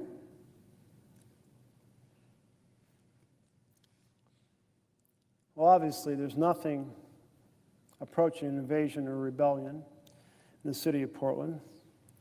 Senator Wyden and I were outside of ICE a couple weekends ago. I saw 3 women holding a sign that looked like it had a flower on it. Nothing particularly threatening. But there's been lots of other protesters at other moments, protesting, though, with joy and whimsy. A group called Pause for Peace were getting together with puppies and dogs. I don't think a bunch of folks holding their beloved dogs constitutes a well-organized, well-armed group trying to overthrow the government. And there's a group called Pastries and Pajamas. They're handing out pastries while dressed in pajamas, encouraging people to be engaged in peaceful protesting. They may disagree with the administration, but making their voice heard is as American as apple pie, or in this case, apple pastry. But Trump decided he wanted to create a riot in Portland. Why does he want to provoke a riot? Because if he can incite violence, he feels he can justify putting the military into our cities, getting the courts to say that's okay. And being able to use the military against your own citizens, that's a powerful tool of an authoritarian. But it's an extraordinary risk to our republic, an extraordinary risk to government by and for the people. And not just in Portland, but in LA, or in DC, or in Chicago. What the instructions appear to be to his federal agents is to provoke violence by attacking peaceful protesters. In Oregon, the Oregonian, the major newspaper of our state, did a report in which they said their staff witnessed the federal agents attacking peaceful protesters. What really struck me about this is normally a newspaper story is detached. It's like a protester said the federal agents came out and attacked someone who's doing nothing but peacefully standing there. Well, someone said this, or someone alleged this. But in this case, the newspaper article was, our staff witnessed federal agents attacking peaceful protester. No, it was not simply reporting what someone said, it was what the reporters themselves witnessed. Let me read you this reporting from the Oregonian about how federal agents attacked peaceful protesters in Portland from October 3rd. It is titled, Federal Officers Blast Chemical Spray into Vocal but Nonviolent Portland Protester Video Shows, by Jonathan Bach. A federal police officer walked up to a 19-year-old protester and blasted chemical spray directly in her face at Thursday night's protest outside the U.S. Immigration and Customs Enforcement building in Portland. The protester, who gave only her first name, Leilani, had been in front of the ICE building when federal agents with shields ordered protesters to move away from the entrance to let a car exit the garage. She complied, but was hurling curse words and insults at the two officers in front of her. When a third agent wearing a gas mask approached her, within 10 seconds, the officer directed a canister at the 19-year-old's face and doused her with chemical spray. Now, this video is just shocking. I haven't seen anybody watch this video who doesn't go, oh, take a great gasp when they see this agent pull up the pepper spray straight into this big cone into her face. Shouldn't that disturb every one of us in this chamber to see a peaceful protester attacked in that fashion by federal agents? You know, I believe that it's important for all of our federal agents to have unique identifiers on their uniform. It's fine if it's a number. It doesn't have to be a name. But what we know from around the world is when you have unidentified agents, have no identifier, they feel quite comfortable doing things like walking up and spraying pepper spray directly in the protester's face, because there's no accountability for their attack on the protesters, because no one knows who they are. This is especially amplified when they wear masks. If there is a symbol of fascism that maybe is above all others, it's the unmarked, masked federal agent grabbing people, throwing them into unmarked vans and whisking them away to who knows where. So we had a vote in this chamber saying that each federal agent should have a unique identifier Well, in part to discourage them from doing outrageous attacks on protesters or other outrageous acts, and partly to identify them if they did do something that was outrageous. So there's some accountability. Accountability is part of the trust relationship in government by and for the people. You live in a land with an authoritarian king, you don't want accountability. The king doesn't want anyone to allege anything about anyone. But when the government's by and for the people, accountability matters. But it didn't exist in this case. Within 10 seconds, the officer directed a canister at the 19-year-old's face and doused her with chemical spray. The interaction illustrates how federal law enforcement officers use aggressive tactics against protesters who yell and needle officers, but don't appear to present any clear physical threat or present clear physical threats. That was the case even before Thursday's protest, when fights broke out between protesters and counter-protesters, leading to 3 arrests by Portland police. A reporter from the Oregonian, Oregon Live, witnessed the immediate aftermath of the chemical blast when protesters, acting as on-site medics, rendered aid to the 19-year-old and another protester who was also hit with chemical spray. A nearby Portland Police Bureau officer then called for paramedics. A Department of Homeland Security did not immediately respond to a request for comment Friday on its tactics. The Oregonian, Oregon Live, that's their online name, has witnessed other uses of force by federal police against nonviolent protesters outside the South Portland building. To be sure, not all protesters at the ICE building since June have been peaceful. Federal and local police have arrested dozens of people at the building on allegations of assaulting officers and destroying government property, many of them at the outset of the protests in early summer. Mayor Keith Wilson called for an investigation after the newsroom published video in September of Homeland Security officers seen repeatedly shoving, spraying, and hitting protesters. Well, so as this article points out, if you go back several months, there was some back and forth between folks who were protesting and the federal agents, and the police took care of it. They were arrested. I'm not just sure exactly what is meant by destroying government property.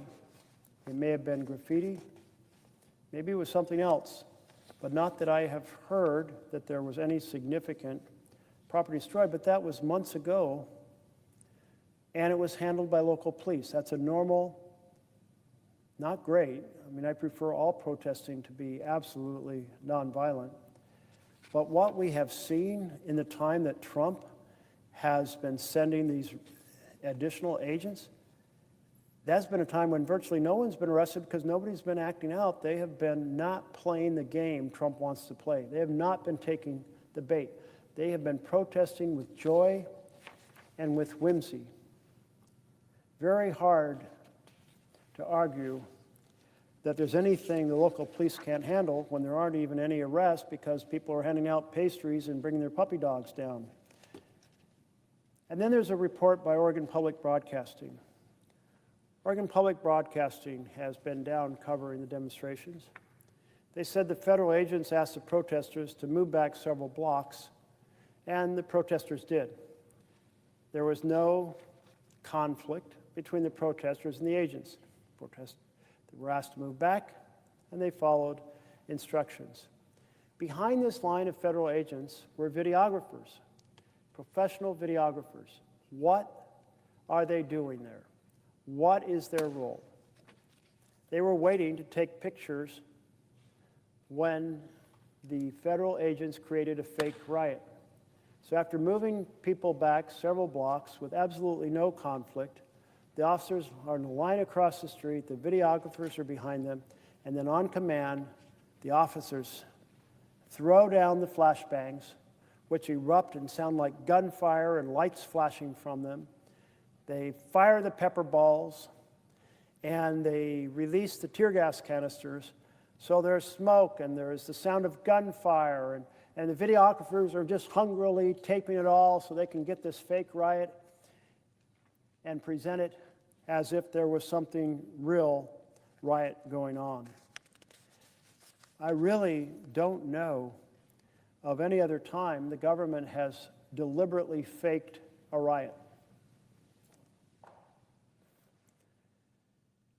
But they did on this occasion. This is like the Wag the Dog movie, where an entire war is faked. Only in this case, it was just a riot. I say just a riot trying to create the appearance of violence so they convince a judge to let them federalize Oregon's National Guard or move in the National Guard from elsewhere, to mislead the courts and to mislead the American people. It's governing by gaslighting. And this is the first time I know in our history that a president has staged a fake riot. It should never happen. Whose idea was this? I know. Why don't we have a congressional hearing about it?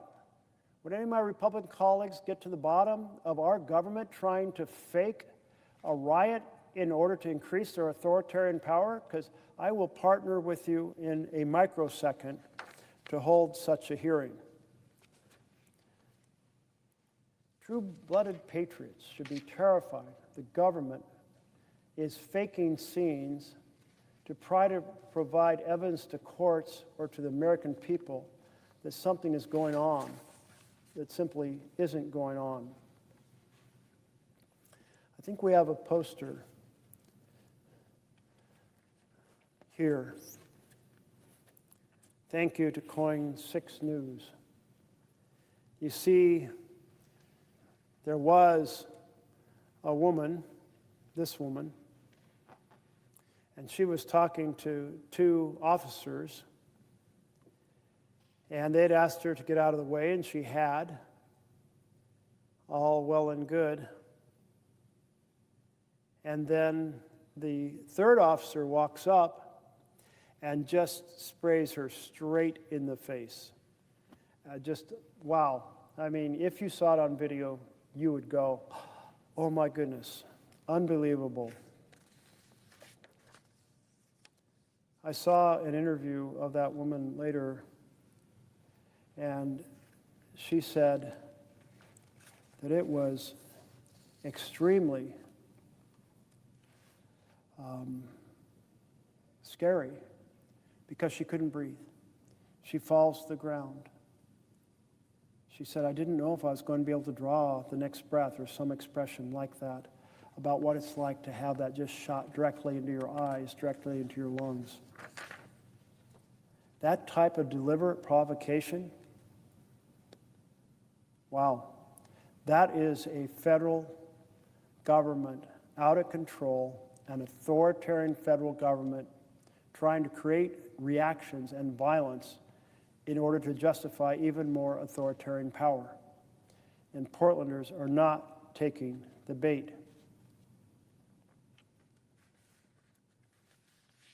Here's another example from Chicago.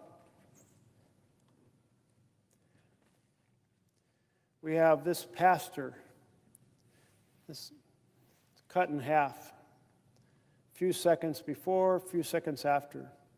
Pastor in the traditional motion of praying, standing outside a building by himself. He's obviously in a religious posture. He's wearing religious garb. No obvious resistance to any type of command.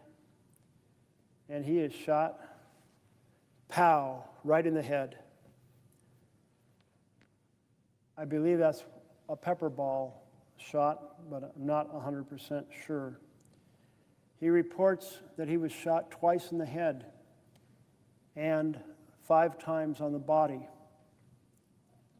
Federal agents attacking a praying pastor, posing no threat,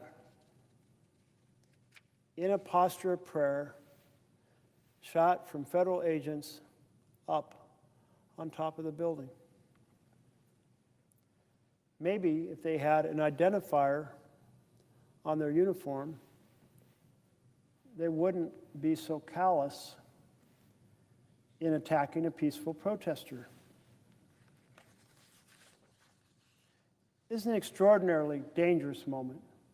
An authoritarian president proceeding to attack free speech, attack free press, weaponize the Department of Justice, and use it against those who disagree with him, and then seeking the court's permission to send the military into our cities to attack people who are peacefully protesting.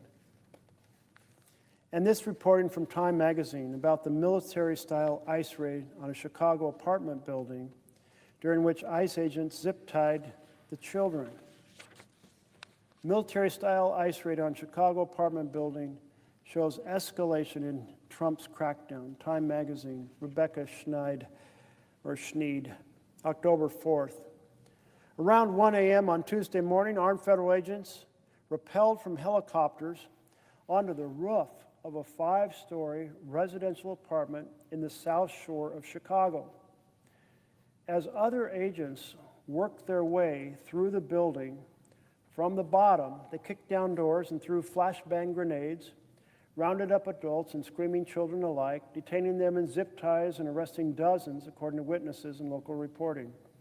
The raid has drawn outrage throughout Chicago and the state of Illinois, with rights groups and lawmakers claiming it represents a dramatic escalation in tactics used by federal authorities in the pursuit of Trump's aggressive immigration crackdown.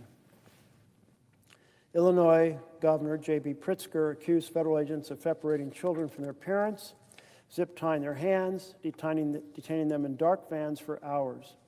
Videos show flashbang grenades erupting on the street, followed by residents of the building, children among them being led to a parking lot across the street. Photos of the aftermath show toys and shows littering the apartment hallways, evidence of those pulled from their beds by the operation that included FBI and Homeland Security agents. Pritzker condemned the raid and said he would work with local law enforcement to hold the agents accountable. Well, that raid was designed to be a provocation to the community, try to generate a riot, use the violence to justify more authoritarian control, but in the process demonstrated inappropriate and disproportional military assault on Americans in their apartment buildings, in their homes.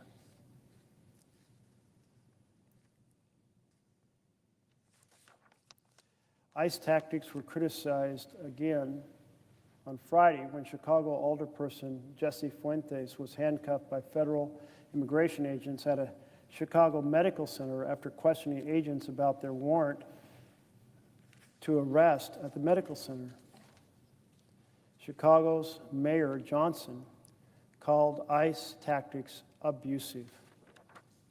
You don't win the hearts and minds of the people by turning the military on them.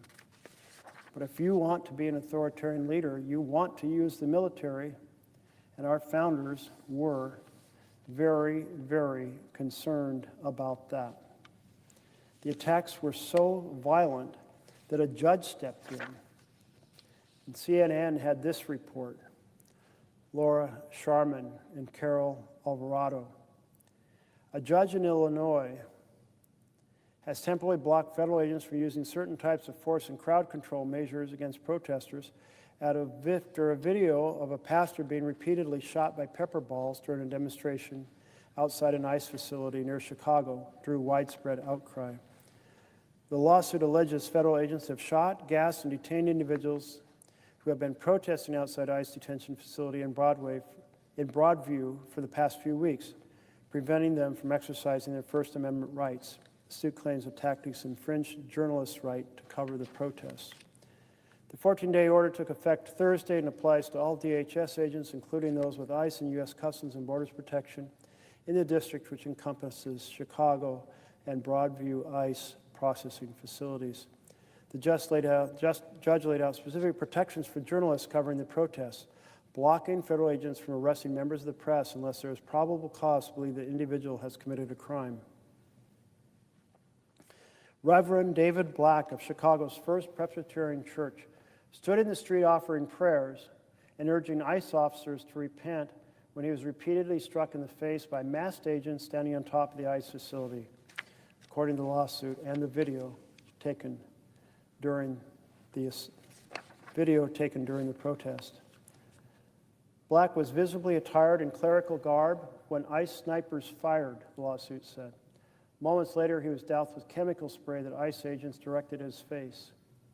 Video obtained by CNN shows the pastor near the building with his arms outstretched when a cloud of smoke erupts from an explosion by his head and he drops to the ground.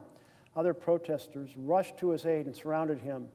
Another video shared with CNN shows massive face from close range.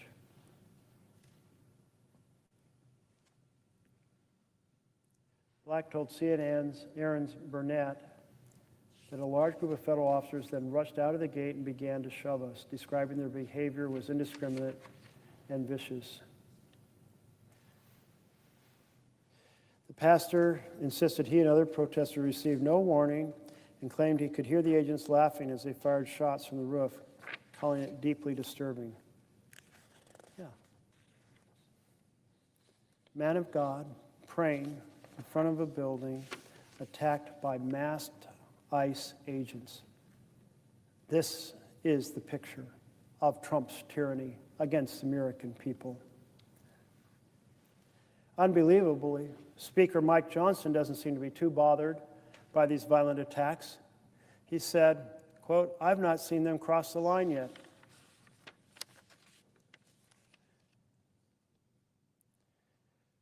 We've seen images out of Chicago of federal agents shooting faith leaders with pepper balls and arresting journalists, reporter said.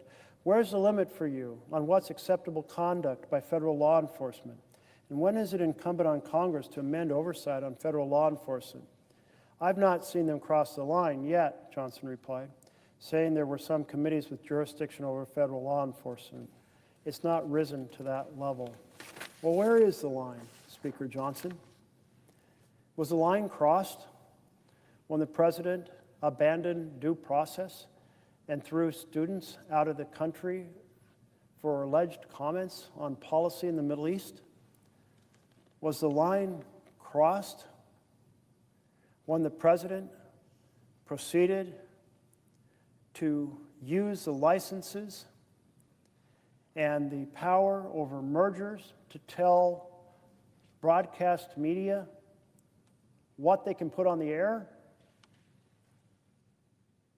Was the line crossed when a person was stopped on the street who had legal residence in the United States and sent to a prison in El Salvador where the only way out is a coffin? Was that crossing the line with no due process? Was the line crossed when the presidents used the power over research grants and rules over foreign students who pay healthy tuitions in order to try to force the universities to become agents of the state and teach what the president wants them to teach? Was that crossing the line? I ask Speaker Johnson, if there is no line crossed when the president develops an enemies list and proceeds to turn the full power of the Justice Department to try to put that person into jail, is that not a line crossed? It's certainly not equal justice under law. So many lines have been crossed, so many times. Attacking peaceful protesters, conducting a fake riot in an effort to deceive the court or deceive the American people that there was a riot when there was none. The district judge in Oregon who adjudicated the order by Trump to federalize the Oregon National Guard said, there is nothing close to rebellion. There's nothing close to an invasion. So the standard is not met, the standard in the law that allows you to federalize the National Guard. So then Trump said, I'm going to send the federalized force from California and Texas to Oregon. They've already been federalized. The same judge said, same standard applies. Nothing close to rebellion, nothing close to an invasion. The standard has not been set. So she put on a temporary restraining order on both efforts. This is a fundamental issue in the United States of America. The military not be used against American citizens. There's a standard in the law. So, Supreme Court, wake up. Do your job in the framework of the Constitution and the laws of this land. Quit inventing new ways to create an authoritarian state. Why am I so concerned that our Supreme Court has gone so far off track? Well, last year, they found invisible ink in our Constitution. That's one reason to be concerned. Maybe you can find it too. Why don't you take a look? Maybe you can show it to me. Maybe the founders really put an extra clause in there that, only appears when you warm it with a hot air dryer, though hot air dryers did not exist at the time the Constitution was written. They had a case, Trump versus United States of America. The case stemmed from the first Trump administration. And in that case, the question was, is the president above the law? Is the president immune from any potential criminal prosecution for actions in office? And I thought, well, absolutely not immune. Our founders were terrified that a president would be a king. Kings are above the law. Kings are the law. But presidents are not the law. And yes, of course, they're accountable. There's nothing in Article 2, the section of the Constitution that addresses the executive branch, that says, well, the president, in order to make sure he doesn't have to worry too much, is immune from any prosecution for any crimes he might commit while acting on behalf of the government or acting in an official government act. Yeah, try to find that clause in the Constitution.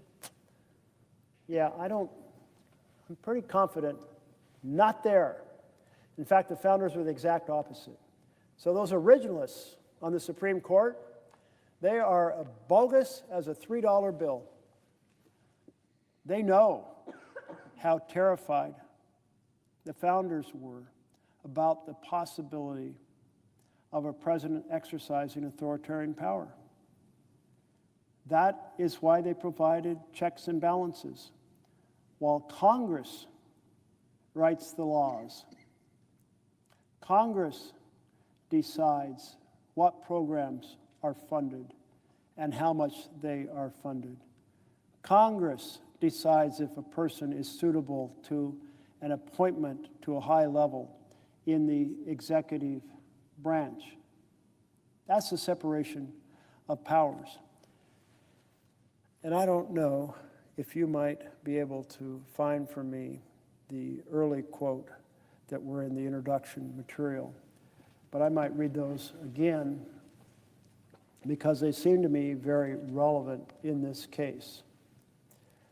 But here we have a question going to the originalist on the Supreme Court. Of course, they're going to vote 9-0, both the judges who have been appointed by blue presidents and judges appointed by red presidents. It won't matter because it's just so absolutely clear. There's no clause in the Constitution that says the president's above the law.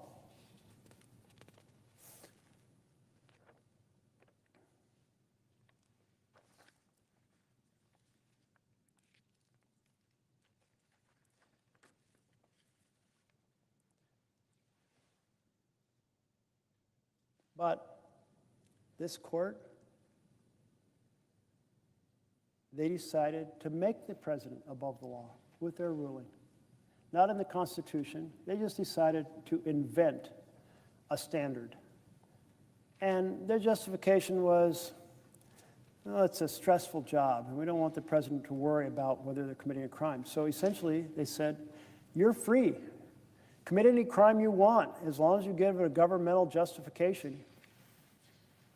And then with pardon power, everyone else in the executive branch is above the law too. So there we have it. The Supreme Court has managed to completely unravel the accountability that the founders were so determined to provide. If they wanted the president to be immune from prosecution, they could have put that in the Constitution.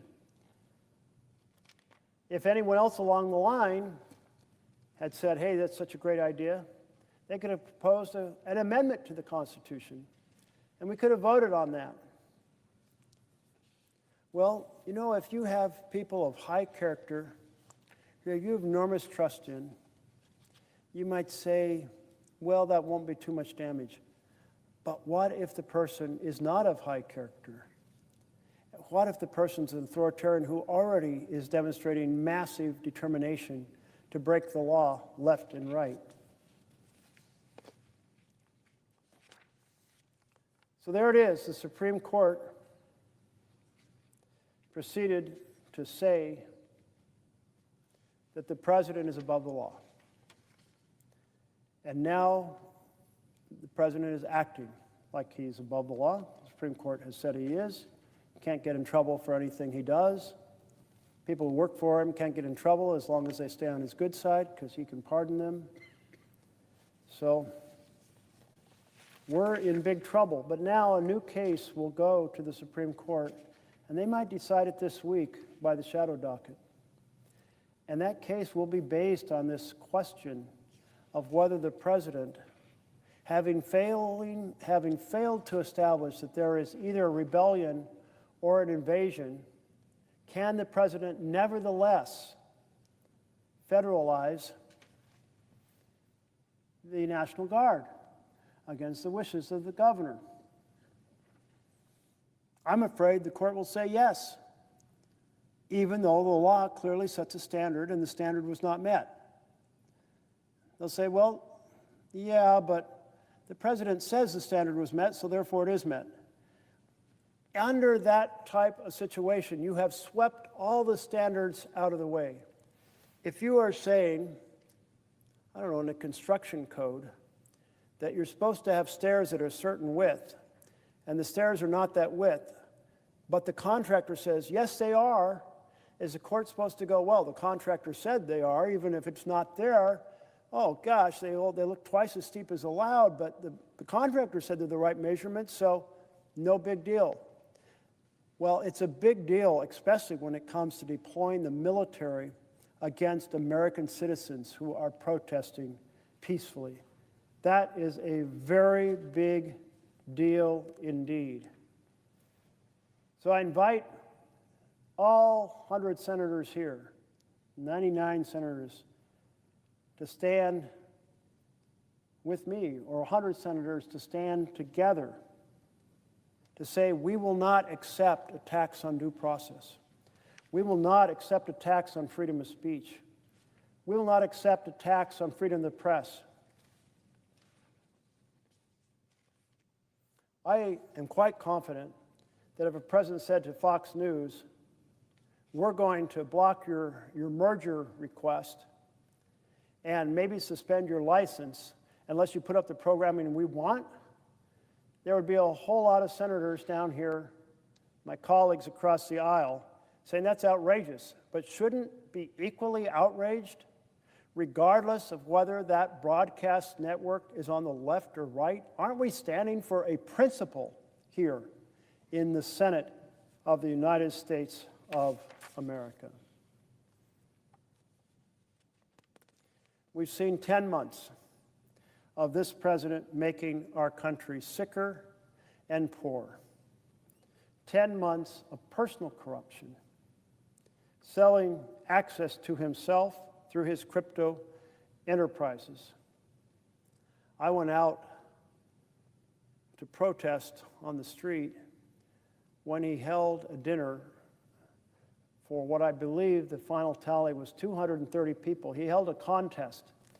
He said, the more money you give me over the next couple months by buying my cryptocurrency, the better chance you have of being invited to a special dinner of 230 people at my golf club. Well, so people around the world said, this is our chance to go see the president by buying enough of his cryptocurrency, these dollars going into his pocket. We get access to him.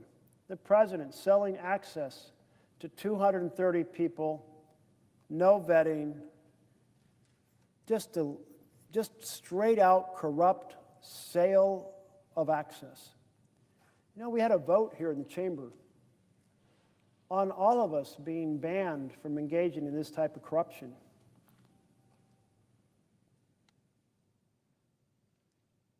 I believe every Democrat voted yes, ban all of us from this type of crypto corruption.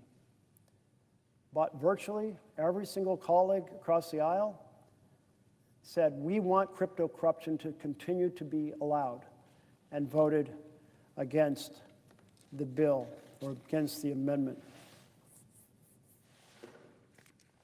That is a sad commentary on the Senate of the United States of America. 10 months of slashing health care for families to fund tax giveaways for billionaires. 10 months of cutting nutrition for children to fund tax giveaways for billionaires. A run-up of $30 trillion additional in national debt over the next 30 years to fund tax giveaways for billionaires. It's a families lose, billionaires win vision, and it's not a good vision for our republic. In fact, it's not a vision that comes from a republic. It's a vision that comes from an authoritarian government that said this is what they want, and an acquiescent Congress that proceeded to provide it. If we were actually a republic pursuing government by and for the people, then we would be doing the opposite. We would be passing legislation for families to thrive, not slashing their health care and their nutrition benefits. And we certainly would be asking the affluent to pay their fair share rather than giving them trillions of dollars in additional tax breaks. The big, ugly betrayal of a bill has a lot in common with the president's authoritarian actions in this nation. The authoritarian actions are an attack on due process and free speech and free press and weaponization of the Department of Justice, and certainly the effort to send the military in against peaceful protesters. But if that effort involves essentially a government by and for the billionaires, then you see the connection to the big, ugly betrayal of the bill. Because the policy agenda passed here was also all about billionaires win and families lose. We should be 100 strong here in a vision for freedom, saying hell no to authoritarian oppression. I have a letter here published in the Washington Post by Paul Bardak and Patrick Nichols, co-founders of the State and Local Human Rights Center. October 2nd, 2025. President Donald Trump, while speaking to our nation's generals and admirals on Tuesday, noted his desire to use dangerous cities as training grounds for our military. The October 1st editorial, U.S. cities aren't meant to be military training grounds, argued against such an approach. So too would the founders of our nation. When the U.S. Constitution was ratified in 1787, urban crime was already a well-known issue. As early as the 1750s, New York was already regarded as the most crime-ridden city in the colonies. And a contemporary observer noted that at the time the founders convened in Philadelphia, the jails were full. Nonetheless, the Constitution's framers rejected a federal police in their conception of our republic. Rather, except in the most exigent circumstances, states and localities were to police their own populace. As Alexander Hamilton wrote in Federalist number 17 in 1789, there is one transcendent advantage belonging to the province of the state governments. I mean the ordinary administration of criminal and civil justice. Certainly, the Constitution gives Congress the power of calling forth the militia, which today we refer to as the National Guard. Title 10 of the U.S. Code allows the President to bring the Guard into federal service when the nation is invaded, in danger of invasion, or during a rebellion. And the Insurrection Act of 1807 grants the President power to deploy troops domestically to suppress an insurrection, domestic violence, or conspiracy that obstructs law enforcement. But the President's and Congress's power to do so are not open-ended. Both Title 10 and the Insurrection Act set a high bar for federalizing the Guard. Engaging in routine law enforcement is illegal and unacceptable. To further drive the point home, the Posse Comitatus Act of 1878 prohibits the use of federal military personnel to enforce domestic policies.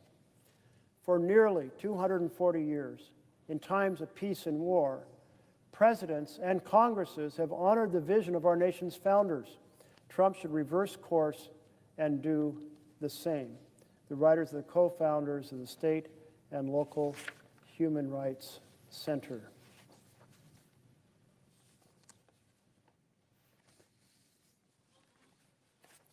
What comes next?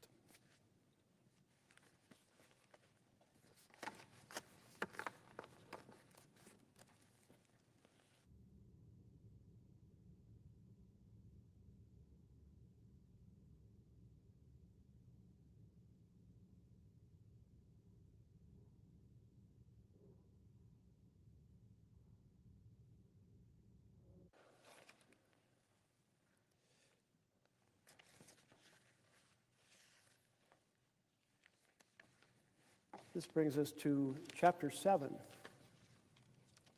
titled The Unraveling.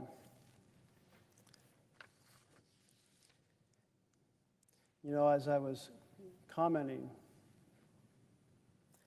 on the founders' grave concern about the use of the military, and quoted Hamilton, but I also wanted to quote James Madison.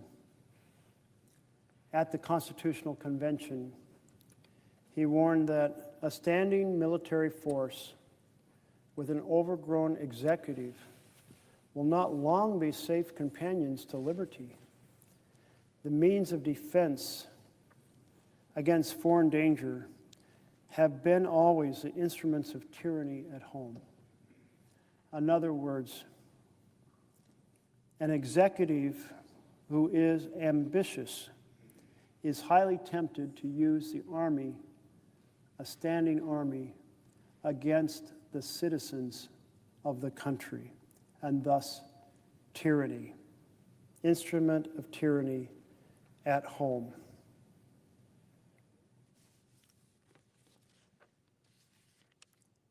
We're trying to understand why the line has been so clear that you have to meet a high bar of a rebellion or an insurrection or an invasion in order to use the American military domestically. That should explain it. That vibe of concern about it instead being used by an authoritarian to basically engage in tyranny, not the protection of rights, but the abolition and crushing of rights of the American people. On the afternoon, this is the Chapter 7, on the afternoon of Saturday, February 13th, 2016, a San Antonio newspaper reported that Supreme Court Justice Antonin Scalia had died in his sleep while on a hunting trip in Texas. Social media erupted. Within minutes, a former Republican staffer and founder of the conservative legal publication, The Federalist, tweeted, If Scalia had actually passed away, the Senate must refuse to confirm any justices in 2016 and leave the nomination to the next president. Shortly afterward, the communication director for Republican Senator Lee tweeted, "What is less than zero, the chances of Obama successfully appointing a Supreme Court justice to replace Scalia?" By early evening, the Senate Majority Leader issued a statement sending his condolences to the Scalia family, but also declaring the vacancy should not be filled until we have a new president. On March 16, 2016, President Barack Obama nominated appellate judge Merrick Garland to fill Scalia's seat. No one doubted Garland was a qualified candidate. By all accounts, he was an ideological moderate, but for the first time in American history, the U.S. Senate refused to even consider an elected president's nominee for president. As we have seen, the Senate has always used forbearance in exercising its advice and consent in the selection of Supreme Court justices. Since 1866, every time a president has moved to fill a Supreme Court vacancy prior to the election of his successor, he had been allowed to do so. So this was the first time. This was the first time a U.S. Supreme Court vacant seat has been stolen from one president and delivered to the next. The world had changed by 2016. Now, in a radical departure from historical precedent, Senate Republicans denied the president's authority to nominate a new justice. It was an extraordinary instance of norm breaking. Within a year, a Republican was in the White House and Senate Republicans got their wish, a conservative justice nominee, Neil Gorsuch, whom they quickly approved. The GOP had trampled on a basic democratic norm, in effect, stealing a Supreme Court seat and gotten away with it. This particular passage brings back memories for me, because the last time that I stood on this floor and talked through the night was the night before Gorsuch was confirmed. And I said, if we proceed in this fashion, it is an injury to the Constitution for which there is no remedy. Because if Democrats in the future do exactly the same thing, then they will be establishing the norm of each partisan party proceeding to block any Supreme Court appointment by a president of the other party. That's not our responsibility. That's not our charge. Our charge is to decide if a person is suited. And for the first time in U.S. history, this chamber said there will be no debate and no vote on the nominee that President Obama had put forward.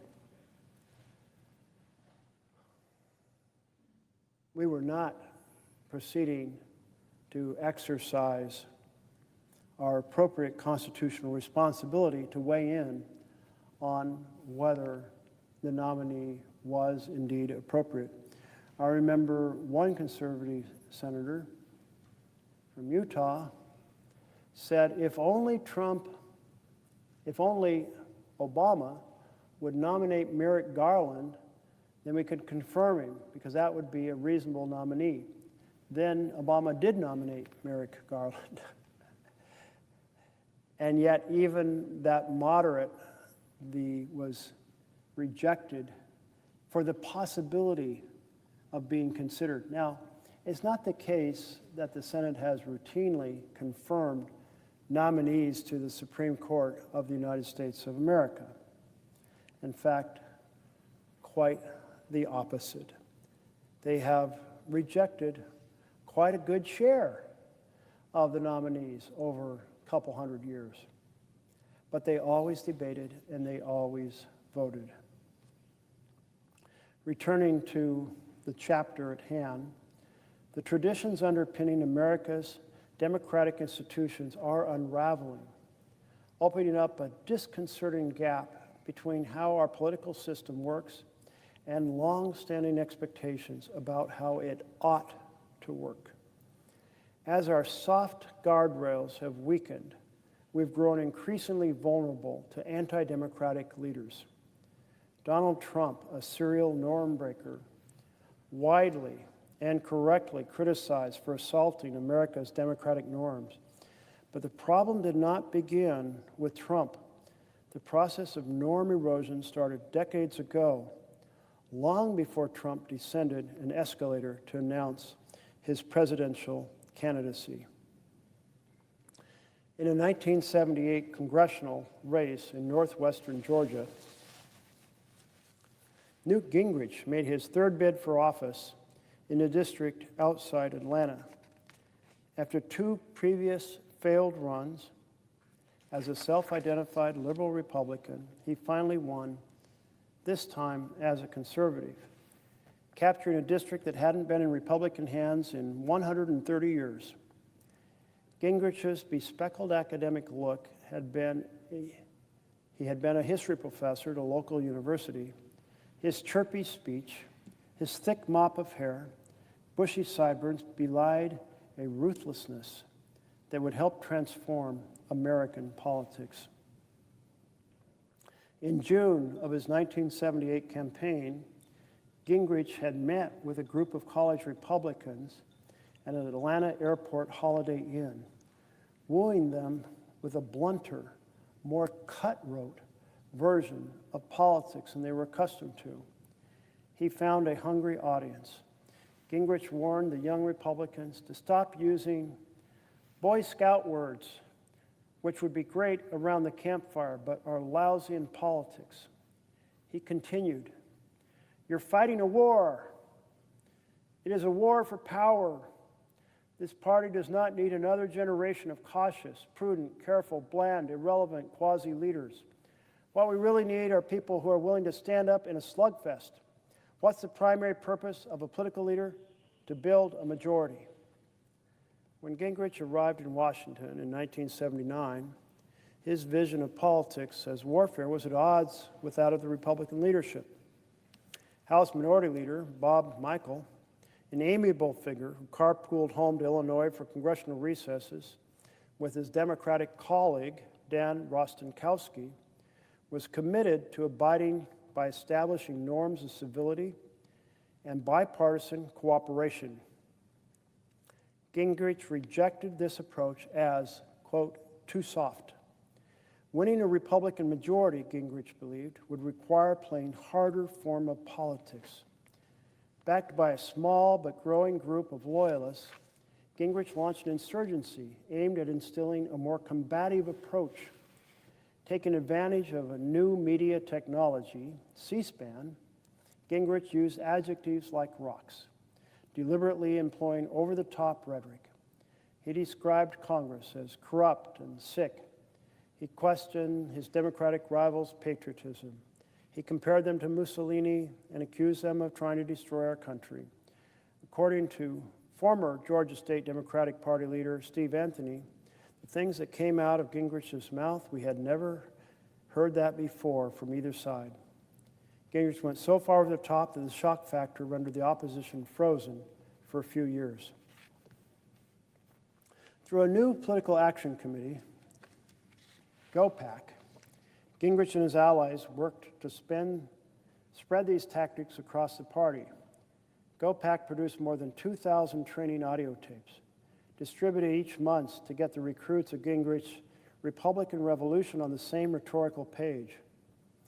Gingrich's former press secretary, Tony Blankley, compared the tactic of audio tape distribution to one used by the Ayatollah Khomeini on his route to power in Iran. In the early 90s, Gingrich and his team distributed memos to Republican candidates instructing them to use certain negative words to describe Democrats. Call them, including the words pathetic, sick, bizarre, betray, anti-flag, anti-family, and traitors. It was the beginning of a seismic shift in American politics. Even as Gingrich ascended to Republican leadership structure, becoming minority whip in 1989 and Speaker of the House in 1995, he refused to abandon his hardline rhetoric. And rather than repelling the party, he pulled it to him. By the time he became Speaker, Gingrich was a role model to a new generation of Republican legislators, many of them elected in the 1994 landslide that gave GOP its first House majority in 40 years. The Senate was likewise transformed by the arrival of Gingrich senators whose ideology, aversion to compromise, willingness to obstruct legislation helped speed the end of the body's traditional folkways. Well, this kind of brings us up to the current time that I'm well too aware of. And I don't really want to read through all the details of this particular period, but let me just make a few observations about it.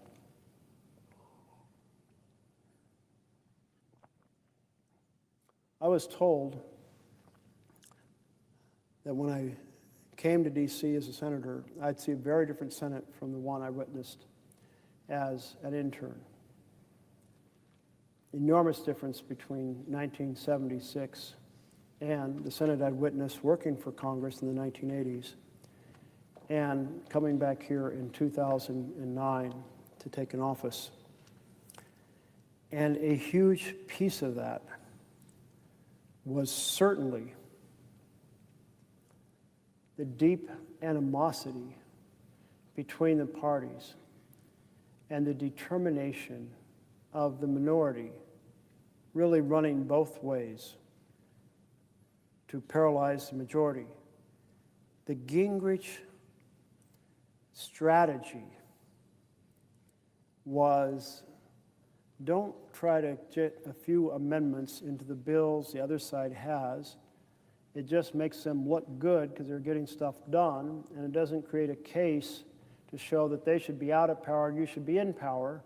So instead, obstruct, obstruct, obstruct, and then make the case they didn't do the job well, and therefore elect us. And this was powerfully successful. And a leader of the Senate said, Gingrich gives obstruction a good name. But here in the Senate, the opportunity to obstruct is so much larger in the House. We have nominations that take up a significant amount of time. So by drawing out those votes, you can eat up a lot of time.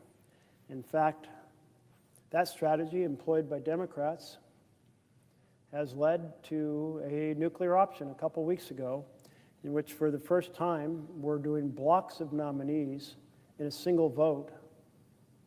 That had been done previously, but only with unanimous consent, saying every senator had looked over the list and said none of them were objectionable. Now that list may be full of objectionable individuals who by quality of character or by experience are totally unsuited to the post to which they've been nominated, but they're just going to be floated in. To me, it's a terrible abdication of the advice and consent clause of the Constitution, and therefore one more check and balance that has been profoundly eroded. But it was triggered by all-out obstruction, slowing down the process by the Democratic minority, just as the Republican minority had done in a previous cycle. In addition, policy bills require 60 votes in the Senate to close debate. Now, this is an artifice that stems from a transition that began in the 1830s. That transition was Southern Democrats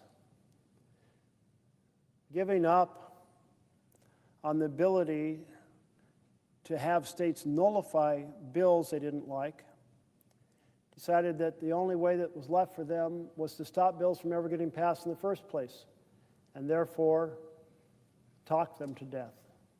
Keep giving speeches on the bills, and then make a new motion, like to refer the bill to committee, or to adjourn, or to do this amendment or that amendment, each motion allowing 2 more speeches for each senator under the original Rule 4 of the Senate, and thereby enabling talk to go on infinitely, and wrapping that ability to talk infinitely in the First Amendment, making it a glorious feature of the U.S. Senate, a complete reversal of Jefferson's guidance in the early Senate, which is embodied in his Book of Conduct for the Senate, to speak directly, engage in no superfluous talk, and proceed, therefore, to get to the nut of the question, hear everyone, make a decision, and move on. This was the opposite. This was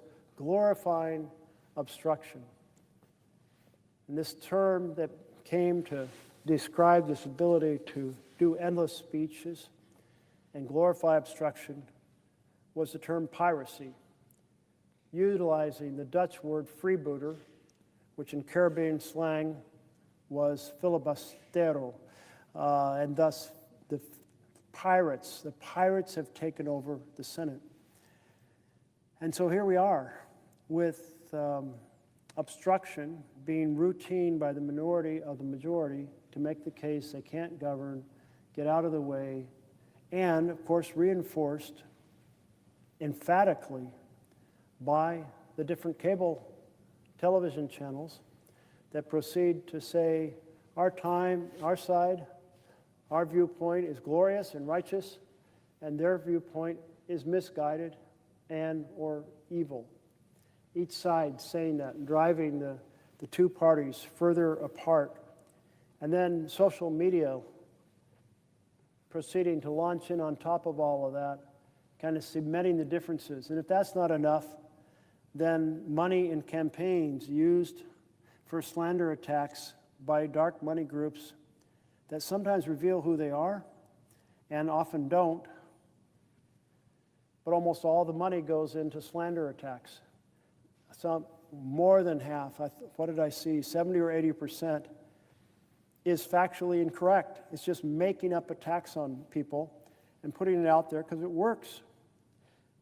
When people hear horrific accusations against someone, it does in fact make them less likely to vote for that person because they don't have the time and effort or the ability to figure out what's true and what's not true. So lies work. Negative advertisements work. So if you have been on the receiving end of such ads, and probably just about everyone here has, that also hardens the opposition between the parties. So there we are, caught in this cycle of obstruction. And as I mentioned many hours ago, this strategy was really symbolized to me by a memo that I received in, I believe, April of 2009, written by Frank Luntz, a consultant who helped the Republican Party refine its pitch. And it said, in essence, whatever Democrats propose to improve health care, we will attack it and call it a government takeover. And he went on to elaborate why they had done focus groups. And in these focus groups, they had proposed different phrases. And the one that got the biggest negative response was government takeover. So regardless of whether a policy had any element of government takeover, that was the term that was going to be used. And I came down to the floor here in one of my first speeches and said, this is scary. This is inappropriate. Have we really come to the point that the goal of basically nearly half the senators is simply to obstruct and to misrepresent a policy because they don't want anything to be improved? They don't want the healthcare system to be improved. They just want to make sure that nothing good is done so they can kick out the majority party and they can become the majority party? And the answer, in the end, basically, from the 17 years I've been here, is that's, yeah, pretty much the answer. That both sides, their top goal is getting back in the majority so they can do good things, but when they're in the majority, they're obstructed by the minority, and the cycle continues, and the frustrations continue. And the ineffectiveness of the Senate in addressing a rapidly changing world, well, that proceeds to feed cynicism about whether our model of government is up to the task. So fixing this system to work better is a step in the direction of addressing better policies in this rapidly evolving economy, new technologies, and by so doing, affirming to folks that our system works, that we shouldn't desire or seek out an authoritarian strategy for the future. And yet here we are with that authoritarian strategy in full gear, being deeply embraced certainly by the president, but also by the leadership tied to the president's party. And that part I would so like to see change. Find a way to take ourselves out of this cycle of paralysis and animosity and actually say, so what are the ways we can make the healthcare system work better? Let's get it done regardless of who's in the majority. That would be a huge improvement that America would like to see. Well, I'm going to fast forward to the next section because I think I've summed up the challenges that have been raised, not all of them. And one of the pieces that is the spread of this use of the filibuster into every crevice of our congressional operations. Before 1965, this process of talking bills to death was basically done on final passage of policy bills. It wasn't done on amendments. It wasn't done on motions to proceed to bills. It wasn't done on nominations. Not because it couldn't be done, but because the norms of the Senate were not that you should use this obstruction except on policy bills of great consequence that you passionately opposed. And essentially, the bills that were the target of filibusters were civil rights bills. Southern Democrats determined to block civil rights from being restored. My party, until my party changed. Now, the Republican Party was founded as an anti-slavery party. So it was more supportive of ensuring civil rights for all Americans. But Southern Democrats, they wanted to block the ability of Southern Black Americans from being able to register to vote. And so the filibuster was used mostly on civil rights issues, including issues regarding lynching and registration, voting, so forth. After 65, people started to say, well, hey, this lost some of its racist taint. Barack Obama called it the Jim Crow relic because that's what it was used mostly for, was the oppression of civil rights. But it lost some of that taint after 1965. It started to be used gradually and then more rapidly until you basically can't sneeze here without facing a new version of the filibuster. Now, the old version was you talked a bill to death, new motions, new speeches, never allowing to get to a final vote. But then that changed dramatically when we had a battle in 1917 over arming commercial ships. And that battle was because Woodrow Wilson wanted to arm them, but a small group of senators said, you know, if you arm commercial ships, that means we're going to be using arms against German submarines or German ships that are threatening ours, which means we'll be in war, and there's been no declaration of war, so this is an overstep of presidential power, and we should not do this. Now, that view was held passionately by few, but was the clear minority position. It's a small group that felt so strongly about it. But they used the filibuster up to the transition of government in 1917. And that transition then occurred in March, not in January as it does now. And La Follette of Wisconsin was leading the opposition. And he wanted so badly to speak in the final moments up to 12 noon when the government was going to change over because the transition between presidencies. And he got so frustrated, he took one of these brass urns that are relics themselves. They're basically spittoons for people to spit their tobacco into, back when tobacco was allowed to be chewed here on the floor of the Senate.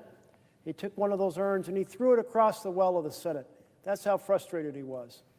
The well of the Senate, this space in front of me right now that curves around and has tables in it. It's hard to imagine somebody grabbing one of those spittoons and tossing it across the well in frustration, but that's how much he wanted to give the final speech to kill this bill. But Wilson, President Wilson, immediately and effectively vilified what La Follette was doing. He referred to a small band of men and had some nice fancy language in it, obstructing the entire will of the nation as embodied in this great institution, and how this institution could not go forward to address the issues that it was facing unless it restored its ability, which led immediately upon the reconstitution the next couple days of a new rule that said you can close debate if a supermajority of the Senate calls for it to be closed. So no longer could a small band of willful men bring this great Senate to a standstill. And that ability, or that requirement to close debate, then led to, well, okay, great.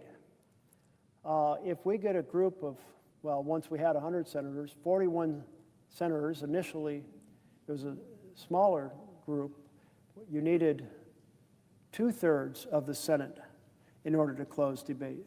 So you basically needed 34 senators who would agree to obstruct in order to keep a debate going.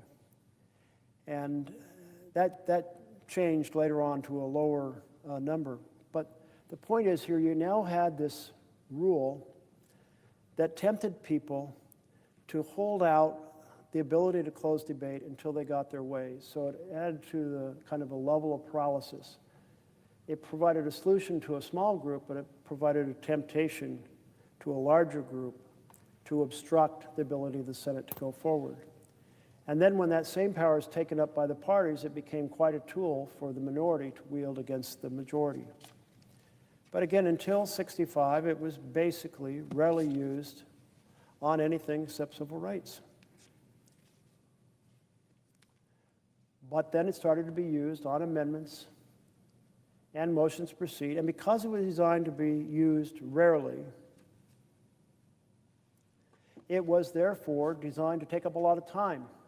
You have to file a petition to close debate at the desk. You have to wait an intervening day in order to vote. And after you vote to close debate, you still have to allow another 100 hours of debate. And that was later lowered to 30 hours of debate. But when this is done routinely, it just absolutely eats up the Senate time, and the Senate can't function.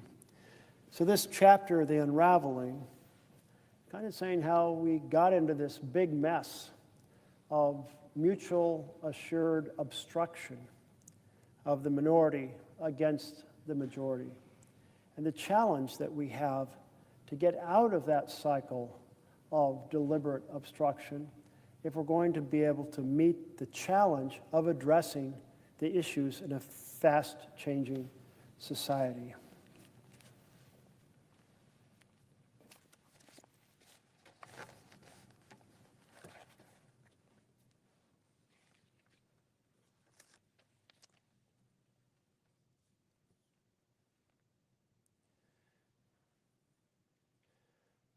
So let's talk about another big challenge,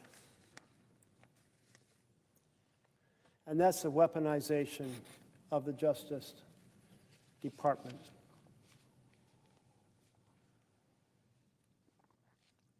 When Donald Trump was campaigning for president in 2023, he told his followers, "I am your retribution." Retribution is exactly what we've seen since he returned to the White House.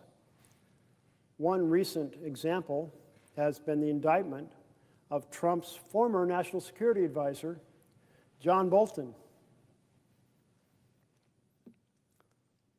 Bolton wrote in his memoir that Trump is stunningly uninformed and easily manipulated by foreign leaders.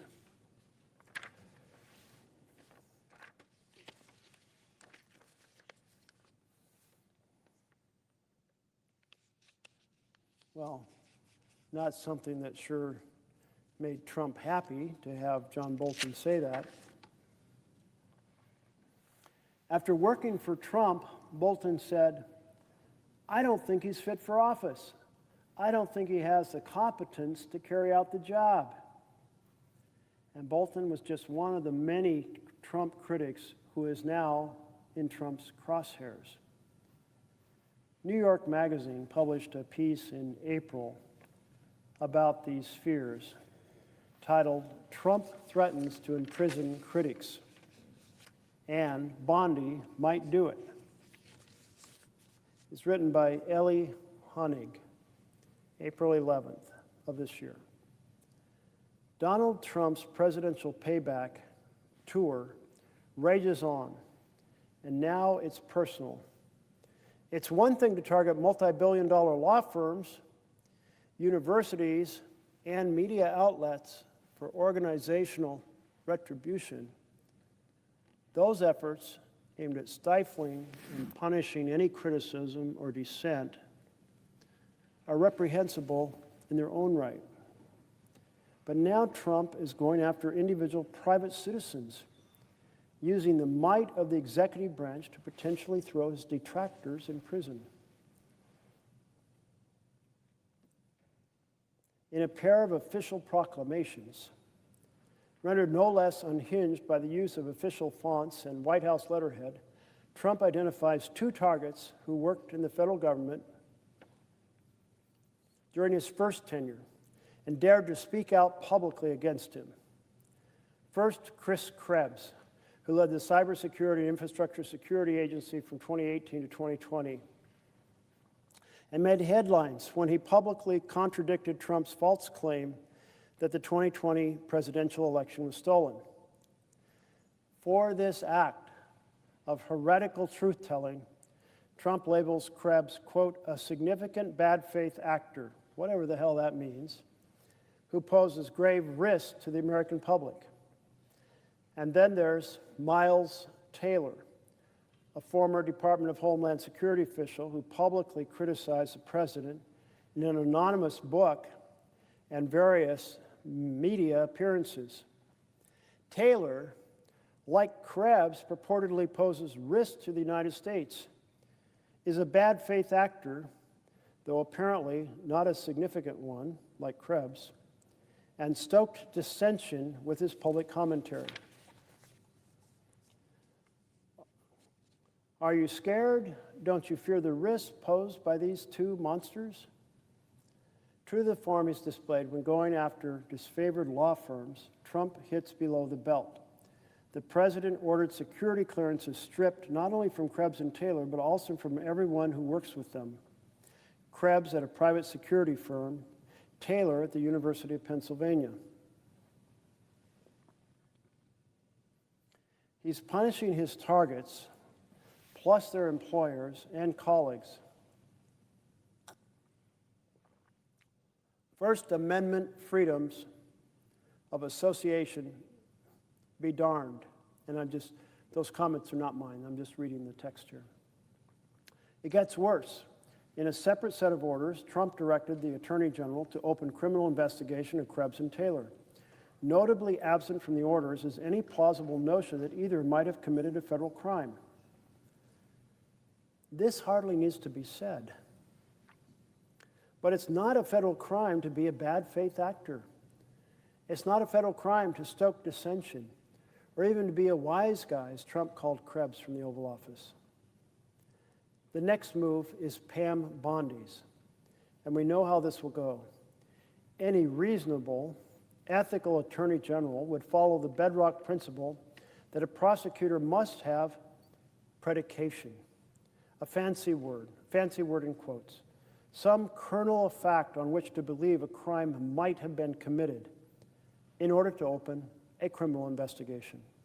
The bar is low, but it serves the vital purpose of preventing precisely the baseless retributive inquest that Trump has now ordered up. In observance of this foundational precept, even Bill Barr, the subject of sharp criticism in my first book, Hatchet Man, generally ignored Trump's public pleas for the arrests of Barack Obama, Joe Biden, and others. Like the exhausted parent of an unruly toddler, Barr would mostly sit back and let the tantrum pass. Don't count on Bondi taking the same course of passive resistance to the president's. She has already shown her true colors, and they're whatever shade Trump pleases. Despite the distinct possibility of criminality by top administration officials around the signals scandal, the AG refused even to investigate. Instead, she decreed, after zero inquiry, with zero evidence, that information about military attack plans was somehow not classified and that nobody had acted recklessly. Case closed, no inquiry needed. Even if the DOJ investigates but concludes it cannot bring a criminal charge, the threats to Krebs and Taylor is real. Any criminal inquiry takes an enormous toll on the subject. Subpoenas fly. Friends and colleagues get pulled into the grand jury. Phones get seized and searched. Legal costs mount.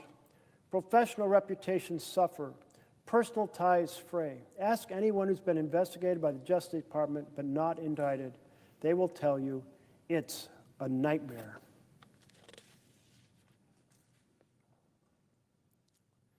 Trump has long made a habit of threatening his opponents with criminal prosecution through social media posts and spontaneous outbursts from the lectern. Until now, it was mostly bluster, a public form of scream therapy for the capricious commander-in-chief. But now it's in writing from the president to the attorney general, who typically jumps to attention to serve whatever suits the boss. Prosecutorial standards be darned. Trump's dark fantasies are coming to life. So most of us haven't heard of these individuals. Miles Taylor, a Homeland Security official who criticized the president in a book.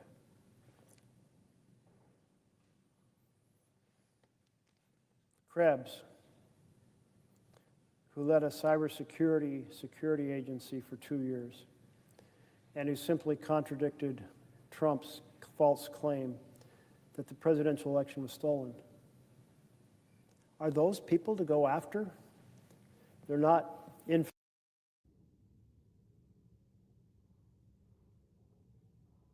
Mr. Ossoff. No. Mr. King? Aye.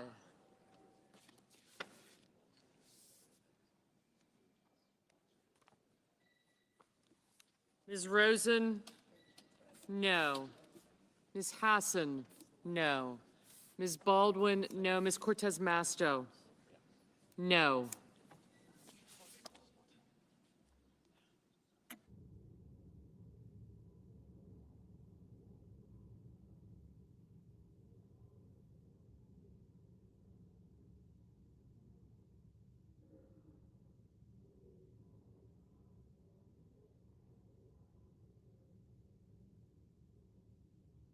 Mr. Cassidy, aye. You thought, Ms. Cortez Masto? Aye.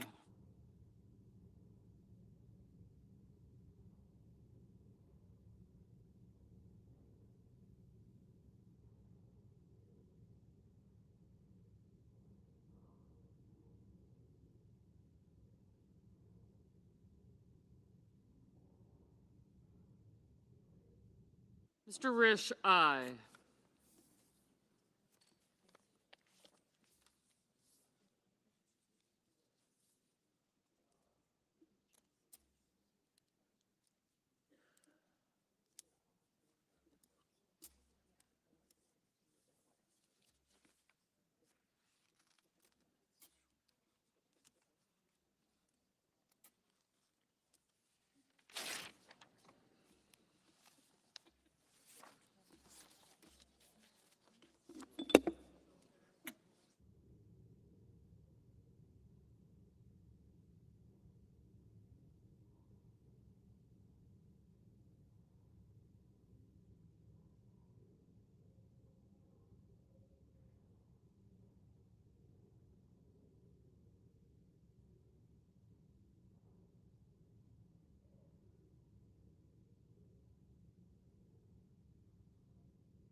Ms. Murkowski, aye.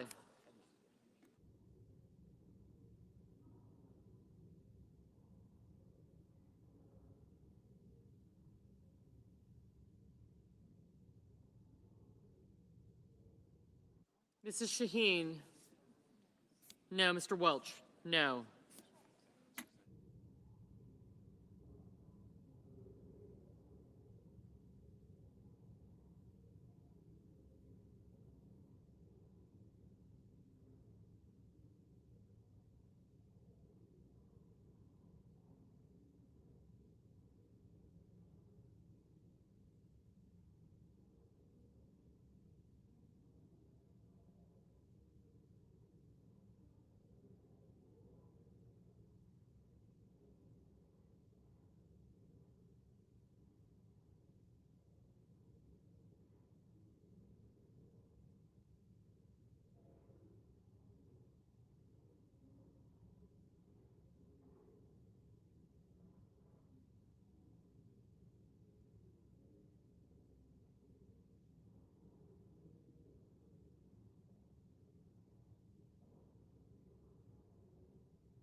Ms. Collins, aye. Mr. Warner, no.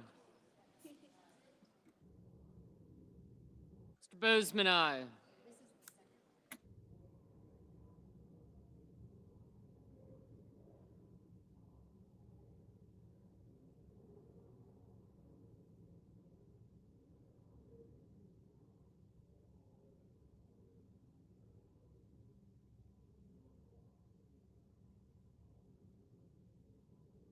Ms. Ernst, aye.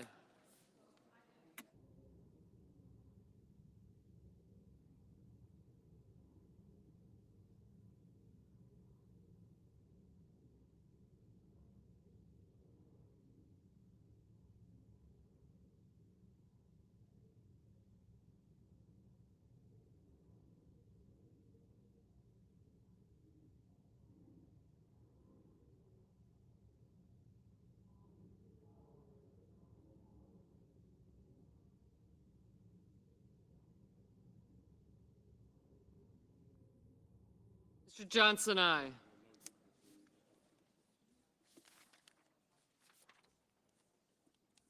Mr. Marshall. Mr. Marshall, aye.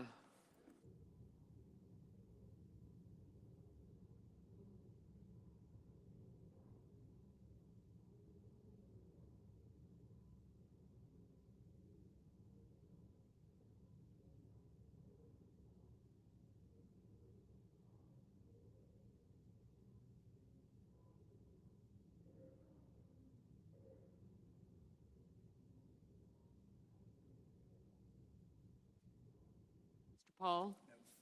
No. Mr. Young, aye. Mrs. Gillibrand? No.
Mr. Kennedy, aye.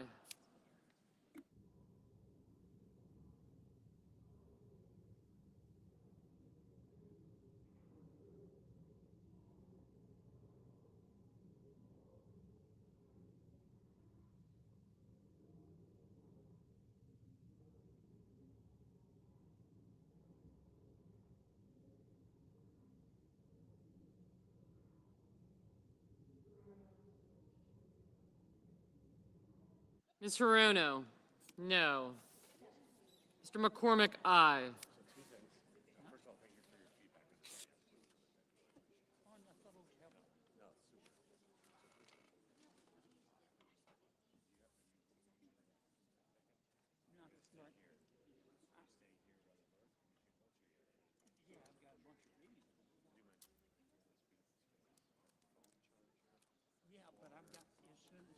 Mr. Sullivan? Aye. Mr. Hickenlooper? No.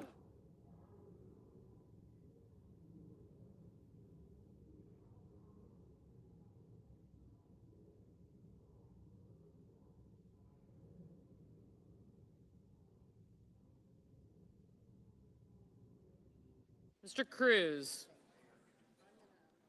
Aye.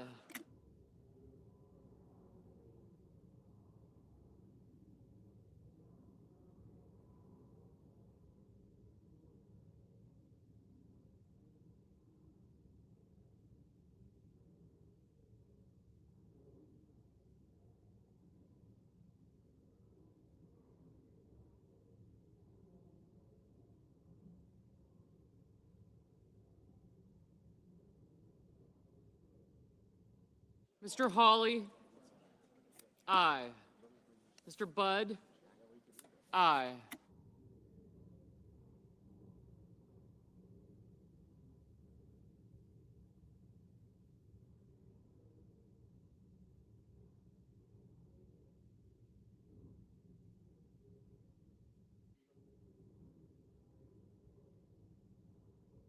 Mr. Mullen? Aye.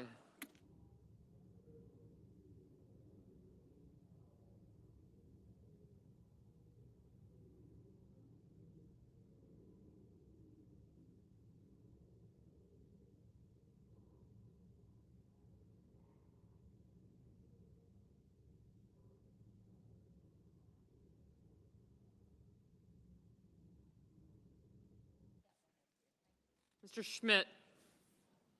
Aye.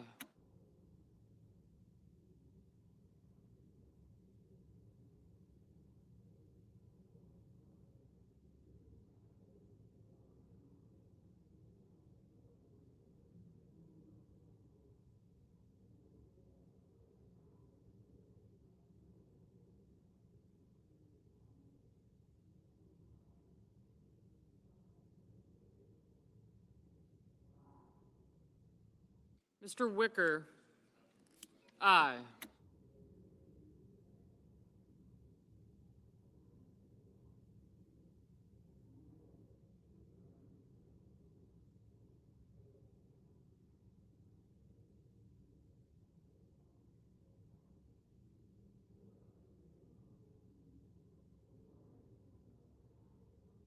Mr. Heinrich? No.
Mr. Lujan? No.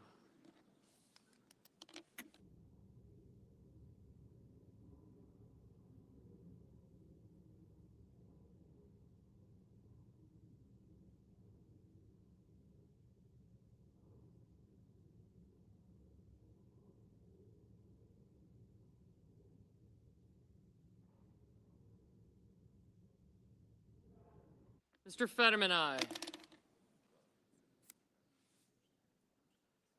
Mr. Husted? Aye. Mrs. Britt? Aye.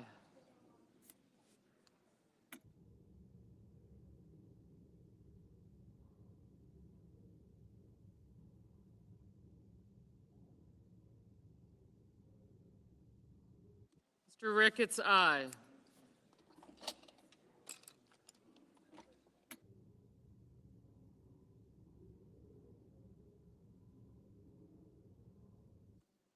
Mr. Scott of Florida, aye.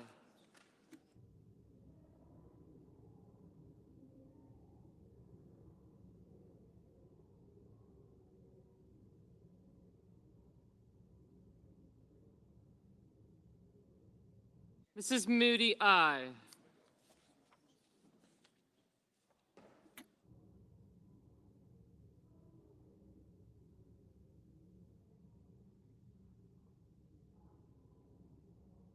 Mr. Scott of South Carolina, aye.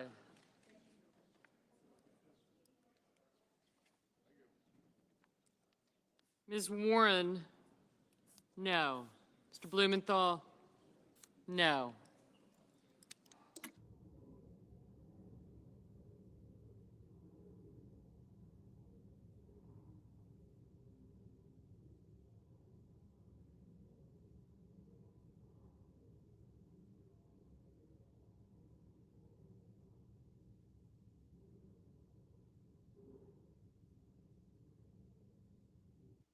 Mr. Markey, no. Mr. Bennett, no.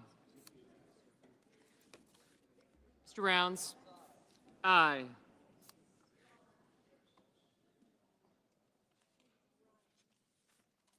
Mr. Kramer, aye. Mr. Hoven, aye.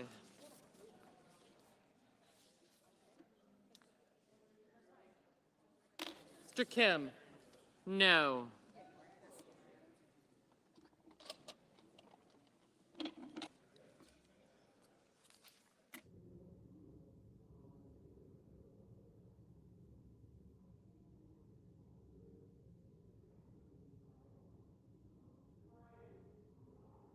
Mr. Moran, aye.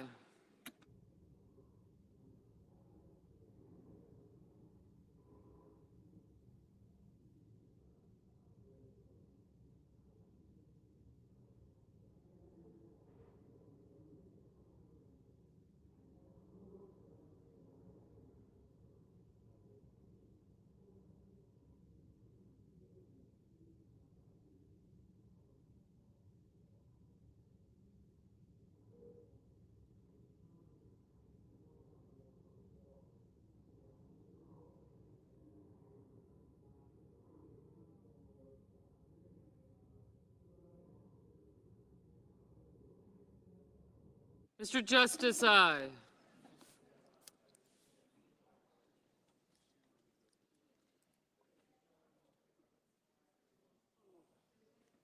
Mr. Tillis, aye. Mr. Sanders, no. Mr. Tuberville, aye.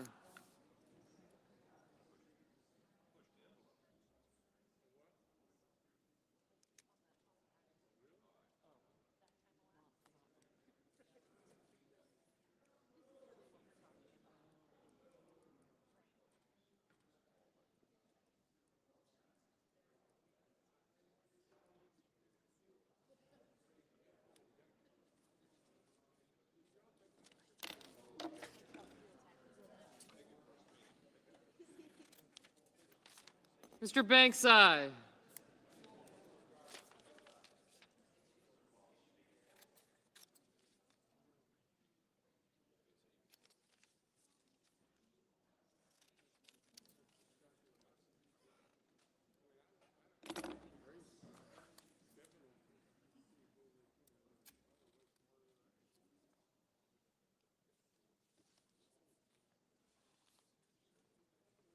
Mr. Coons, no.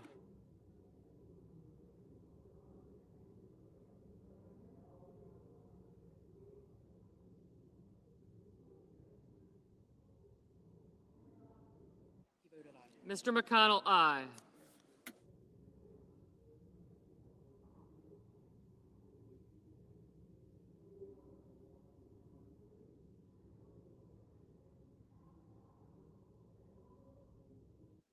Mr. Lee, aye.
Mr. Warnock, no.